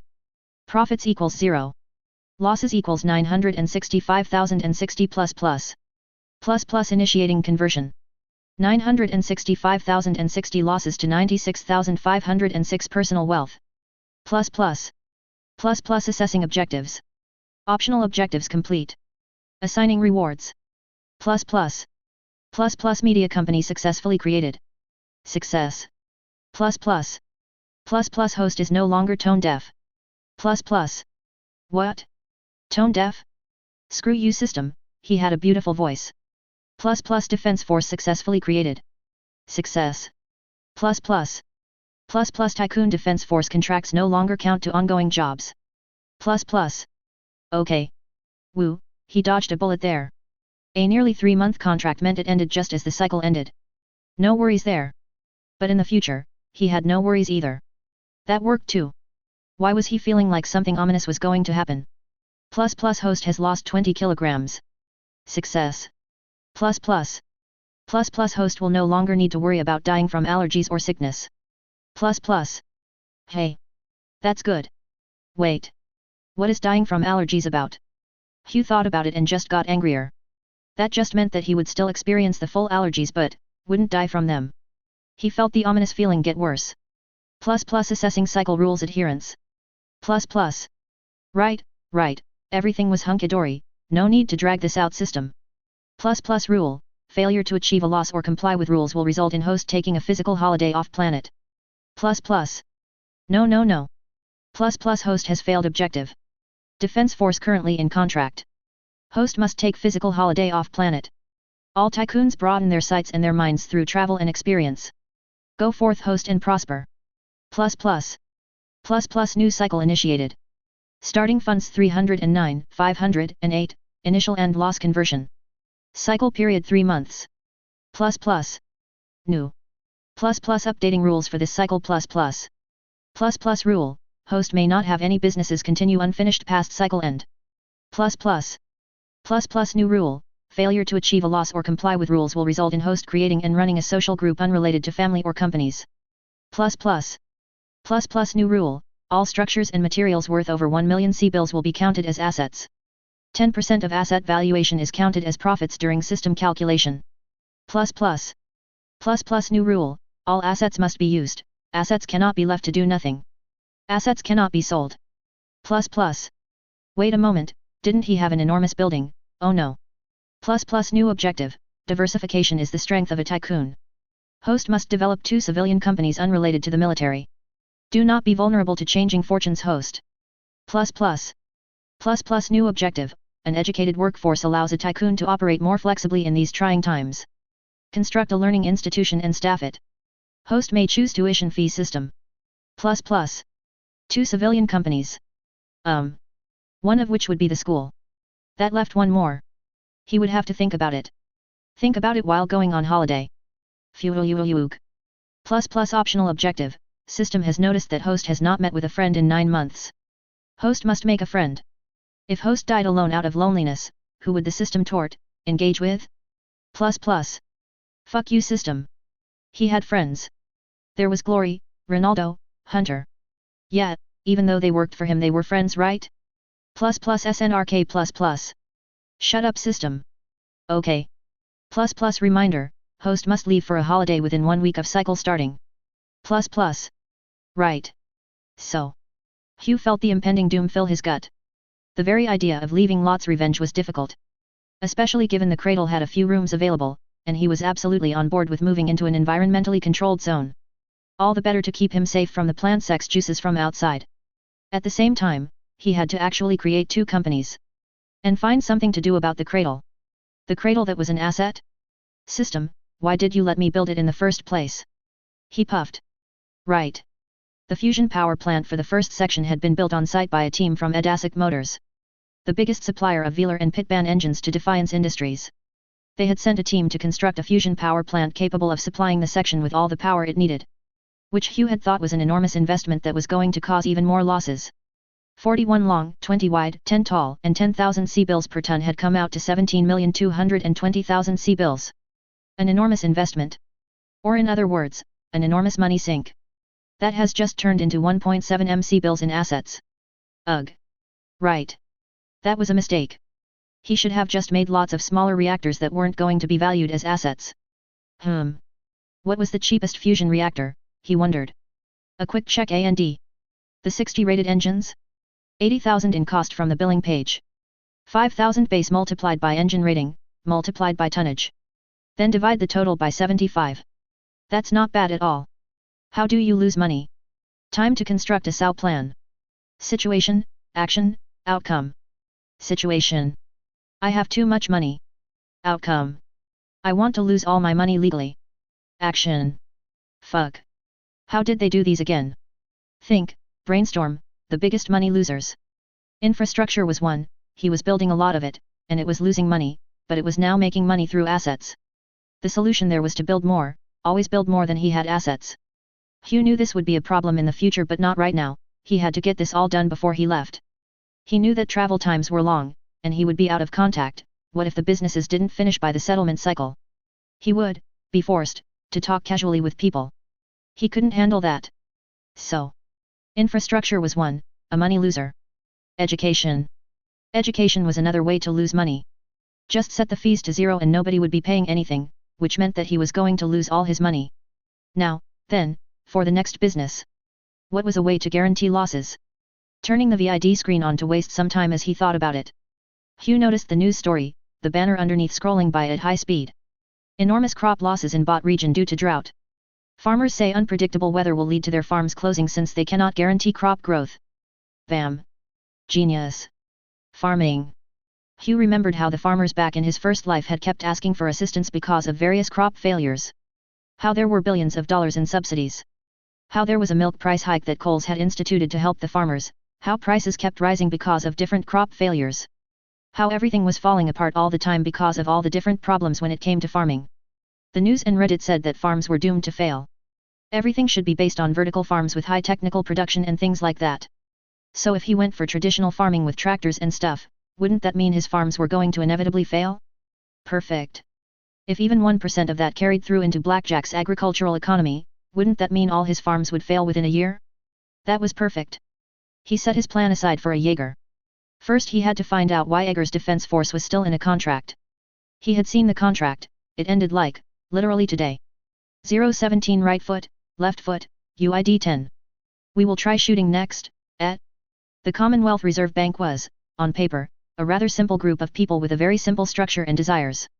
To ensure the kroner maintained its buying power on all worlds in the Commonwealth. To maintain the security of all deposits in the Lyran Commonwealth.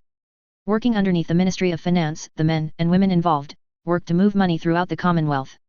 To sell or purchase rare materials to increase or decrease the supply of kroner in the economy. Working to ensure that everything was relatively even, that a single kroner had the same buying power regardless of the planet, regardless of the location within the Commonwealth, while also ensuring that corporations did not feel the lash of government as strongly. In the words of an anonymous reporter when speaking of the Lyran government. Designer of the stage upon which the economy plays itself out. The Ministry of Finance was that designer, pushing forth laws and regulations to prevent certain matters from escalating too far. At other times, offering subsidies and other incentives to develop industry in certain manners. They were, in short, the greatest thinkers of the age. Thought of as bureaucrats, their true role had never truly been understood. For if it had, the attrition rate through assassination and kidnapping would be much higher. Into this strode Anna Husova, one of the most powerful people in the inner sphere. One might say Anna Husova was a cold fish, a meat suit for a Star League killer robot. Others might say that Anna Husova was a bitch, just a plain old bitch, who had no idea what the concept of fun was. Who took great joy in destroying any fun that one might have. All of these were wrong. The Ministry of Finance had done a great deal to improve entertainment of the Lyran Commonwealth. Anna Husova had done her bloods last week, she was quite definitely a human. That said, she was a bitch. One had to be if they were to sit in the highest non-elected office in the Lyran Commonwealth.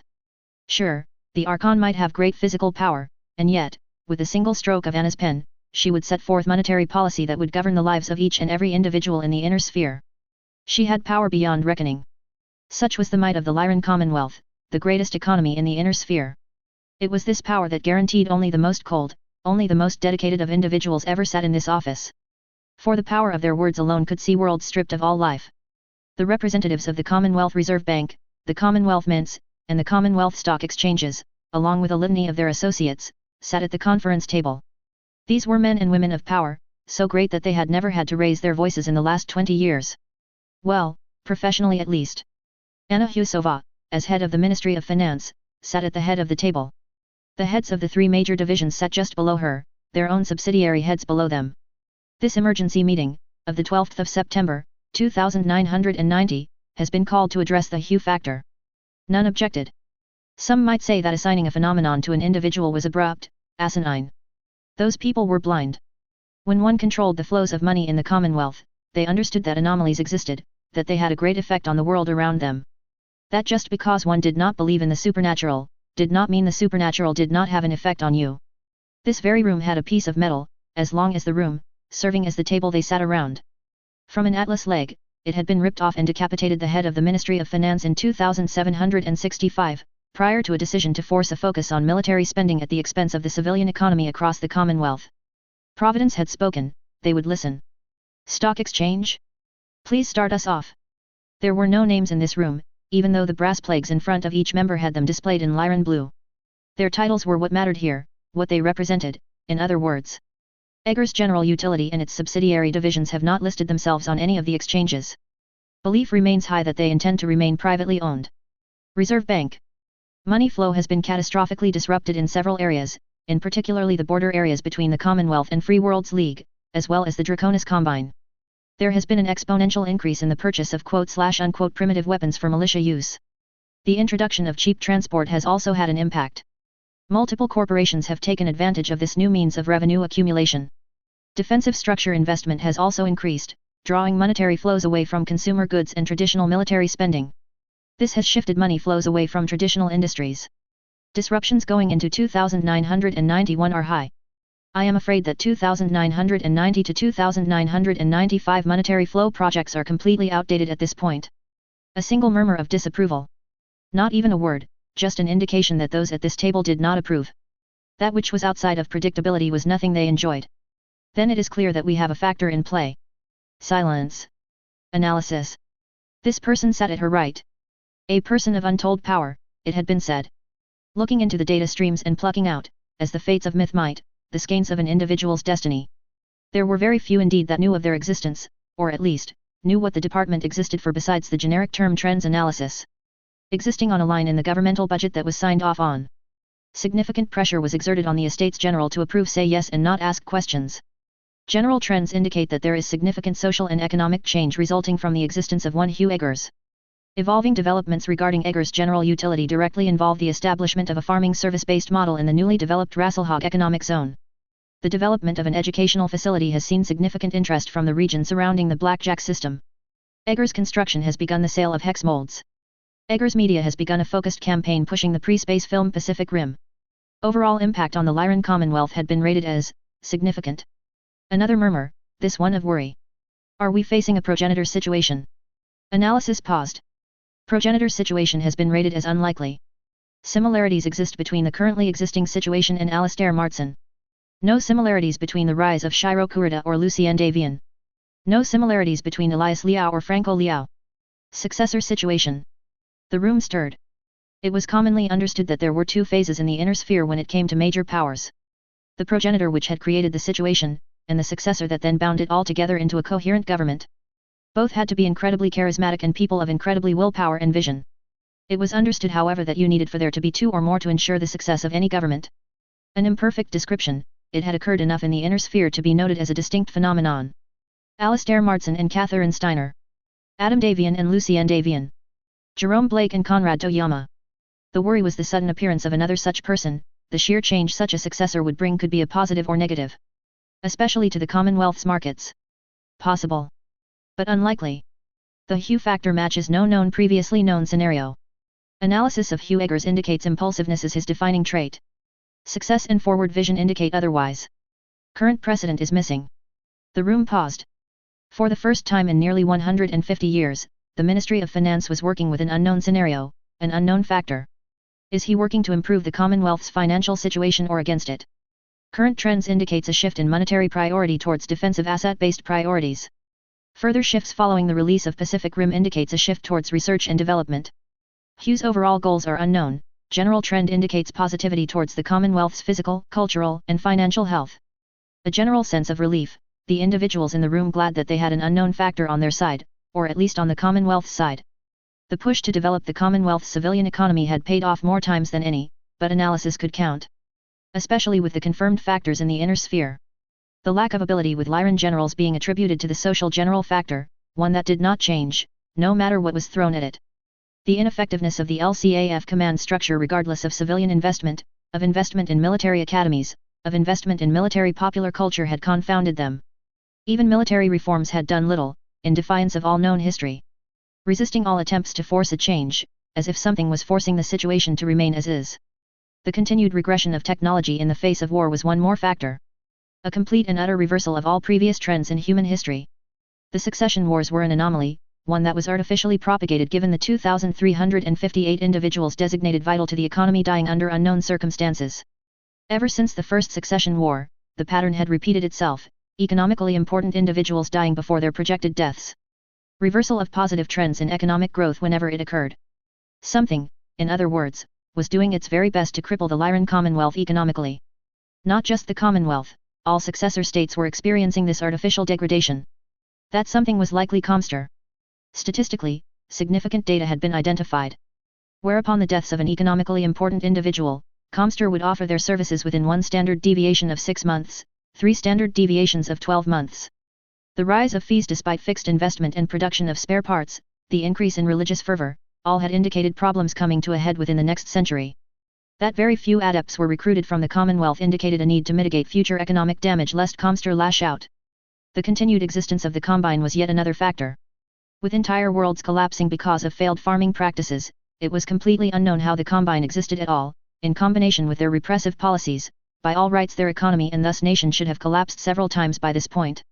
Multiple times in their history, the Combine was resurrected from the verge of death through unknown means. Despite the near total annihilation of their civilian economy, the Combine continued. Their military economy inadequate to explain their survival. The reasons as to how were unknown. There were many other factors, of course, known and unknown. All visible in the economic trends of the Commonwealth and the inner sphere. Only some of which had been driven by the Ministry of Finance. Allowing Huu Eggers to continue his actions would lead to the continued disruption of the economy. But, well, they were the Ministry of Finance. Localized disruptions fit rather well into long-term trends, one merely needed to have the vision. Policy has been made, long-term investment in construction, subsidies for localized investment and education have been authorized. House Steiner in its role as Archon is prepared to invest in agriculture and consumer products to induce consume spending. This much was information already provided, those in this room nodding along. The real reason for this meeting had been to examine the Hue factor. Whether they needed to worry or not. The Commonwealth is planning for a period of economic development following the opening of the Rasselhag zone to civilian industries. Eggers' general utility has been allowed advanced access due to their role in what is becoming known as Operation Sleipnir. The Rasselhag zone will transition to the use of the kroner over a period of time. Reserve Bank, you are tasked with ensuring their integration into the Commonwealth goes smoothly. Mint, to provide enough coinage. Stock Exchange, ensure the integration of formerly combined companies into the Commonwealth. Standard protections apply, do not allow them to be subsumed. The room gave their assent. Things had changed, and yet, for the Ministry of Finance, it was something that would be incorporated for their long-term plans. As was standard. As it had been since they had been established with the reign of Catherine Steiner, as it would be for as long as the Commonwealth existed. Knocked out face, Anton Tolsan sat inside the boardroom. There was a general air of depression in the room.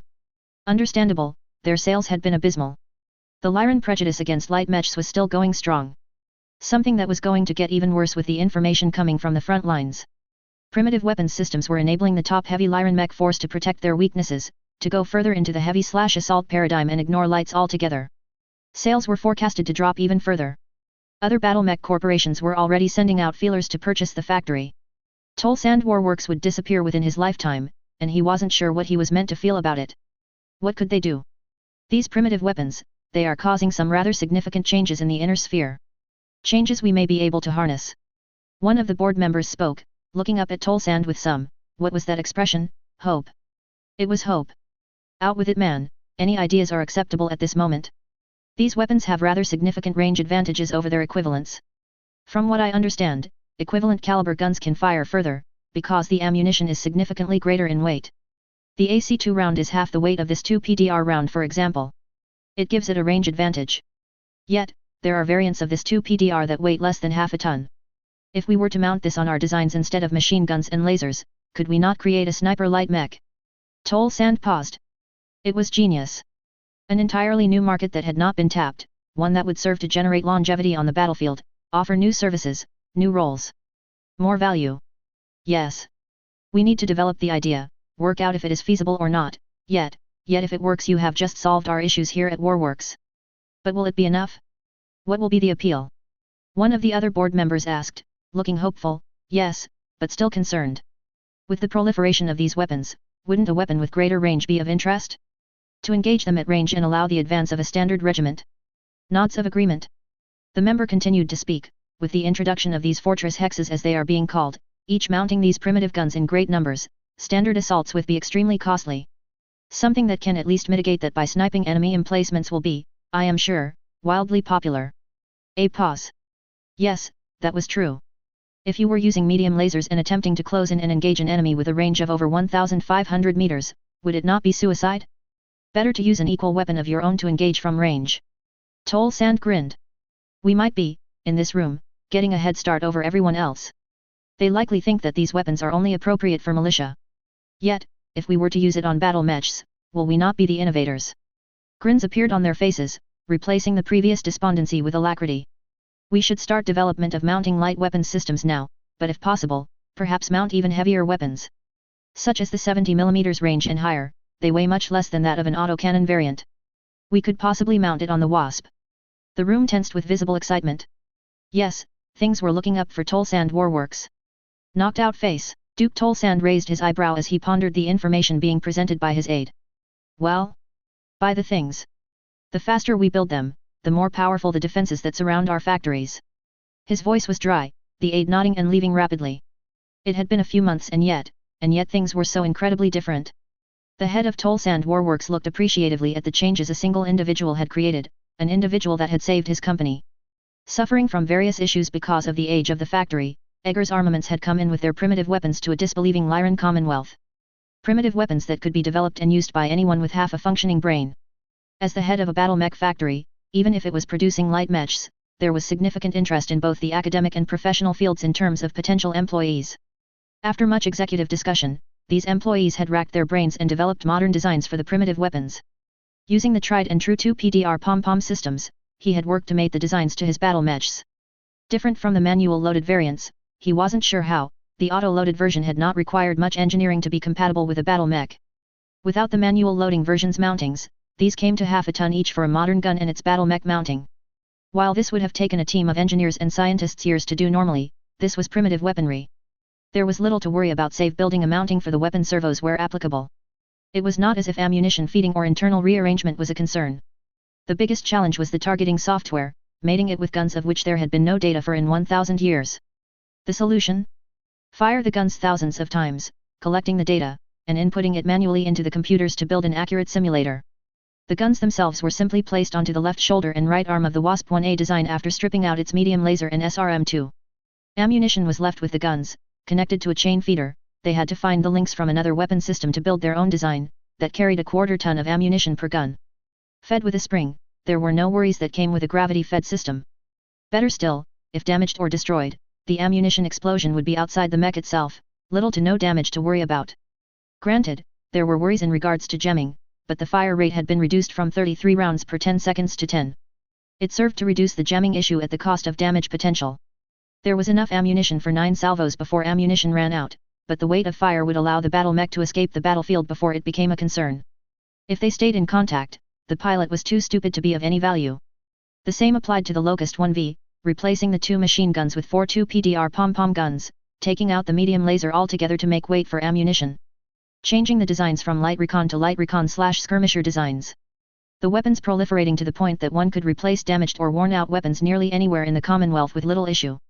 So long as it fit the new mountings that had been installed. There were downsides, of course. The fact that the guns were air-cooled made their deployment to environmentally extreme worlds an issue.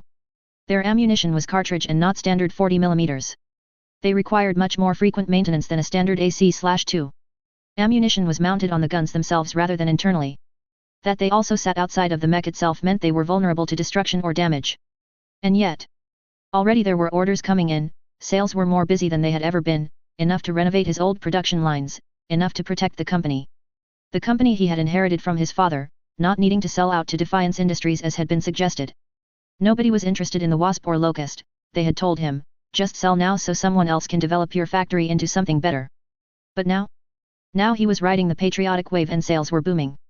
Knocked out face, Anton Tolsand connected the helmet to the top of his head. The warrior spot, shaved for the Lyran helmet's connectors, felt the brush of cold metal. The helmet settling around his head. He pondered what it would be like in the Combine, where their technology had degraded to the point where helmets were so large they rested on the mech warrior's shoulders. Even here on Furlow, he couldn't imagine such technical degradation. The Locust 1V, fresh from the factory floor, was being tested now. The first of the new batch of Locust 1V PS, P for primitive, had finished and were now all undergoing testing. If this worked, then they could ship to customers. If not, well, harsh words would be the least of his worries.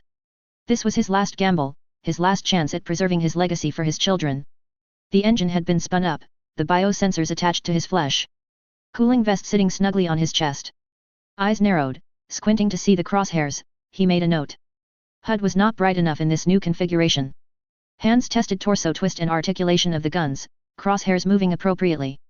The screen mounted temporarily in the cockpit, indicating the guns were moving as he had directed. All good so far, he thought to himself. I'm heading out. The service crews acknowledged this by making themselves scarce, Tolsand slowly moving the throttle up, the Locust walking gently to the firing range to the right of the underground factory complex. The firing range was ahead, and he called out again. Entering firing range, clear the range. Weapons testing is about to begin. There were no crews in sight, yet he waited a minute anyway, better safe than sorry. Firing.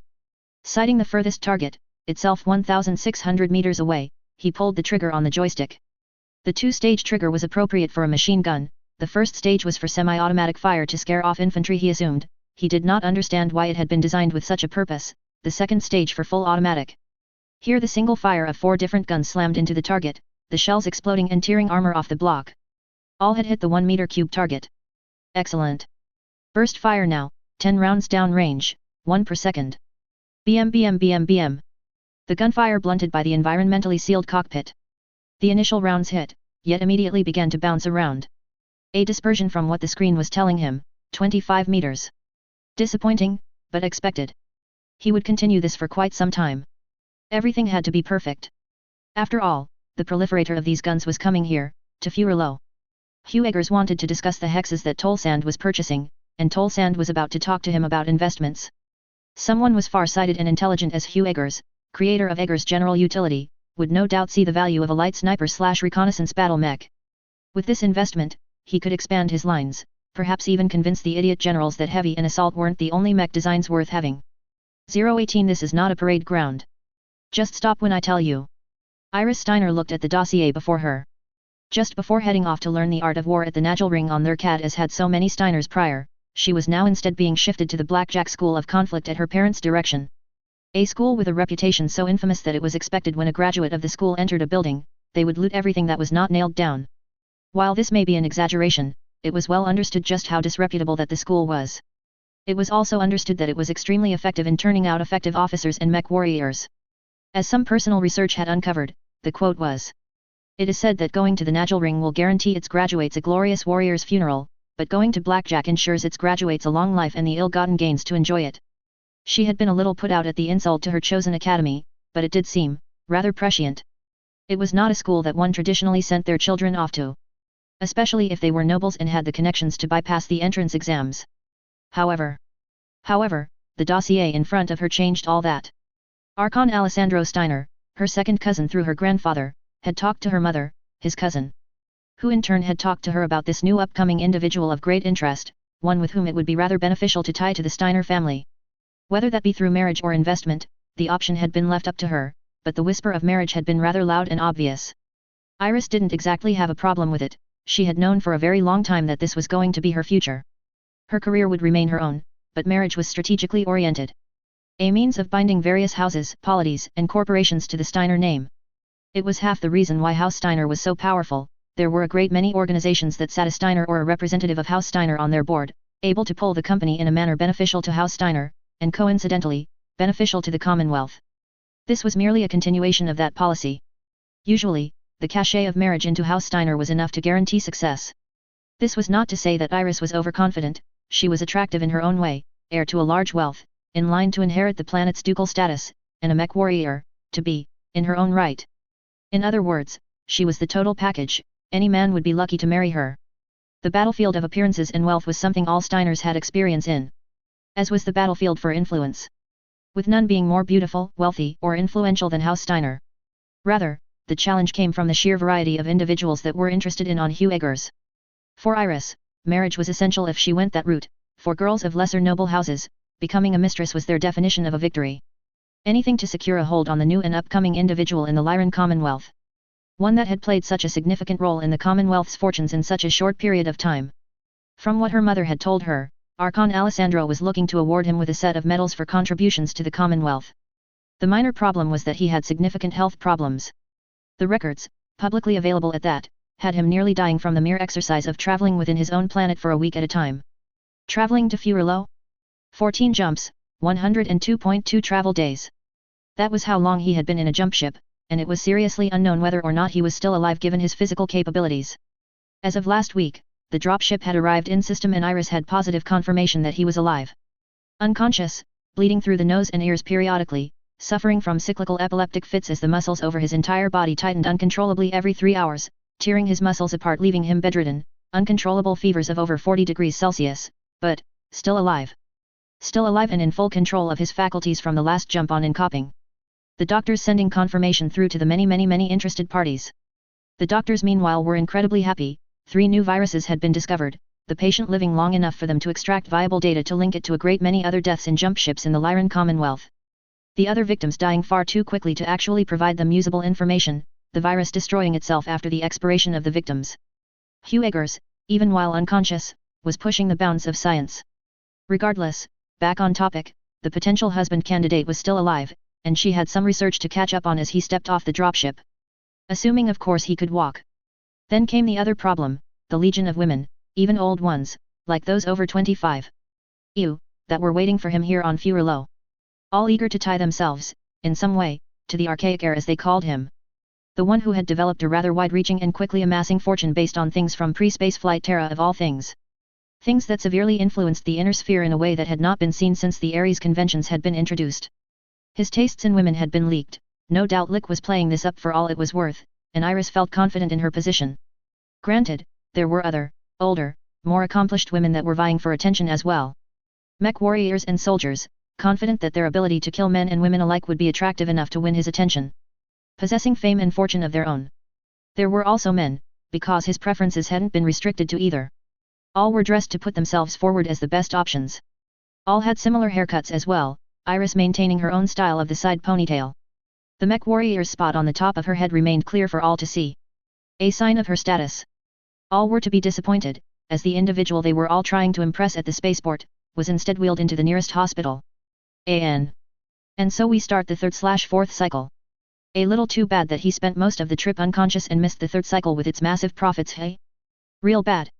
We're now on Fuerlo, where lots of the things that have been discussed in the thread will be popping up. Maybe not in the way you're expecting though. Also, while the symptoms do seem a little harsh, you should feel happy knowing that I survived that. 2 months in hospital, 2 spinal fluid withdrawals, surgery for lymph nodes near my dangly bits, surgery for bone marrow, and I am officially cancer-free, and the cause of the illness was never identified. 019 Steady up, squad. Lying down on the hospital bed, Hugh had only one thought on his mind. Of fucking course. As had happened in his first life, something had now happened in his second life. Getting violently ill and missing a big chunk of his life. Why had he thought that going to Fuerlo was a good idea again? Oh right, it was a light mech factory, the most useless mechs in the Lyran Commonwealth. The best way to lose money was to invest it in failing enterprises. At least this time he didn't have a blinding 24/7 migraine that made him want to end it all. And, just like last time, spending months of his life sick and in hospital had resulted in the world changing around him. The cycle had ended and he had lost. Well, not really, since this wasn't exactly his fault, and it was entirely the system's fault, there were no penalties. Plus host was not lucid during cycle.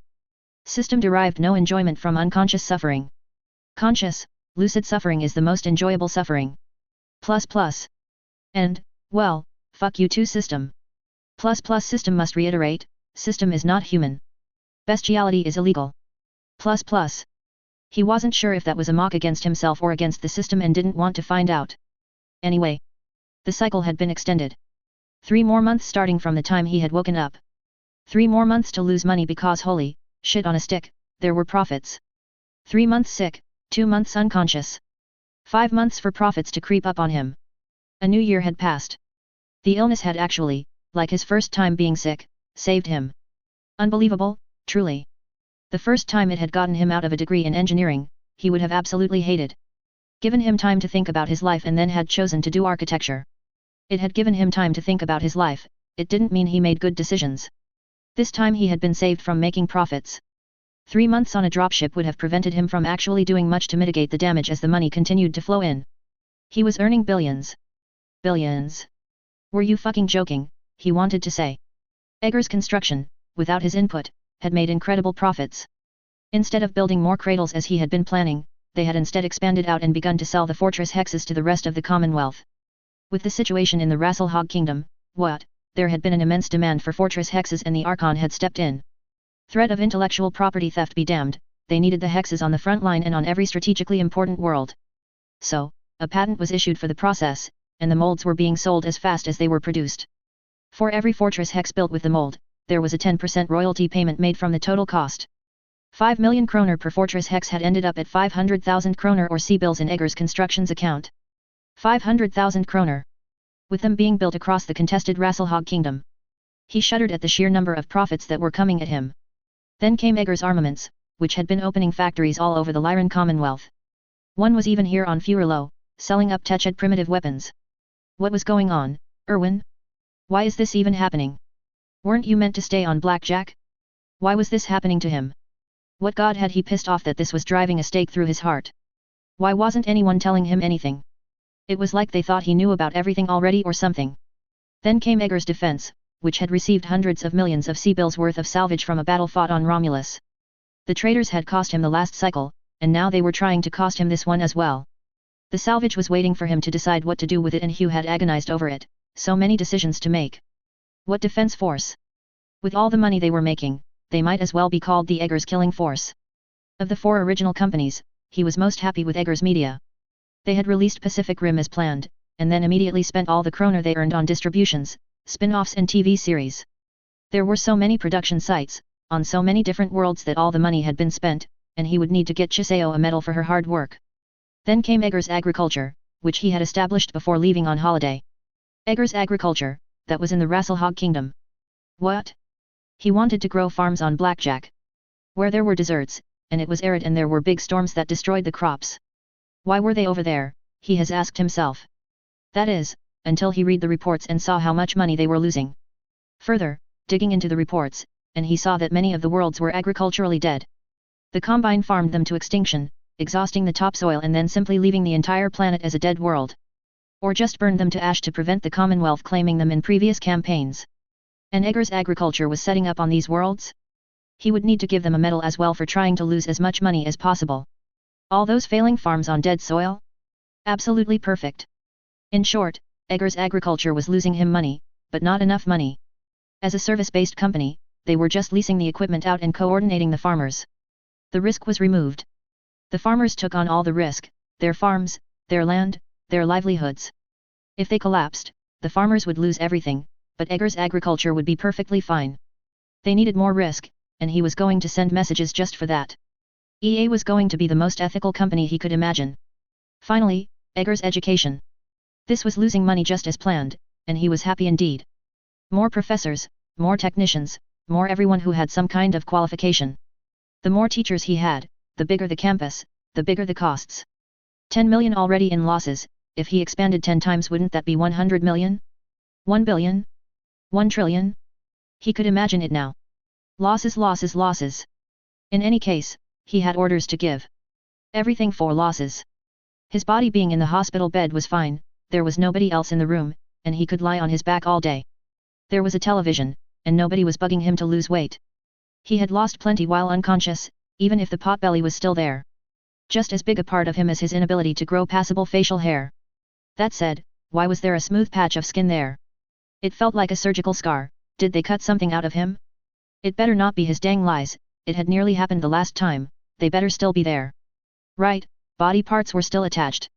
Good. Ouch, it was like he had done 50 planks without warm-up. Ouch. Good. Well, everything was great, just lying here and enjoying life. He had 3 months to lose money, he could just relax for a bit, right? He did have ass pimples though from lying on his back all day. That was something he could do without. He turned to call Glory over. The first time he had done so after waking up had been rather awkward. Glory. I need you to send some water. Glory, who looked terrible by the way, sat up in shock. On the other side of the room, she looked bewildered for some reason. Hadn't she washed her hair or anything? Hugh was a little shocked, what was going on? You're awake. Why water. And so, it went on for quite some time. She was crying, he was trying not to cry because crying people always made him cry. Some people yawned when others yawned, he yawned when others yawned, but he also cried when other people cried. Anyway, that was embarrassing, and he had his water, let's forget it ever happened. A little honey, from... Wait a moment. Where did this honey come from? Every planet had different bees and different flowers, and there were some that used animals as honey storage and others turned maggots inside out to form their honeycombs. Let's not think about it. He was a little scatterbrained right now. Maybe it was the drugs, painkillers to make him forget the parts of him he didn't know existed, that wanted to make their presence known. Like electorates in an election. Sipping the honeyed water, feeling his throat seal slightly, Hugh nodded in satisfaction. A little lemongrass, lime leaf, turmeric, and galangal, and he would be right back at home. Glory had brought the reports over and tidied herself up or something, now they were sitting here waiting for him to go through them. Or rather, due to his current inability to sit up, she had been flicking through them for him. Everyone talks about leg day, no one talks about core day. Or something, he wouldn't know, not exactly being a paragon of exercise and diligence. Right. I need you to send out a few orders, Glory. She looked like she always had, and Hugh was relieved. Still, he wondered why she looked so terrible the first time. Oh, right. He was sick. She probably felt really bad about that. Don't worry, Glory, me being sick wasn't your fault, you don't need to feel bad about it. He decided to clear the air before it got any more awkward. Sir. She looked a little shocked before straightening her hair and facial expression. Apologies, I let you see something disgraceful. No, nothing to be sad about. All my fault, and all that. Right, so. I need you to tell Eggers Construction to begin building cradles around the existing cradle. 1.6 kilometers away from the first one. If that finishes, keep building cradles and expanding them, okay? Anything that is important needs a cradle. Sure, each would count as an asset, but if he built more than he had in assets, he could continuously run losses. He just needed to hope. He had an entire planet to fill with them if he needed. And if that failed, he would try at building the Castle Bryans because he had nothing else to lose at that point. Glory was writing on her handpad. He really needed to look at better computer interfaces, even if this seemed better than the typing by finger he had experienced with his phone. Eggers Armaments needs to start looking a little more high-tech. Invest their profits into newer technologies. I'm thinking that we've looked as much as we can into World War II technology, maybe start a little newer? Just a little bit, you know. Thinking that some of the more expensive things like jump ships would be good, maybe? That was 2,200 or something, right? A little later.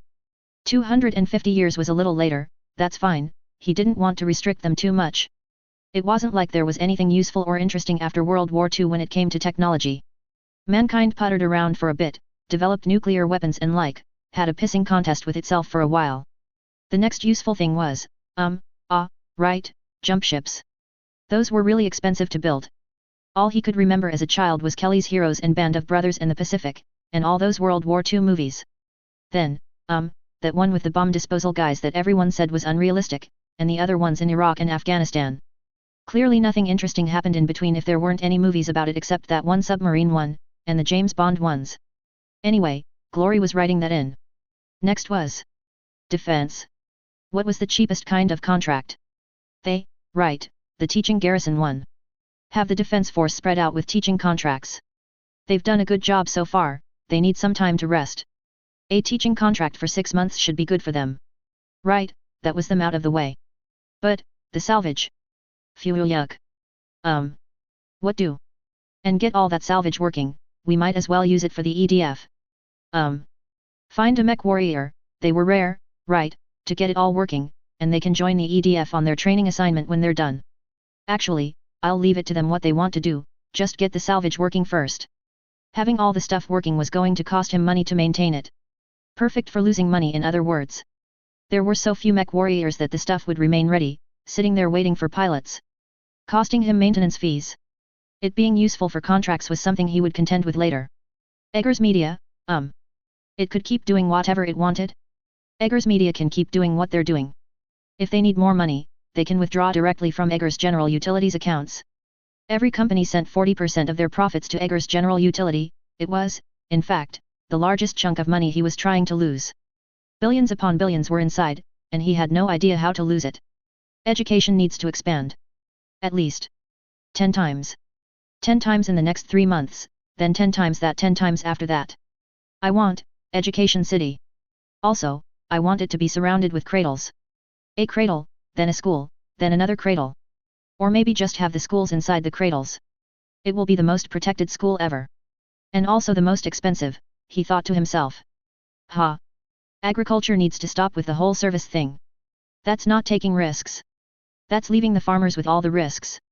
We need to step in and do it ourselves, take on the risk so that we know the price of failure. Work with the farmers as partners, bring them in, and we'll help them directly, not just renting them tools and stuff. We have to show that we care. And lose all our money when the farms fail. They can take money out of Eggers General Utility if they need to, but we need to do better. Take on the risks ourselves like real businessmen. Glory looked shocked, her face smoothing out soon after. Leaving Hugh a little self-conscious. Was it something he said? Anyway, that was the loss making started, he was going to need to rely on himself to do the rest. He clearly couldn't trust anyone except media, agriculture, and education. Wait, that was half of them. That wasn't so bad. Things were looking up. Hugh nodded to himself. Perfect. Everything was going to be losing as much money as it could, and he was going to be trying to find a way to lose all the company money while on furlough. He was going to put off that return trip for as long as he could. Glory nodded, gave what looked like an attempt at a salute, before stopping herself and nodding. I'll get it done, boss. Hugh let himself drop onto the bed. He was exhausted. But anything for a loss, he needed to get this started now. The early bird catches the worm being losses. Knocked out face, the doctor came in and had a name he couldn't pronounce. Mainly because he wasn't wearing his glasses. Everything was a blur. Glory was out passing the messages along, his loss-making lifeline. Glasses, glasses.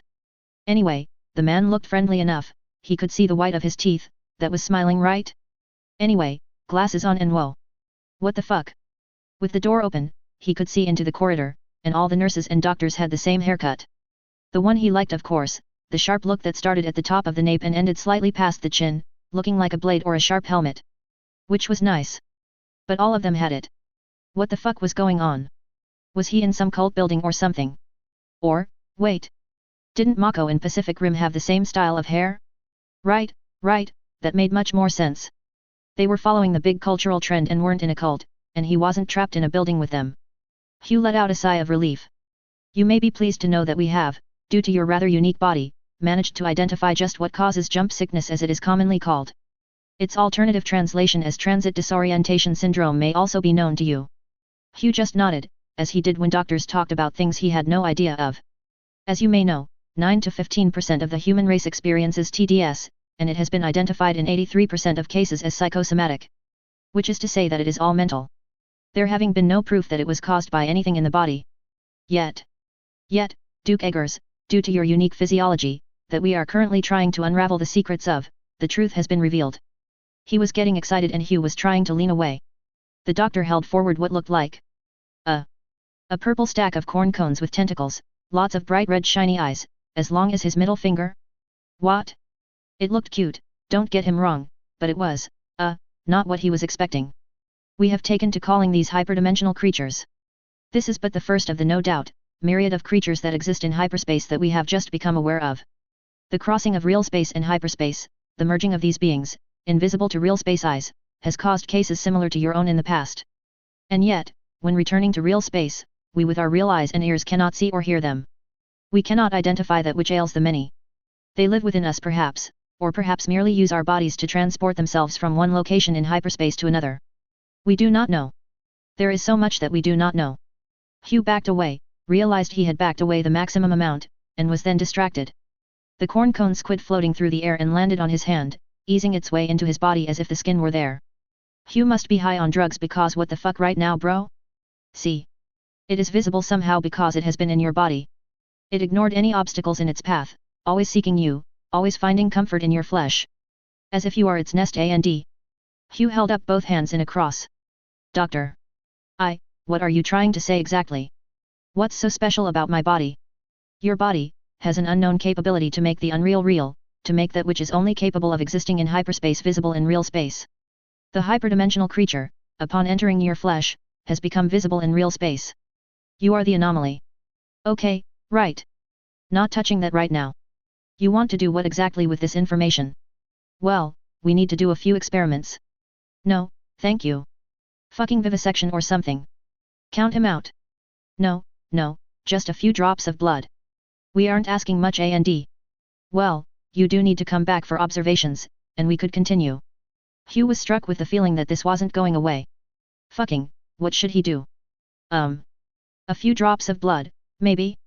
If they stuck to just blood, it meant they weren't going to try cutting him up? Maybe? Okay. So.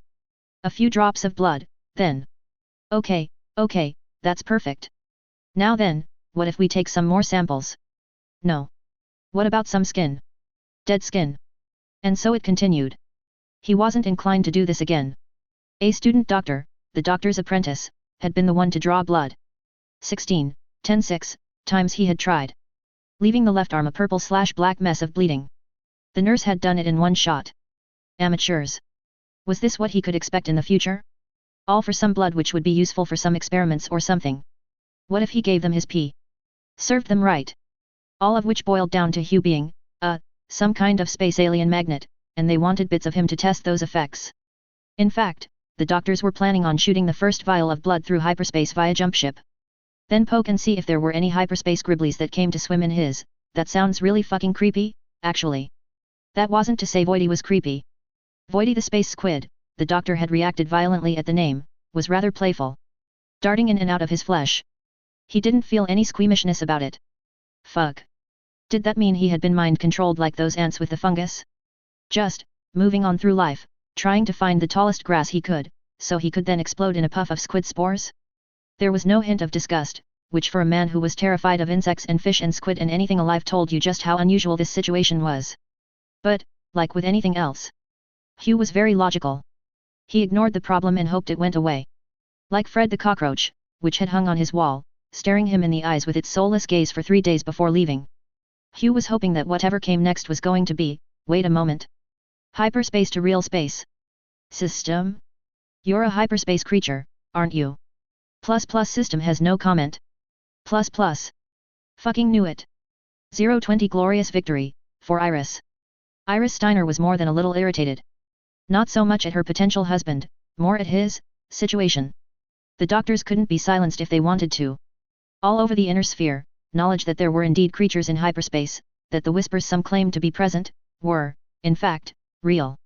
That they were not insane, and that their attempts to murder the passenger and crew of their dropships/jump ships weren't because of a psychotic break. It was the elder gods, and now there was proof of their existence. Ignoring the latter half of the statement, there were indeed creatures of hyperspace, that were now visible to the wider universe. The hyperdimensional creature, Voidy the space squid was proof enough of that, confounding all known science by being visible to the human eye, and yet invisible to any and all sensors. Attempts to replicate Voidy's visibility were ongoing, according to the doctor in charge.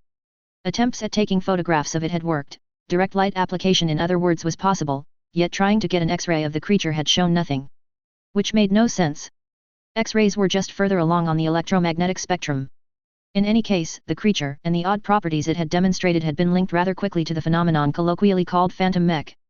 It would appear and disappear from history, where battle mechs or vehicles would disappear from all sensors but sight, leaving them impervious to people who did not know how to aim their weapons using visual indicators, the pilots often suffering some kind of mental break afterwards.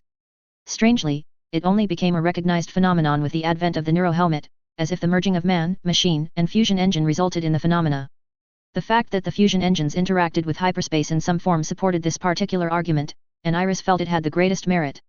Every time Phantom Mech appeared, it would create a disturbance, as many theorized about the possibility of it being genetics, or it being some kind of ECM, or something equally, beautifully absurd.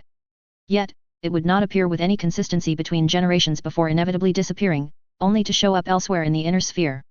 An unknown factor. Yet here it was, physical proof of its existence, proof that there was something more to it than rumor and myth. Which, naturally, had drawn every single mech warrior in the inner sphere that could make the journey to Furlow. Every single mech warrior worth their salt, and could get through the Commonwealth without being shot, or didn't have obligations elsewhere, was here. The 2-month convalescence of Huu Eggers as he recovered from, voidy being inside his skull, then moving through his inner organs until it reached his lower intestine, had given enough time for thousands to arrive, with their battle mechs or without. All desired to discover the secrets to make themselves invincible on the battlefield. Some were ready to take the answers by force. Already, there were militia defending the hospital. There would be no incursions, not on her watch. Those who tried had been quietly taken away by Lick. Perhaps they might even show up again someday. The more civilized waited and petitioned the archaic duke for access to his pet. Into this came the news that Hohiro Kurita had launched a renewed offensive against the Rasselhog kingdom, the Rasselhog regulars, those that had not defected, being given the option to die now, or die against their traitorous kin. In one final, glorious battle, they had invaded Kirkbach, the origin of the rebellion. With over 12 regiments making planet fall, a grinding battle lasting 4 months had concluded with the near annihilation of the First Sword of Light, led by Hohiro himself. The Rasselhog regulars had themselves been annihilated, leading the vanguard so that Hohiro might break through the fortress walls, regaining their honor or some such. An attempt to reach the commander and kill him in personal combat.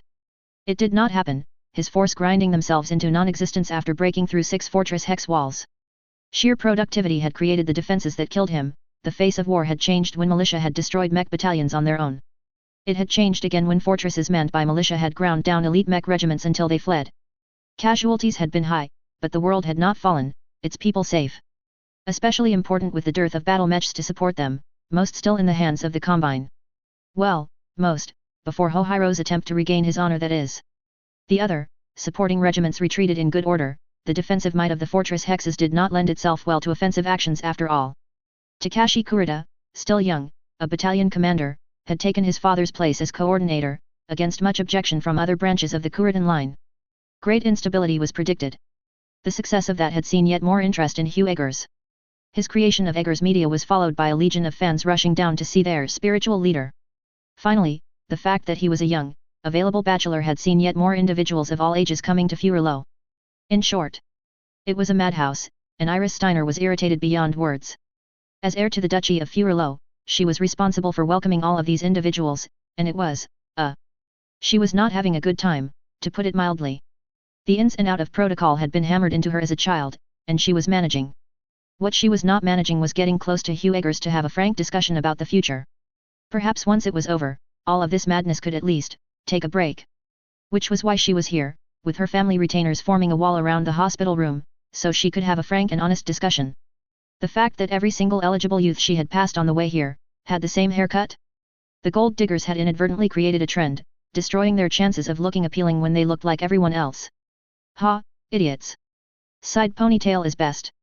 Knocking on the door to his suite, giving a nod to his guards, which bore the crest of House Eggers. A round egg filled with cracks on a sandy background. The oval shape, indicating that the house progenitor had served in the Archeran Guards. The guards knew she was coming, checking her identification and biometrics. After the sheer waves he had created, only the best could serve, to ensure he didn't get himself kidnapped or killed. She was sure many were former or active LIC or LCAFME from the dossier she had received on his father. Come in. The reedy voice inside called out, Iris striding forth in her officer aspirant uniform, itself polished and gleaming with the Blackjack School of Combat patch on her breast pocket. Excuse me, Iris Steiner to speak with Huu Eggers. Introducing herself, she could see a shaky figure, struggling on his feet, slowly putting one foot before the other. The four-wheel stroller in front of him held in shaking, all too thin hands. Face set despite the struggle, the all-consuming need for victory evident. The determination was palpable as he took one shuddering step after another. This was Huu Eggers. For all the report had said he was impulsive, that he was far-sighted, that he was a visionary, the sheer determination he had to take one single step struck a chord within her. Here was proof of those claims. This was a teen, like her, that would grow into something remarkable if given the chance. She felt the misgivings she had about this entire situation dissipate slightly. She wasn't exactly happy about it, more neutral than anything else, but she felt better than she had in a while about this betrothal. This would work. She would make it. Please. Take a seat. I have a few more laps to go. And so, she did, making herself comfortable on the visitor chair in the corner. As all hospital rooms had. Panting slightly as he sat down again on the hospital bed, she beheld him slowly laying down fully. His assistant, the suspected intelligence operative, Glory Brandt-Zahlen, waving away his weakly insistent hands as she fed him water from a cup. "How can I help you today, Iris, was it?" he finally said, settling back, the top third of the bed leaning at a 20-degree angle upwards. Head turning to her, Iris felt a pang of guilt before shifting her chair to the foot of the bed, so he wouldn't look like he was on the verge of snapping his neck every time he looked in her direction. "I have come here to speak to you regarding a very simple matter. I feel that it is better to be forthright about this rather than allow it to continue in the manner it has. As you may have noticed, things have escalated with regards to your situation, and I felt it necessary to approach you directly." He looked baffled. "What's going on?" Iris looked searchingly at his face and felt a realization dawn on her. He was a block of lead, wasn't he? It made sense, all of his drive and vision had been focused into one, singular aspect. Improving the Commonwealth. It had led to him being absolutely oblivious in a social setting. How had he not noticed all the attractive young nurses and doctors parading around him? All the well-wishers that coincidentally were young and attractive? He was, completely, absolutely, socially oblivious. How had nobody noticed this? The solution, as her ancestors had learned and passed down, was to be direct. To confront him head-on and explain her situation in detail. "I am Duchess-in-Waiting, Iris Steiner, heir to the Duchy of Furlow. Here to speak to Duke-in-Waiting, Huu Eggers, in regard to matters of matrimony." Right hand to left chest, she spoke slowly and clearly. In an official capacity. There would be no miscommunication at this point in time, not here, not now. He looked baffled. If you're being put up to this, I appreciate the sentiment, but maybe someone else? I'm not all that great, really." He had the gall to look sorry for her. Iris Steiner reminded herself he was dense as lead. Or capital-grade ship armor. "I am 100% serious right now. I am interested in the idea of betrothing our houses together because it is economically and personally viable. We can get to know each other in time, but this is an expression of interest in you, Huu Eggers, as a person and owner of Eggers General Utility. Your business acumen is of great interest to House Steiner, your success in business at your age makes you extremely valuable on the marriage market." He looked confused, then outraged at the second half of her explanation. "Success? What success? I was just talking to Eggers Education and they told me they hired 200 professors. I asked them about technicians and vocations and they tell me nothing. I told them I want to have the largest education institution in the galaxy and they tell me 200 is enough. 2,000 I tell them, 2,000 this month, no less. Find me farmers, blacksmiths, merchants, anyone with skills. Don't even get me started on Eggers armaments, always with World War II. Look newer, look better, don't be stuck in the past. Successful? I am not successful, the only successful business right now is Eggers Media." He was panting how, chest heaving up and down as he vented to her. His fury at his inability, his deficiencies in companies that would be lauded at every level anywhere else. His fury at himself, for not being able to continue as his lungs bellowed for more air. "Can you believe just how those companies are causing troubles for me right now? Seriously, successful? Pshaw." Iris meanwhile knew that from the intelligence reports, provided by her second cousin, Alessandro, that the various subsidiaries of Eggers General Utility were the fastest growing concerns in the Lyran Commonwealth. Instead of resting on his laurels, he was focusing on their deficiencies, always looking for ways to improve, to develop further. Never stopping. Unrelenting. For all his inability in the social arena, she felt keenly just how far his vision went. His drive to complete his objectives. This match was not objectionable in the least, and that was that. "Yes, while you may not feel you are successful, I am interested in getting to know you better. House Steiner does not find your business acumen objectionable." He looked at her as if she were insane. "Really? House Steiner thinks my business skills are not objectionable, really?" "Yes." He paused again, looking baffled. Okay? If you're sure. She wasn't sure why he thought he wasn't successful, she was also a little baffled why he thought House Steiner did not know what it was talking about. Speaking like one would to a child utterly convinced of their righteousness, while being completely and utterly wrong. But she remembered the ancient teachings of House Steiner. That when dealing with a block of lead, the solution was to bowl through and confront them with the truth again and again until they cannot deny it further. Yes, I, and through me, House Steiner, are sure. Perhaps we can get to know each other first? Find some common ground so that we might develop this further? Become friends before we make this betrothal official. She was slowly inching forward. To the side, she could see Glory raising an eyebrow, but she ignored it. She had her chance and wasted it. It was Iris' turn now. Okay. If you're sure. Like. I don't get it, but you look like you know. What you want? A victorious inner fist pump. Yes, as your future betrothed, would you mind terribly if I sat closer? He looked embarrassed. Okay. Iris hid an inner grin. By the end of the day she would have her victory as this betrothal, and her victory over the 283 men and women on fewer low interested in Huu Eggers, would be made solid, like rockcrete. She would demonstrate her superiority over all of them. The two sat for a time, chatting quietly about inconsequential things, for he had a great understanding, of perhaps the most useless things she had ever heard. Perhaps it was just his mind, throwing a million stupid ideas at the wall so that it could find the one or two good ones. It wasn't like she couldn't follow the train of thought, one insane, stupid, asinine idea, in a slightly different context was genius. Like the use of pre-space weapons on the modern battlefield. Still, as he worked up the courage to say something more relevant to their current situation, Iris held her metaphorical breath. Right, I'm not great at this. Would you like to hold hands? He sounded incredibly embarrassed. The victorious Steiner, was there ever any doubt, with great poise placed her hand in his. Glorious victory. 021 good lugur ha Scottier, or something. Meeting her father, she waved. Ruefully shaking his head, he waved back. Trueborn she may be, but she did not consider herself fatherless. For they were in the inner sphere, not out there, like the Pentagon clans, the land of failure.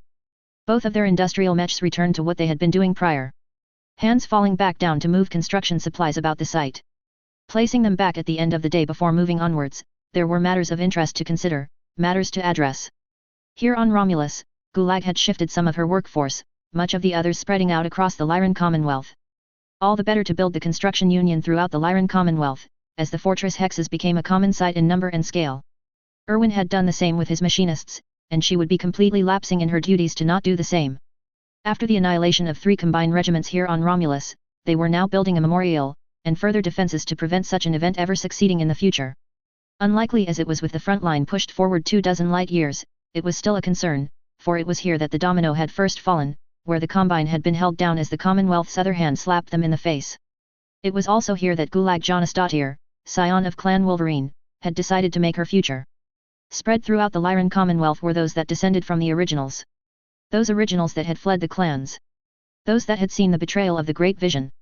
How each of the clans had betrayed their own honor rode with the annihilation of Clan Widowmaker for a simple accident. Not speaking out against Clan Wolf for betraying their own honor, and thus betraying themselves. The clans had demonstrated they had no honor. If mere emotion was enough to see them shatter the bonds that held them together, the bonds that held their very society together. Then what did it say about everything else that the clans had been built on? Everything was a lie, made so with a single action. All of it gone. Over a single action.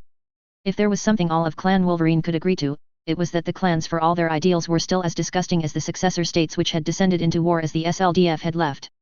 Leaving in an exodus as the clans bickered over what to do with the carcass of Clan Widowmaker, a great many, from all the clans, had left. Had decided that if the clans were of such filth, that Clan Wolverine, the not named clan, had been correct. The clans were nothing but failures, aping the great Nicholas Kerensky's vision, not understanding what it meant, failing with their very existence. The very moment he had ceased to be a stabilizing influence, they had degenerated. These self-exiled clan peoples had decided prior to their entry into the inner sphere that they would take on the mantle of Clan Wolverine, the annihilated, the destroyed, the truth seekers. Those that had the courage to speak the truth, to alter the clan laws to meet the needs of the era, to match the Great Father's vision. They would leave. They would recreate the clans elsewhere, for it was not with material things that a clanner was born, it was in the heart. They would uphold Nicholas' vision in his stead, to spread it not among the incestuous Pentagon worlds, but in the inner sphere. Desperately in need of their guidance. Throughout the inner sphere many had fled, yet many settled in the Lyran Commonwealth. There was more freedom to practice their ways here. Not like that of the Draconis Combine, where, for all its resemblance to clan culture, was, instead, as alien to them as the Pentagon clans were. It was the closest, it was the most accepting, and a great many had decided to settle, to build themselves anew, to practice their ways and develop their skills. Carrying with them technologies stolen from the Pentagon clans, the Spheroid clan Wolverine, for they were all Wolverines this day, pros elitist Nicholas vision. In some cases, it had the opposite effect of what had been planned. Some in the Federated Sons had taken it to mean the superiority of the Mech warrior over all. Created from later exiles, fully believing in the Mech warrior as the dominant caste, they had influenced the Mech warriors, forming Mech warrior cabals and killing the first prince when he had come to tell them to stand down. They were annihilated to the last. Mistakes were made. Good riddance to bad rubbish. Yet, that was but one tribe. The others, they continued with their crusade. To teach the ways laid down by Nicholas, as mutated as they were. For a single bad incident could not erase the good they could have. There had been others that had arrived, those on the border worlds having gotten experienced in identifying the exiles, as they were known. Incorporating them into the clan, teaching them of the truth and giving them a home once more. Those of different opinions and ideas formed different tribes. All were Wolverines, yet that did not mean they all had the same idea of how things should be run. None of Clan Wolverine had any misconceptions about what it was that they were preaching. For they understood that the teachings had to evolve to meet the times and circumstances. This was not the immutable law laid down by the Great Father, as he had originally planned. It only created stagnation when interpreted by those without vision. After all, they had found out the truth. That for all Kerensky's wisdom regarding the future, his eyes had been blinded by the present, by the deceptions that had led to the annihilation of the original Clan Wolverine. Lies upon lies, a veil over his eyes that had led him to act wrongly. Which led to why she was here on Romulus. They had found another Nicholas Kerensky, one with eyes firmly set on the future. Yet blinded by the present. A visionary, a herald of change. The songs of remembrance had passed this one down. Of a dreamer with eyes to the sky, surrounded by those that were seeking to stab him in the back. For he would bring about great change at cost to himself, seeking always for defeat, yet finding victory. The verse, spoken by a former Goliath Scorpion during a hallucinogenic episode, had been the source of much debate. Yet Gulag could see the truth of it now. Gulag Jonasdottir had seen the events playing out once more and had sent out the call. Using the codes that had been prepared by the first of those that had gone on the Exodus. Those who had come later had been inducted and given the codes, for they were now Wolverines.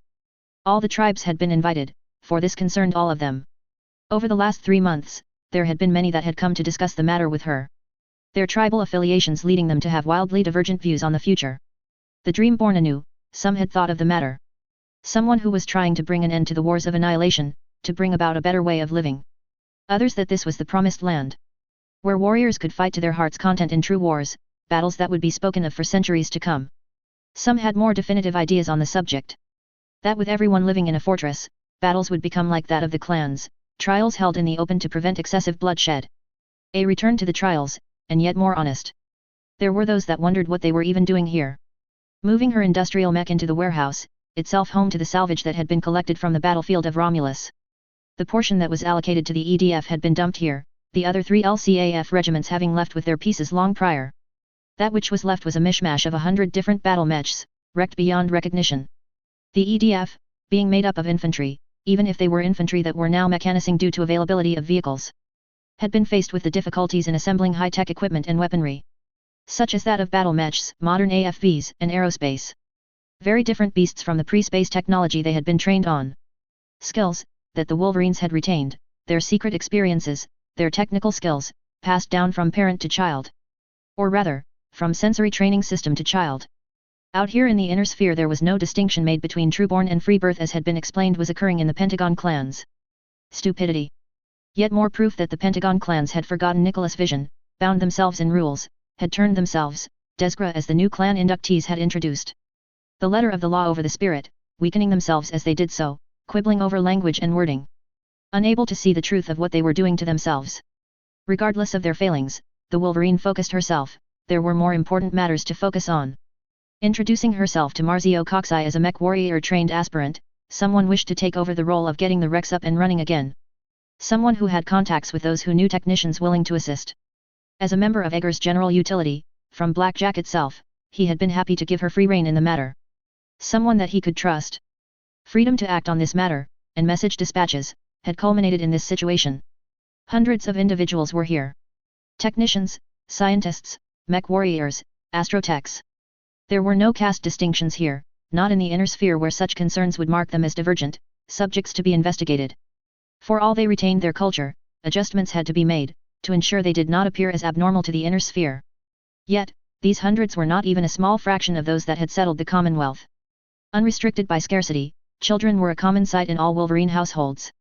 For the birth of yet more Wolverines ensured their survival in the face of annihilation, preventing that which had occurred to the original Wolverines happening to them. Why was this happening? Why were they so interested in publicly building Clan Wolverine now of all times? The reason was simple, for as much as they might wish to do so, none had the monetary capability of recreating the Clan Wolverine as an autonomous group. They lacked the backing and the capability. Yet, in the here and now, they had it and more thanks to Huu Eggers, the visionary. Standing at the head of the group, Gulag climbed out of the industrial mech, onto the shoulder, ready to address the crowd.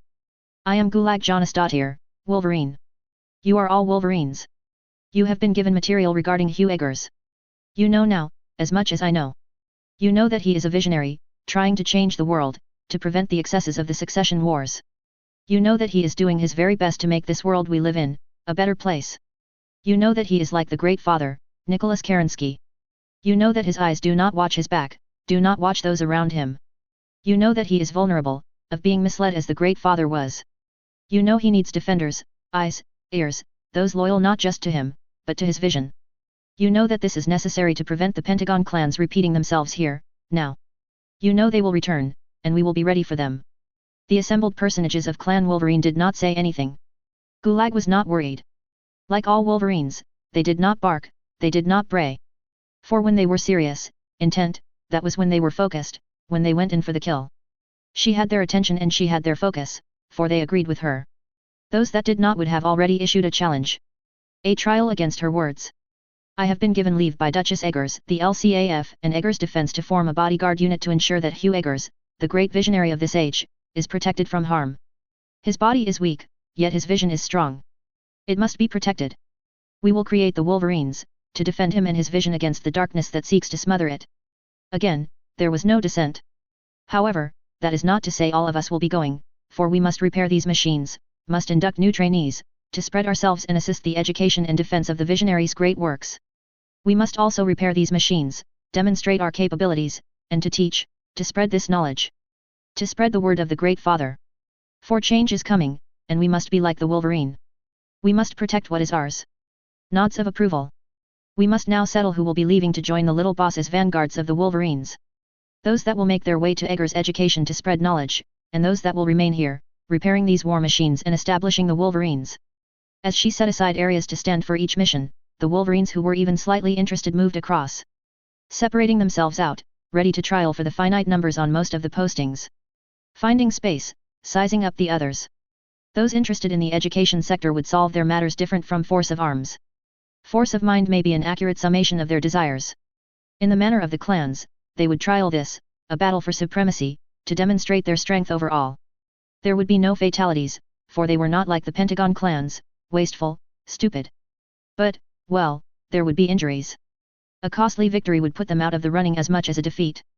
Gulag would sit this out, she had her responsibilities to the construction union. For, as she had learned, defensive structures were just as important in battle as the battle mech. She would spread the fortress hexes as far as she could, to do her part in assisting the little boss's vision. If she added a few things learned from clan techniques, well, if nobody knew, was it a problem? There were already Eggers retainers guarding the little boss. Gulag was not worried, the clan Wolverine was still the best, regardless of whether it was here or the Pentagon worlds. Whereas the Pentagon clans tested their strengths against each other in rules-bound trials, like children pretending at war. The Spheroid clan Wolverine had been fighting real wars, developing themselves further, proving their superiority. And when the Pentagon clans returned, for like starving beasts hungry for meat, they would return. Clan Wolverine would wait for the Desgra rats. To demonstrate to them the failure of their vision, of the failure to live up to the standards of Nicholas Kerensky. Knocked out face. 2 months later word had reached Eggers Wolverines. They would receive an enormous sum to expand their forces, to spread themselves across the Rasselhog kingdom as teachers, to prepare the people for the future. It just reinforced their vision of the great visionary having an answer for the future. How else would he have known what they had been doing in secret? 022 Anton team ready. Anton Tolsand looked with great interest as Huu Eggers walked slowly towards him. Himself and a collection of the most important board members were present. Each owned a significant share in the company, and all were interested in what Huu Eggers had to offer.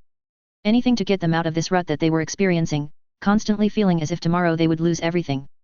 Leaning on a cane, the youth looked as if it were just another day in his life. A mask covered his face, only his eyes visible, and even then, they were hidden by a set of glasses. Appearing, for all the world, looking like an infiltrator, if not for his honor guard behind him. Trying to sneak with people of that scale was nigh impossible. 3 months since his arrival on Furilo, he had the look of a man determined. Looking as if he were prepared to get through 12 cannolis in one setting. They, cyborg mutants, or something. How were they this big, this built? Men and women both. It was hard to get past the fact that Huu had men and women that looked more like human-sized battle mechs instead of people marching behind him. Clad in what was probably BAR-10 armor, carrying both melee and ranged weaponry, hovering around their charge like heavy mechs around an assault. Ensconced with his muscle army was Huu Eggers. Not letting the issue of his physical health get in the way of his ambitions to solve the issues of the inner sphere. A man with great conviction and strength, that much was certain. A man, confident in his purpose, clear of vision. It would be an absolute disservice to call him a youth. Welcome to Toll Sand Warworks. We've prepared a tour for you to get the best experience traveling with us today. Huu nodded, thank you for the invitation, it's good to know what we should be looking at when it comes to investments. Toll Sand beamed. If only his daughter had the gumption to do what Iris Steiner had. Walking right up to the young man to talk of matters of marriage, making her interest clear, making her very position understandable. It had come out that for all his vision in industry and the military, he was rather dense when it came to personal relations. All the swanning about that everyone had been doing, had the opposite effect. Sources close to him during his stay in the hospital had said Huu thought it was a cult of some kind that formed, not people dressing and acting in a way to get him interested. They were now in talks of a potential betrothal, contingent on further conversations and interactions in the future.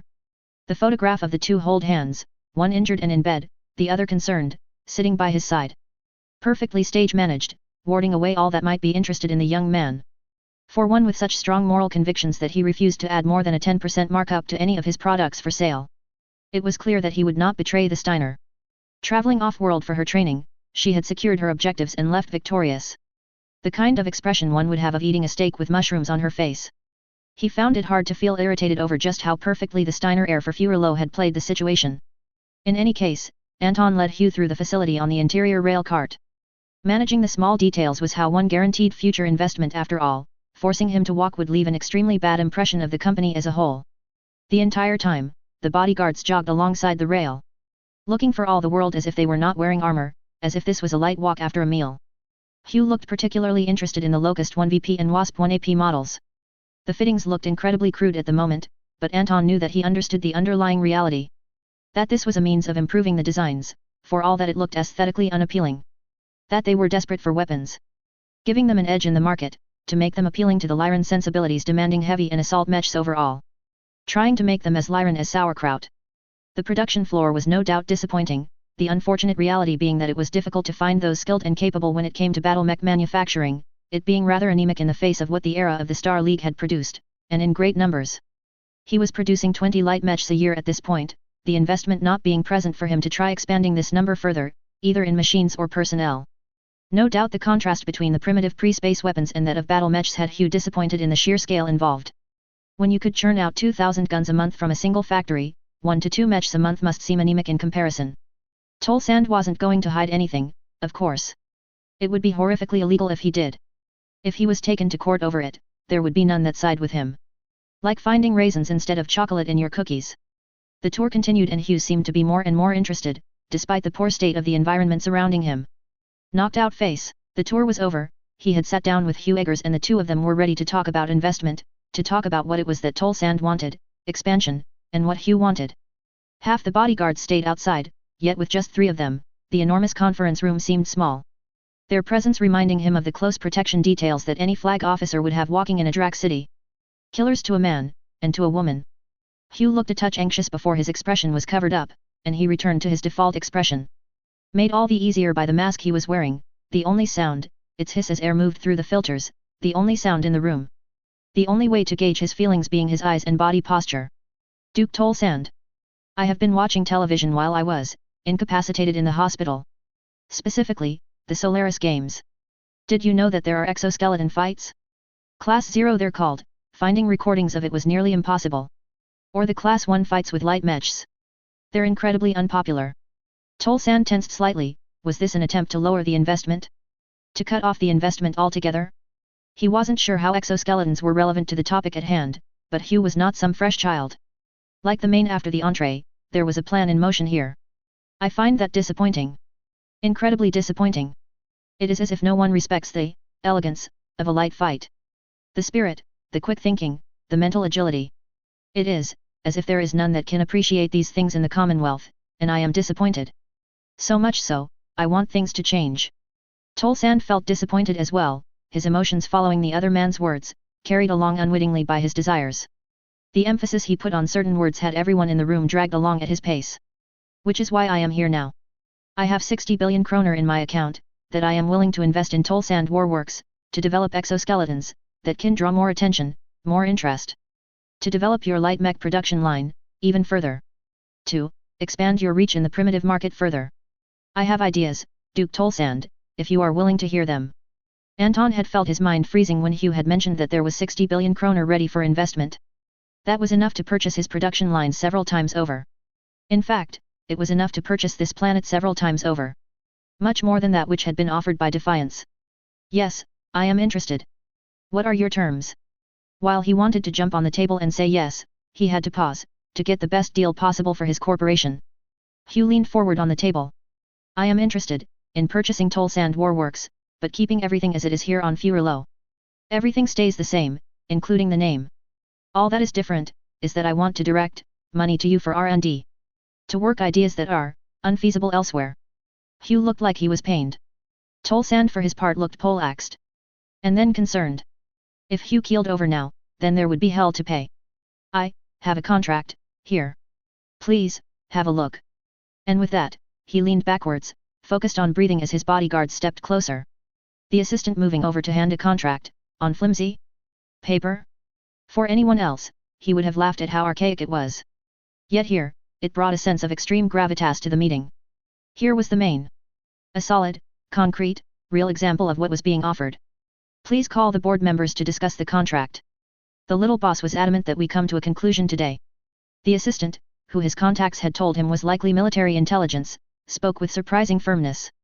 Her face and those of the bodyguards, seeming to blame him for the ducal heir's circumstances. Hovering protectively over his figure, an impenetrable wall of flesh was created. The Duke of Tolsand Warworks called in his legal team and those with stakes in the corporation. There were matters to discuss. Knocked out face, in the end, the discussion had been rather anticlimactic. The contract had been simple as could be possible. Eggers General Utility would be purchasing Tolsand Warworks and everything would remain the same. Eggers General Utility would direct R&D research and divert funds for this purpose. Every year there would be a minimum sum dispatched for investment, while 40% of profits would be sent upwards. Eggers General Utility would dispatch researchers and technicians to develop R&D, and assist with the expansion of facilities. Eggers General Utility would invest a certain amount a year with the expectation it would be used for expansion. Eggers General Utility would begin its investment with a 60 billion kroner sum divided for R&D and expansion. There were no other clauses, nothing regarding shuffling of property, or movement of people from Furilo, it was instead the other way around. An enormous infusion of people and money, far beyond the wildest expectations of everyone in the room. All present would keep their shares, merely that there was now a parent company over them. None had been muscled out, none were restricted. There were, in fact, tears in some of their eyes. He believes in us, whispered one of them. Tolsand found himself nodding. They say he is a visionary, I think it is rather clear, they were underselling it. The problems that plague the LCAF when it comes to their battle mech battle lines is simply due to an absence of light and medium manufacturing in the Commonwealth. By investing here, he is trying to repair the damage to the LCAF, one factory at a time. His words resonated with the board members before him, the lawyers keeping their silence. Do we accept? Can we afford not to accept? And so, it was that the flimsy was signed. 13 signatures, one for Huu Eggers, one for Anton Tolsand, and 11 for the other board members or shareholders. As many smaller mech corporations were, they were rather on the small side. Tolsand Warworks was now a wholly owned subsidiary of Eggers General Utility. The 60 billion investment already deposited in their accounts from a Comster checking account. As they signed the papers, and had the more traditional electronic copy sent forth to the Estates General for final review, as well as the Commonwealth Ministry of Finance, Hugh spoke up, finally opening his mouth after an hour of rest. Now that we've signed that, How much would it cost to establish a Solaris stable? We need to be able to show off your designs to the crowds. To tell them that they are wrong about our designs. And here was dessert, delivered by a man who soldiered on despite the crippling weakness he was feeling. Tolsand felt nothing but respect for the young visionary. Knocked out face, Hugh stepped back into the manse that had been provided, courtesy of Iris Steiner. Sitting himself down, he allowed the exhaustion to win, slipping bonelessly down the chair. I think that was a successful day. He said to Glory. Yes sir. There is a great deal of money that you have invested. Really? I only invested 70 billion, there's still another 50 billion in the accounts. I need to invest more. She looked mildly shocked. Hugh sighed, there was so much to spend, what was he meant to do with all of it? He hadn't been lying when he told Tolsand that the Solaris Games had been the inspiration for the investment. Lying in the bed, watching the Solaris Games as they played on screen, he couldn't help but see just how much money the heavy and assault mechs earned in terms of contract and gambling. The money involved rose into the billions if you took into account all the betting, advertising, and sponsorships. Yet, the exosuites were barely in the 4 digits. Brought out to entertain people between bouts with the mechs.